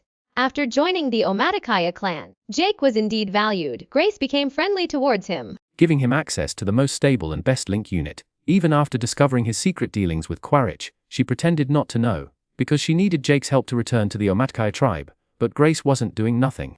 Knowing Quaritch was involved, she led Jake and others away from the base to a research outpost once established on the outskirts of the Hallelujah Mountains. During their time at the outpost, Jake only went back to the base with Trudy to report to Quaritch when resupplying. But he didn't know that his daily life was being watched by Quaritch through his authority, who knew everything clearly. In the footage, Jake had grown a full beard. His unkempt hair hadn't been styled in a long time. In just 3 months, he had gone from a young man to a middle-aged uncle. Looking haggard and exhausted, he spoke listlessly to the camera. Everything seems upside down. As if that's the real world and this is just a dream. It's hard to believe it's only been 3 months. I can hardly remember my old life. I'm even starting to forget who I am. They will never give up their home. They won't accept any conditions. What do they want? Blue jeans. Jake covered his face with his hands in the footage, saying painfully, They don't need anything from us at all. Everything we're doing is a waste of time. They'll never leave the home tree as a human. Jake certainly understood the depravity of humanity. When they can't get what they want through trade or other means, and the possessor is the weaker party, then humans will tear off their false pretenses. What remains is inhumane plunder. But he had deeply fallen in love with this forest and the Omaticaya people. He didn't want to see what was about to happen. But it seemed he couldn't change anything either. The only thing he could do was to continue to delay it. Burying this information deep in his heart, Colonel Quaritch didn't continue watching instead. A cold light flashed in his eyes and he closed the player, having made a decision in his heart. Chapter 9:3 The Great Hunt. By the time Xu Jing returned to the Hallelujah Mountains, it was already late. He didn't rush back to the tribe overnight, but went to Toruk's nest and rested for the night. As soon as it was dawn, he set off again, heading back to the tribe. After conquering the Ikran, the Navi also need to ride their Ikran and accurately shoot a prey in flight. Only then can they be considered true hunters, and then undergo a special baptism ceremony to gain a second life. This could be considered a special coming-of-age ceremony for the Navi. Tribe members who become hunters can use branches from the home tree to craft their own longbow. Therefore, today's hunt is particularly grand. Itakan, along with the tribe, gathers outside the home tree to bid farewell to the hunting party and pray for Iwa's blessings. Where's Tuti? Did he say where he was going? Why hasn't he returned yet? Nitari asks Pila. The Navi revere warriors, ever since Suti tamed the Thanatar. Her heart has gradually been conquered by him, but Suti seems to be avoiding her, never giving any response. He didn't say, but don't worry, he knows what day it is today and will return in time. Pella comforts Neytiri, but her gaze never leaves Jake. Looks at Pella speechlessly, and turns to Itukan saying, Father, Sute hasn't returned yet. Itukan nods and, after waiting a little longer, says, My daughter, you will lead this hunt, alright? It's getting late. Time to depart. Neytiri sighs and walks towards her Ikran. Soon, everyone is ready and looks at Neytiri. Let's go. Neytiri looks at the sky, somewhat disappointed, then raises her bow and gives the order.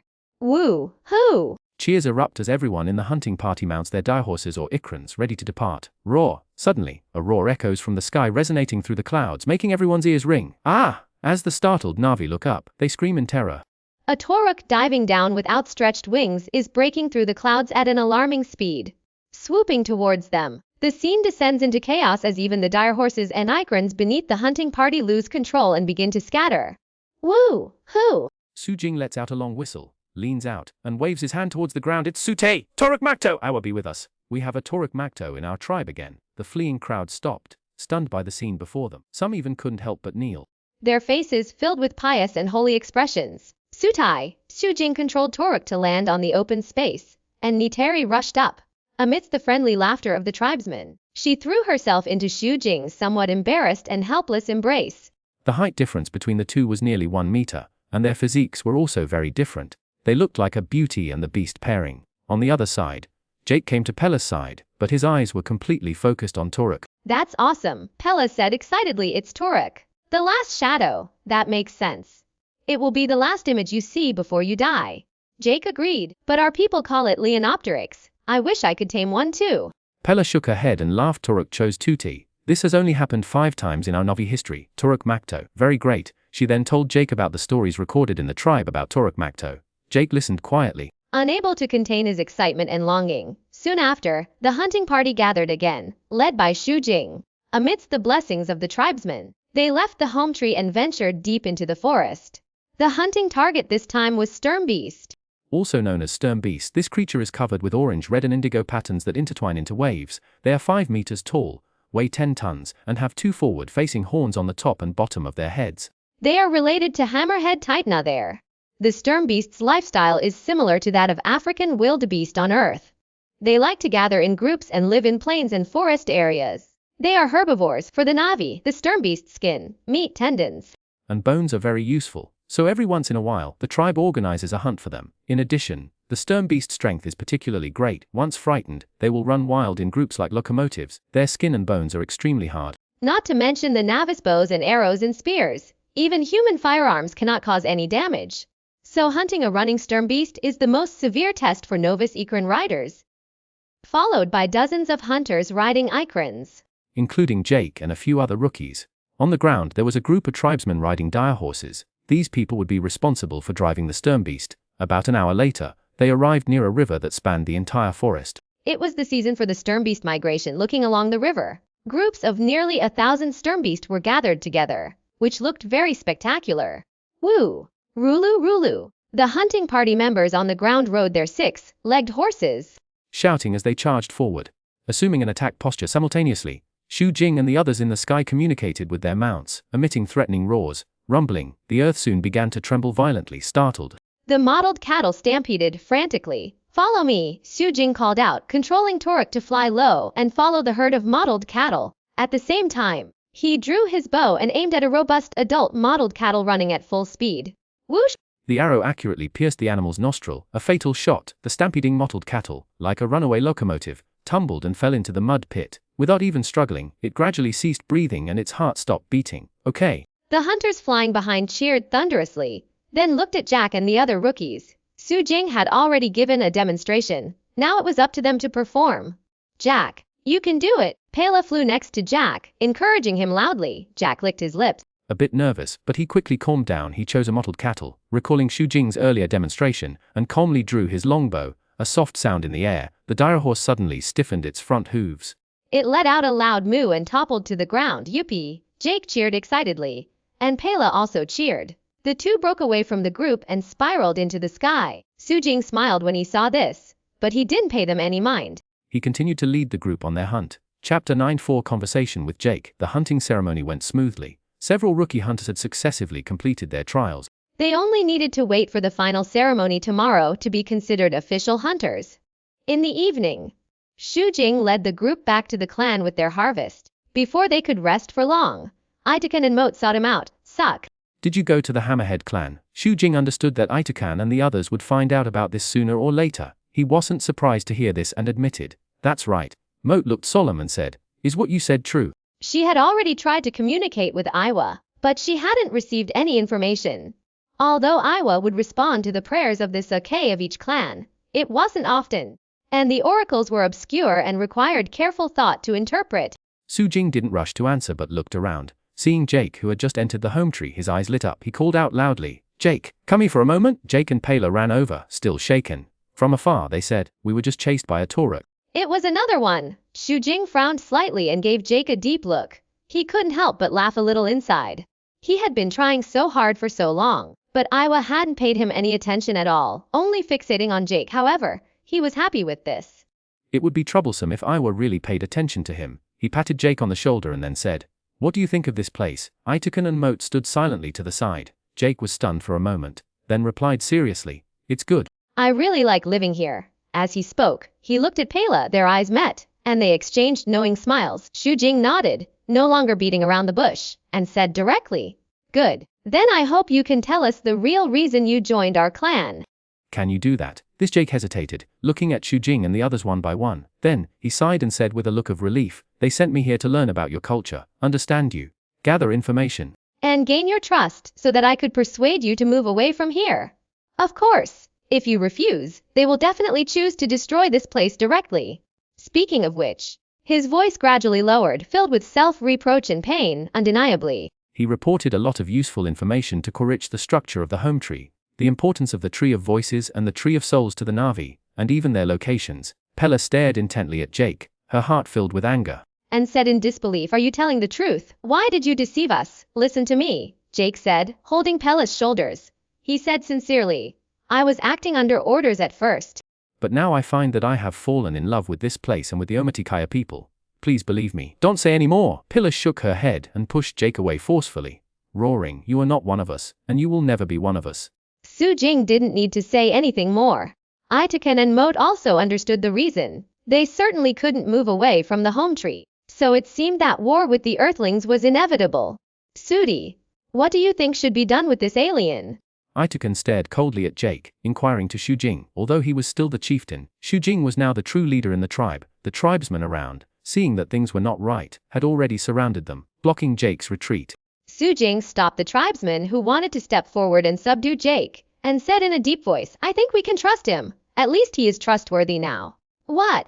Everyone was in an uproar. Looking at Xu Jing in confusion, Xu Jing continued, "Don't you believe Iwa?" Everyone fell silent, lost in thought. After a long time, Moat suddenly said, "Jake, the Omaticaya clan welcomes you." Huff! Jake breathed a long sigh of relief, after nodding to Moat. He cast a grateful look at Xu Jing. Itakan then said loudly, "The aliens want to drive us out of our home, but we will never give in. We have Sudi, the great Toruk Makto. We will beat them to a pulp.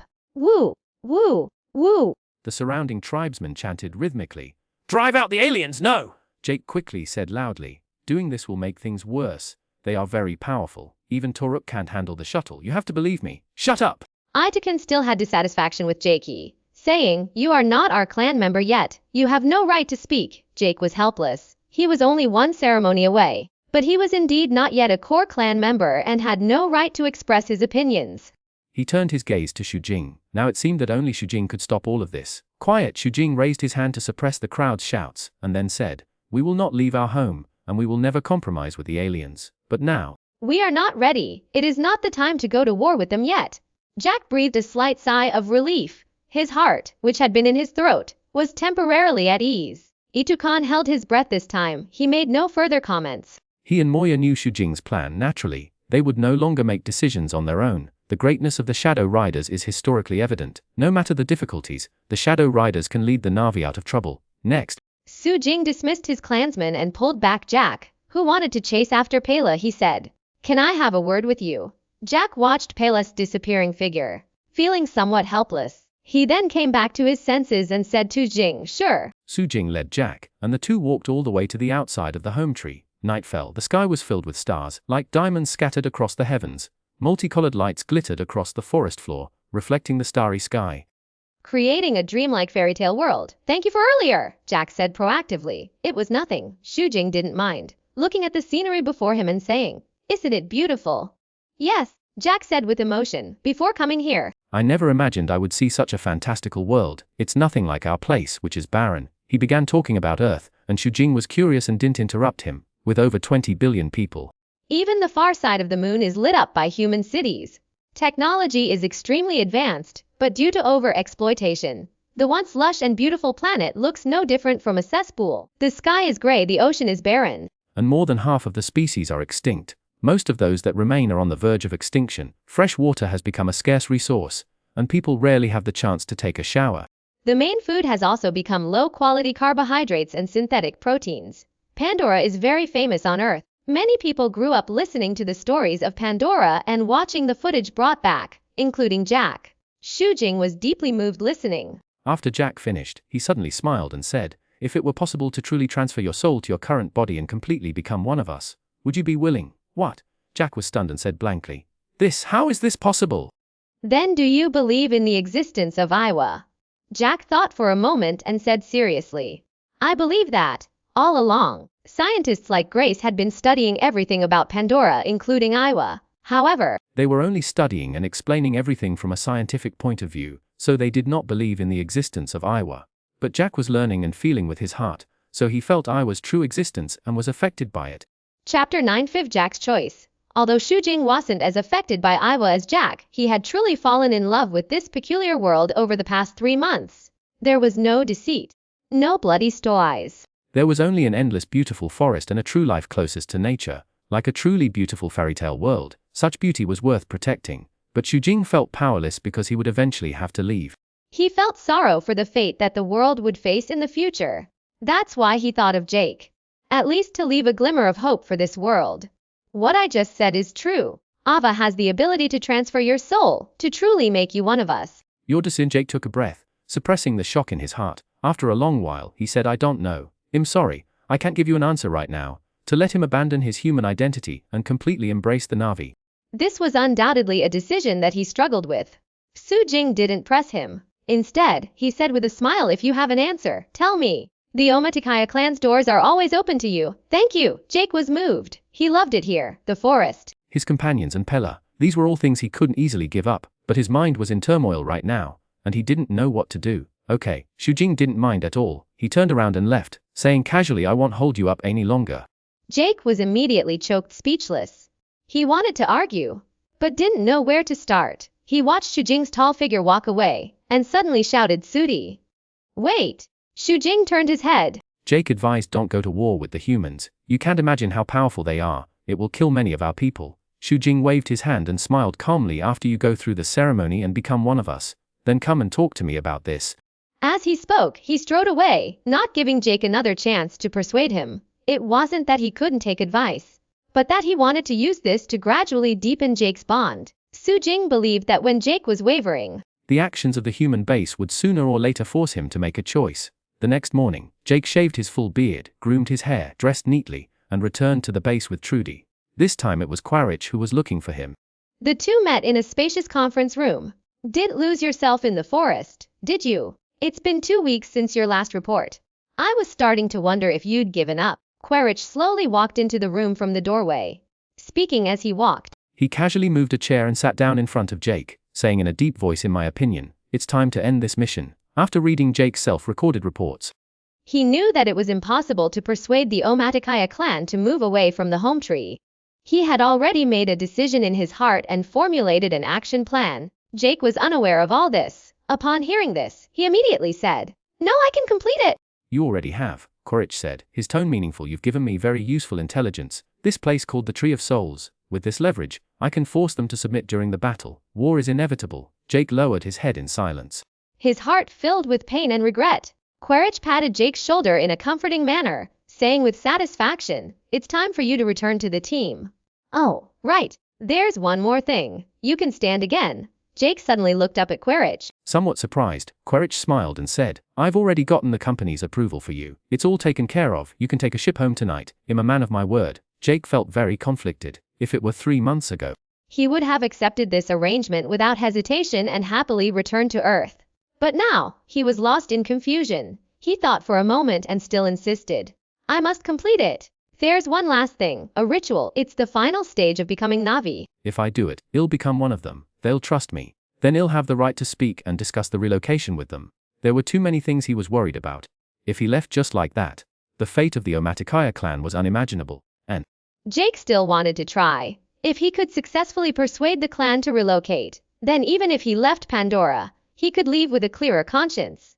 The smile on Quaritch's face vanished instantly. He scrutinized Jake with a sharp gaze for a moment, then stood up, took a few steps, and turned back, saying, "Then you better get it done, Corporal." After saying that, he left the meeting room without looking back, disappearing through the door. Jake exhaled, although he had offended Quaritch.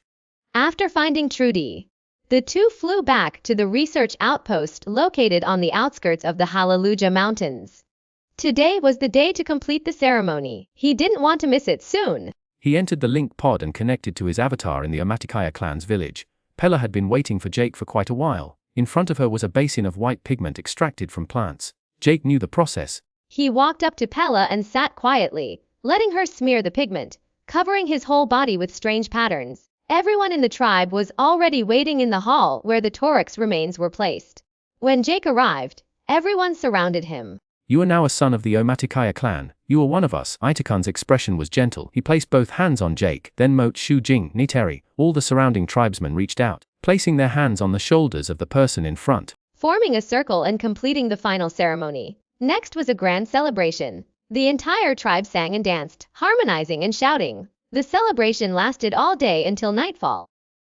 Jake almost forgot all his worries and was filled with joy. But some things still had to be faced. He couldn't wait to find Shu Jing, but Shu Jing still didn't give him a chance. He smiled and pointed at Pela, who was walking over, and said, "Whatever it is."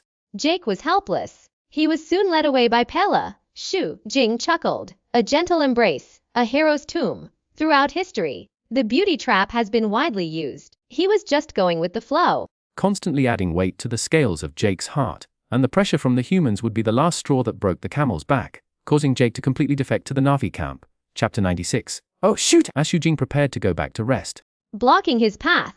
Looking like she had something to say, Shu Jing's heart skipped a beat. He stopped and maintained a calm expression, saying, "Neytiri, what do you want to see me about? I have something to ask you." Neytiri looked up, staring into Shu Jing's eyes, and mustered her courage. "Come with me." As she spoke, she grabbed Shu Jing's hand and tried to lead him out of the home tree. "Whatever it is, just say it here." Shu Jing exerted a little force, his legs firmly planted on the ground, not moving with her. Neytiri tugged a few times with all her might, but the difference in strength was too great. She couldn't budge Shu Jing at all. She couldn't help but grit her teeth, like an angry female leopard, and said annoyed suit. Her voice was loud, immediately attracting the attention of the other clansmen who had dispersed yet. One by one, they turned their heads to look over, including Itakan and Moat. They seemed to have noticed something was wrong and looked ready to come over and inquire at any moment. Shu Jing looked around, feeling helpless in his heart. He said, somewhat distressed, "Okay, stop making trouble, I'll go with you, let's talk outside." Neytari then turned her anger into joy, tightly grasped Shu Jing's hand, and led him away from the home tree. The two of them proceeded towards the sacred grounds where the Tree of Souls grew. However, they had only reached the opposite bank of the Sacred Grounds River when Shu Jing suddenly stopped. With his physical fitness far surpassing that of the Navi and his first-order divine sense, He had long since discovered Jake and Pella within the sacred grounds and clearly heard their voices. Jake, you are now one of the Omaticaya. You can have your own bow and arrow, and then choose a woman. We have many good women. No, I have already chosen. I just don't know if she has chosen me too. She has already chosen long ago. Xu Jing's height of nearly 4 meters allowed him to see through the crystal-like shining branches. Seeing Pella grabbing his exposed neural network and holding it up to Jake. You have already learned to connect with your Ikran. Would you like to try connecting with a Navi? I believe you will have a very exciting experience. Subsequently, 2 distinct moaning sounds came clearly. Xu Jing couldn't help but feel his mouth dry and swallowed a mouthful of saliva.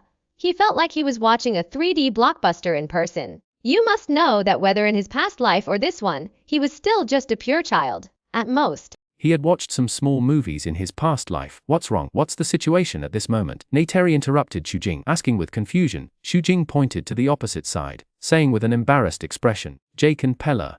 Neytiri looked at Xu Jing's expression. Her eyes flickered, and she seemed to understand something. She smiled and pulled him toward the other side. Xu Jing followed Neytiri. Feeling conflicted, he could roughly guess what she wanted to ask. In fact, as early as when Suti became a hunter, he chose Neytiri and Neytiri also chose him. Although Neytiri's choice had other factors at the time, it is undeniable that they were a couple in front of the tribe. And Xu Jing had downloaded Suti's memories and knew a lot about their previous interactions. However, in the past 3 months, he could feel that Neytiri treated him completely differently than she did Suti before. The implication of this was self-evident. But he was not the real Suti, and he could not stay. Xu Jing originally thought he could avoid this problem until he returned, but in the end, he couldn't avoid it. A long pain is worse than a short one. It seems that this is the only way. He thought about countermeasures in his mind. His steps did not stop, and followed Neytiri to a place full of tall spiral red leaves. Soft orange, red rays of light enveloped them, as if they were in the center of the stage. Suti, tell me. Why have you been rarely beat around the bush? Neytiri immediately and unhesitatingly asked the doubts in her heart. Since Xu Jing had made a decision, he simply said, I'm sorry, Neytiri. I can't be with you. Why is this happening? Neytiri believed it. Her face gradually became very ugly. She questioned, do you like someone else? Nina, Bella, or Annie? No. Xu Jing shook his head, organizing his words, and said with sincerity, listen to me, it's like this. Disaster is coming soon. Aliens will wage war against us. They will even destroy the Tree of Souls, and Iwa foresaw it, so she gave me powerful power, and even Torik chose me, so that I have the ability to face the upcoming disaster, but I can feel that this power must be returned. And it will take me away together, so I don't have much time. As for Iwa, he had figured it out. Anyway, no matter how he tossed, she wouldn't pay attention to him, and there was nothing to worry about. Xu Jing pushed the reason onto Iwa. And Neytiri couldn't verify it either. This was at least easier for the other party to accept than other reasons. Neytiri bit her lip tightly, closed her eyes in pain, and 2 lines of tears fell involuntarily. The pain in her heart was obviously beyond words. Xu Jing sighed and said seriously, don't tell anyone about this secret for the time being. When I return to Iwa, the tribe will understand. Then you can choose another good young man again. I don't want to. Neytiri suddenly reached out and hugged Xu Jing. Crying out in grievance, Xu Jing patted her back gently, comforting her. Don't be sad, I'm just going to Iwa early. Okay, we should go back. As he spoke, he used a little force and pushed Neytiri away, enduring the complex emotions. Turned around and was about to leave. Sutai. Xu Jing paused abruptly, feeling Neytiri grab the long braid behind his head. For the Navi, the exposed neural system is extremely important, the lifeline of their consciousness. A vital point akin to their roots. One form of punishment in the tribe is to sever the neural link, permanently cutting off the sinner's connection to Pandora's many creatures, drastically reducing their combat power, the moment he felt his exposed neural system being grabbed. Xu Jing almost instinctively retaliated fiercely, but he forcibly suppressed his instinctive reaction. Before he could even react, his whole body stiffened on the spot as if electrocuted. In that instant, Neytiri had actually formed a halo with him. Oh! The feeling was indescribable, completely different from linking with animals, almost from the top of his head to the soles of his feet. He felt a tingling, trembling stimulation throughout his body. His soul seemed to float into the air. Webetness. I will be with you forever. We will never be apart in this life. Xu Jing heard Neytiri's soft murmur in his heart, feeling her boundless presence, as if he could see himself through her eyes. Then, a pair of arms wrapped tightly around his waist. Neytiri? He wasn't Lu Xiaohui. How could he still control himself? He turned around fiercely. Chapter 97. War begins. The golden morning light, like waves, spread from the end of the horizon towards the earth. In the vibrant spiral red leaf forest, a pair of figures were entwined in sleep. Buzz, The earth suddenly emitted a slight tremor, awakening the sleeping couple. Xu Jing suddenly opened his eyes, rolled over and stood up, took a few steps and darted out. Then climbed a large tree, looking towards the tribe's sacred site not far away. Crack, crack. One voice tree after another was flattened and pushed over by huge bulldozers nearly 20 meters high, crashing to the ground with their roots broken. These bulldozers are completely remotely controlled by computers from the human base. They are equipped with numerous cameras that can be adjusted to see the surrounding environment. Surrounding the bulldozers are 2 AMP suits and a squad of masked mercenaries carrying firearms, acting as guards. No. Neytiri had also awakened and come to Xu Jing's side. When she saw what was happening in the distance, she lost control. Tears streaming down her face as she let out a sorrowful roar of anger. Even though he knew this moment would come, seeing the tribal sacred site being bulldozed, Xu Jing felt a surge of anger rising in his heart, burning fiercely. Jake! Wake up! Jake! Wake up! Payless terrified screams came from the distance again. Jake's current state was obviously that he had exited the avatar link after falling asleep and had not yet reconnected. Xu Jing didn't delay any further, pointing at Pella, who was stumbling around. Dragging Jake and trying to avoid the bulldozer in the sacred site, he said to Neytiri, "Go and help. I'll go back and find your father." After speaking, he jumped down to the ground and ran towards the home tree. At this moment, the home tree was filled with noise. The tribe members had already received the news and gathered together, surrounding Itakan, their faces full of grief and indignation. Cries and roars blended together. "Chuti is here!" Someone spotted Xu Jing and immediately shouted. In an instant, all kinds of chaotic noises subsided and everyone focused their gaze on Xu Jing. Xu Jing's expression remained unchanged. He quickly walked into the inner circle and came to Itakan. Itakan's face was as dark as iron, and his eyes seemed to hide a volcano. On the verge of a violent eruption.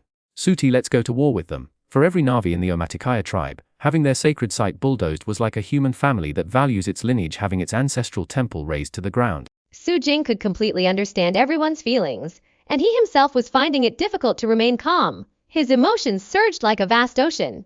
Okay, he naturally knew the reason for the humans' sudden action. This was a long-planned conspiracy. Korich deliberately sent bulldozers to flatten the Omaticaya tribe's sacred site, with the aim of provoking them, causing conflict and escalating the contradictions. Then, discarding the so-called humanitarianism, he would launch a war and ultimately drive the Omaticaya people out of the home tree. Even if Xu Jing endures it now, it's pointless. Quaritch will continue with his plan anyway. He only needs to concoct an excuse, at the latest tomorrow. Hell, gather all the armed helicopters to destroy the home tree.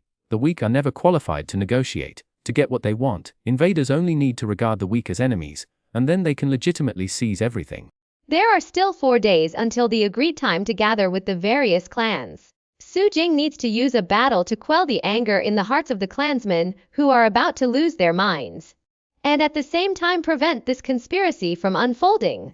To buy more time, Itakan raised his bow and shouted, "Chute will lead us into battle!" Ooh, ooh. Everyone around raised their bows and shouted. Wait, a woman wearing human clothes squeezed into the center from the rear of the crowd and shouted, "Don't do this. It will only make things worse." She is Dr. Grace, who returned to the tribe with Jake's help.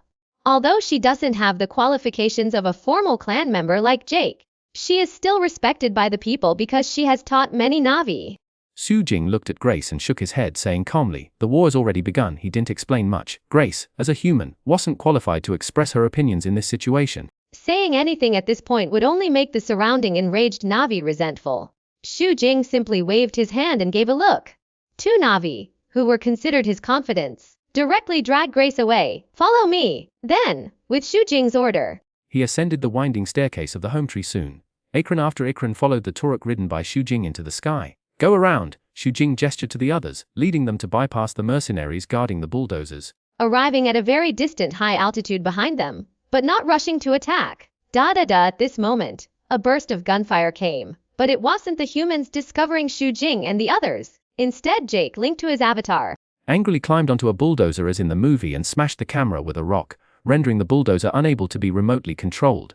Of course, his actions were discovered by the mercenaries, who unhesitatingly attacked him. Jing's eyed up. He was waiting for Jake's action. Go! Then Xu Jing gave a shout and everyone controlled their mounts, diving towards the ground. At the same time, everyone drew their bows and aimed at the mercenaries walking on the ground. Whoosh whoosh whoosh. Arrows pierced through the air, raining down from the sky. There was only a team of about 10 mercenaries in total, and they didn't even have time to react before being pierced by a large number of arrows from the sky. They screamed and fell to the ground. The remaining two mercenaries in AMP suits belatedly turned around and looked at the sky. Roar! In sight, a Leonopteryx with a wingspan of dozens of meters swooped down ferociously. In addition, there were dozens of Ikran following closely behind. Quick!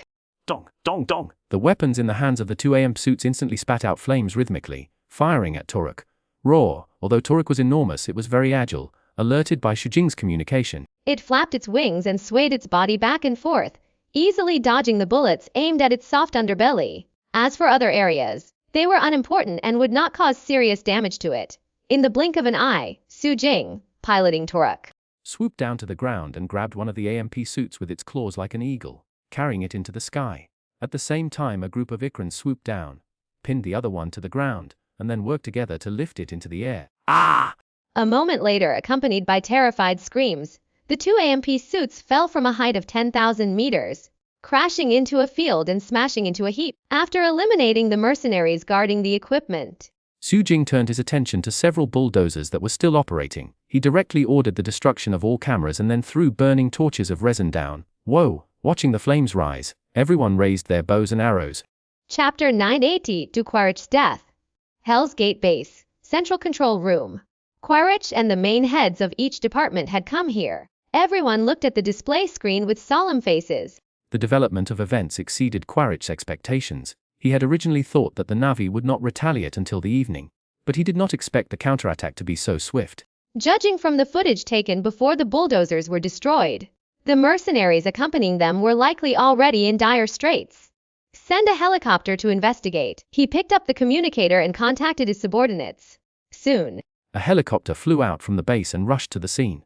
Not long after, a team of mercenaries cautiously disembarked from the helicopter, turned on their cameras, and walked towards the scene.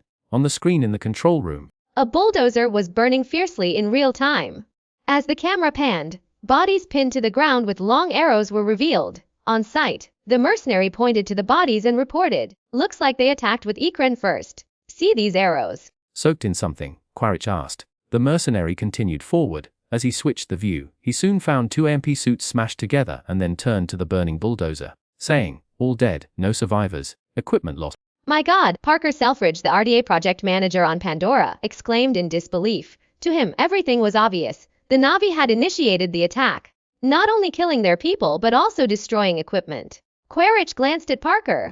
Although the situation was somewhat unexpected, it seemed better than he had anticipated. In addition to the mining company personnel, there were many journalists from Earth in the base. RDA did not want to be seen as killers, which is why the Avatar program existed. Furthermore, as the Earth's environment deteriorated, environmental groups became increasingly influential. Therefore, government environmental protection officials were also stationed in the base to ensure that the new worlds were not arbitrarily ravaged by corporations. As the base's top manager, Parker, although eager to obtain more minerals, still had to consider the impact and had various concerns. 不敢轻易开启战争，毁灭掠夺. Originally, Quaritch was not sure he could persuade Parker, but now he had a chance. The Navis' proactive provocation gave him a sufficient excuse, plus Jake's self-described journal. When the time comes, as long as he made some guarantees, such as being as humane as possible, minimizing harm, using tear gas to drive away the Na'vi, he believed the profit-driven Parker would abandon his concerns and make a decision. However, Quaritch was not in a hurry now. The fact was already set. The most important thing at the moment was to deal with a traitor. He stepped forward and pulled up the footage taken by the first bulldozer before it stopped. Zooming in, the scene clearly showed Jake's avatar smashing the camera. That son of a bitch. Parker's mood was already terrible. Seeing what Jake had done, he immediately cursed. "I find it hard to believe too," Quaritch coldly suggested. "It seems the Avatar program can be terminated completely." Parker, of course, knew what Quaritch, this war-loving guy, wanted to do. His expression was uncertain. He turned and left without saying a word, returning to his office. Seeing this, Quaritch smirked and instructed his subordinates, "Go get me a pilot!" "Yes, sir!" Before long, another helicopter flew out of the base. In addition to Quaritch, there were 8 other mercenaries with guns on board. Their target was the scientific research outpost on the outskirts of the Hallelujah Mountains.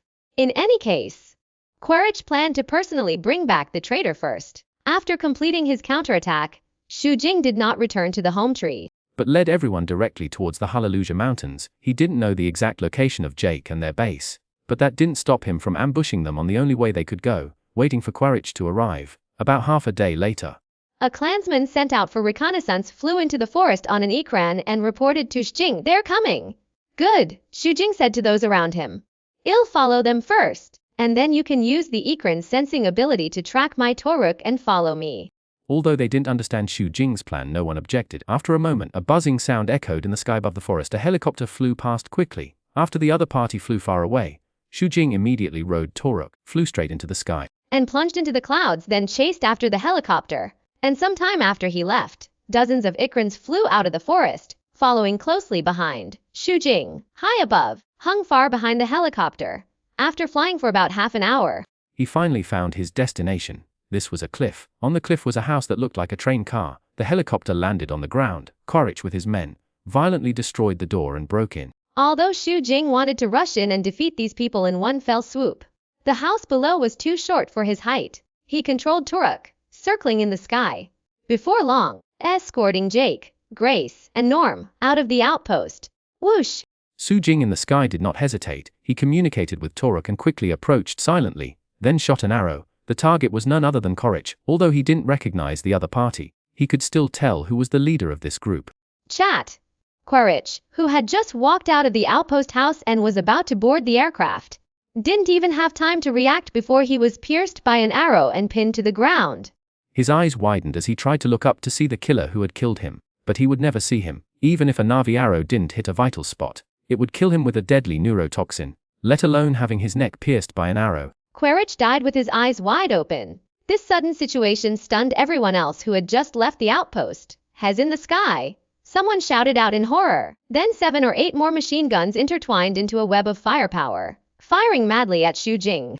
Thud, 2 more arrows shot out. Xu Jing didn't miss any archery techniques when he downloaded Sutai's memories. After 3 months, coupled with his first-tier divine sense perception, he is now a sharpshooter with superb archery skills. Even while moving at high speed, he can accurately hit the target. These 2 arrows did not miss, each nailing a mercenary to death. Retreat quickly. The remaining 6 mercenaries, after seeing Toruk, no longer dared to board the aircraft. The safest option was to retreat to the stronghold and defend, waiting for reinforcements, and Xu Jing had no extra arrows at this time, but he was not afraid at all, maneuvering Toruk to descend quickly, and finally jumped directly from a height of more than 10 meters in the air, blocking the mercenaries' retreat before they could return to the house. Toruk, meanwhile, circled and swooped down on the helicopter. "Kill him! Da-da-da!" Shooting towards Xu Jing. Chapter 99 Gathering. To the human mercenaries, the Navi in front of them was like a monster, 4 meters tall, with muscles all over his body, which reminded some people of the characters in a certain series of old movies from more than 100 years ago. But the Navi in front of them had not lost their mind, and their footsteps were surprisingly agile. Not only did they dodge all the bullets, but they were also approaching at a terrifying speed. Someone let out a scream of fear, frantically sweeping the machine gun in their hand. Bang! In the blink of an eye, Xu Jing rushed into the enemy's formation, like a wolf among sheep. He swept his longbow, knocking the panicked mercenaries away like hitting baseballs. While in the air, the bones in their bodies crackled. By the time they hit the ground, they had basically lost their breath. Norm, who had never entered the Omaticaya clan's territory, saw Xu Jing for the first time and couldn't help but swallow, his face filled with shock. "Sutai!" Jack was unlocking his handcuffs, his face with a hint of helplessness. Boom! At this moment, a flash of fire rose from under the cliff, accompanied by a violent explosion. It was the helicopter that had just been forced to take off, easily shot down by Toruk. "That's just great." Grace shook her head, looking at the wide-eyed unseeing Quaritch, and sighed. "It seems war is inevitable now." Xu Jing sneered upon hearing this. "Do you really think they bulldozed our sacred grounds by accident?" Grace fell silent. From the moment she saw Quaritch coming, she understood the reason. "That's not true." "We could have salvaged it." "Salvaged it?" Xu Jing chuckled coldly. "We can't possibly move." Jake looked at Xu Jing and said seriously, "Listen, brother, we have to move now. They'll be here soon. You don't understand their true strength." "If we don't leave, the Omata clan is doomed. Everyone will die." "Are you sure?" Xu Jing asked, feigning disbelief. Of course he was acting, but Jake and the others didn't know, and they nodded vigorously, urging him, "Absolutely, Chuti." "You mustn't underestimate us humans. The base even has weapons that can directly destroy the home tree." Xu Jing wore a look of suspicion, his face hesitant. Hope rose in Grace's heart, and she immediately made a decision. "How about this, Jake? You go back to the clan, and I'll go back to base and find Parker. Maybe there's still a chance to salvage this." "Okay," Jake agreed without hesitation. Xu Jing was secretly pleased. The purpose of his mission had been achieved, with Quaritch dead. And with Grace going back to mediate, as long as he didn't outright refuse to relocate, there was still hope to delay for a few days. Next, after the clan members who could ride the Ikran arrived, Xu Jing led them to move the structures to the inner region of the Hallelujah Mountains. Also, before this, Grace secretly contacted Trudy through the base's communication device, told her the new location of the settlement, and asked her to come and take her back to the base. 3 days later, Hell's Gate base. Parker was sitting in his office. On the desk in front of him, a piece of unobtainium ore was levitating silently above the permanent magnet. Shimmering with a mysterious aquamarine color, Grace stood across from the desk, her face full of worry. Parker fiddled with the ore and said to Grace expressionlessly, "Those damn Navi show no sign of moving. Dr. Augustine, my patience has really run out." "No, listen to me," Grace said, not wanting to give up. But Parker didn't want to hear her plead anymore, and he waved his hand, interrupting her angrily. "Don't say anymore. They killed our people, including Colonel Quaritch, and burned our equipment." "And I've been constantly lenient. Now I've wasted 3 whole days," Grace retorted. "Then what do you want to do? Act like a robber, an executioner? You know there are many families in the home tree. There are children. There are babies." "Are you going to kill children? Would you really do that?" Parker sneered and shook his head. "Is that all you care about? Do you even realize how much money we lose for every day we're delayed here? Without that money, who will fund your lab's research on this planet? They're just a bunch of savages covered in flies, living in trees, understand? Look outside. I don't know what you're thinking, but I see a lot of trees. They can move. They can live anywhere. Why do they have to occupy the one spot we need? Don't do this." Grace tried to remain calm and reasoned. "I believe you don't really want to start a war, do you?" Although Parker was treacherous, greedy and selfish, he wasn't completely heartless. He still had a small spark of kindness in his heart. He took a deep breath, his face constantly changing, and he fell into deep thought. Just then, the office door was suddenly pushed open. A staff member in charge of satellite monitoring rushed in, reporting there's an unexpected situation. Parker snapped out of his thoughts. He glanced at Grace, then stood up and headed towards the door. Grace quickly followed. The group soon arrived at the central control room. The control room was now filled with people. Almost all the key figures from the base's various departments were present. Upon Parker's arrival, a staff member turned on the projector and began explaining, according to satellite imagery, starting last night. The Navi living in various locations across this planet began gathering towards the Hallelujah Mountains. And now, after just one night, their numbers have increased from the initial few hundred to over 20,000. And this number is still growing at an even faster rate. It is estimated that by nightfall, it will reach at least 50,000, or even more. Hiss! A collective gasp filled the central control room. Everyone began to discuss the situation. What are they planning to do, if I'm not mistaken? That's their sacred ground. Is it that deity called Iwa? Heh, are they going to hold some kind of celebration or ceremony? Probably not. We've been on this planet for so many years. And this is the first time we've encountered this situation. Not only Parker and the others, but even Grace was completely baffled. Looking at the photos taken by the satellite, she couldn't figure out what the Navi were planning. I'm going to link to my avatar now and see what's happening. Wait for my news. Grace thought for a moment and then said to Parker, Chapter 100. The trend. Parker immediately agreed with Grace's approach. He also wanted to know what was happening as soon as possible. Tens of thousands of Navi already had enough strength to break through their defenses and pose a threat to the base. After Grace left, Parker returned to his office. But soon, someone knocked on his office door again, reporting important intelligence. Everyone from the Omaticaya clan, including children and infants, had also left the home tree and were heading towards the Hallelujah Mountains. And according to intelligence personnel, they've been gone for half a day. Judging by the time, they should be arriving at their destination soon. After receiving this news, a thought suddenly emerged in Parker's mind, one that he couldn't shake off. He rested his head on one hand, while the other fidgeted with the unobtainium ore on the desk, a hint of hesitation in his eyes. But before long his gaze turned resolute. Parker quickly got up, walked out of the office, and instructed his assistant, "Get Hegner for me, Hegner." After Quaritch's death, took over as the head of the mercenary operations and could be considered one of Parker's trusted confidants. Soon after, the tall, burly, and fierce-looking Hegner arrived at Parker's office. "Listen up," Parker said. "Right now, gather all the helicopters, load them with missiles, and at the fastest speed possible, destroy that damn tree and flatten the place. Anyway, there aren't any Navi there now. He doesn't need to worry too much. Even if there are some repercussions, he can easily suppress them afterward. As for Grace, once the deed is done, she will have no choice but to accept it." A smile crept across Hegner's cold face as he said loudly, "No problem, leave everything to me." Although Quaritch was dead, He was also aware of the information Jake had reported about the structure of the home tree and had participated in simulated destruction exercises. He was confident in this mission. Soon, the mercenaries in the base began to assemble, loading ammunition. Armed helicopters, guarded by a space shuttle, headed straight for the home tree. The Hallelujah Mountains are located within a massive ring-shaped mountain range. Here, extremely unstable and powerful vortex magnetic flows move with the rotation of Pandora. In the clouds, huge rocks, dozens of miles long, float in the magnetic vortices, occasionally colliding with each other or with the surrounding ring-shaped mountains, emitting thunderous sounds. The entire area enclosed by the ring-shaped mountain is sacred to the Na'vi. The Tree of Souls grows in a central valley. This tree is similar to the Tree of Voices, but unlike the groves of trees of voices, only one Tree of Souls grows in the entire valley.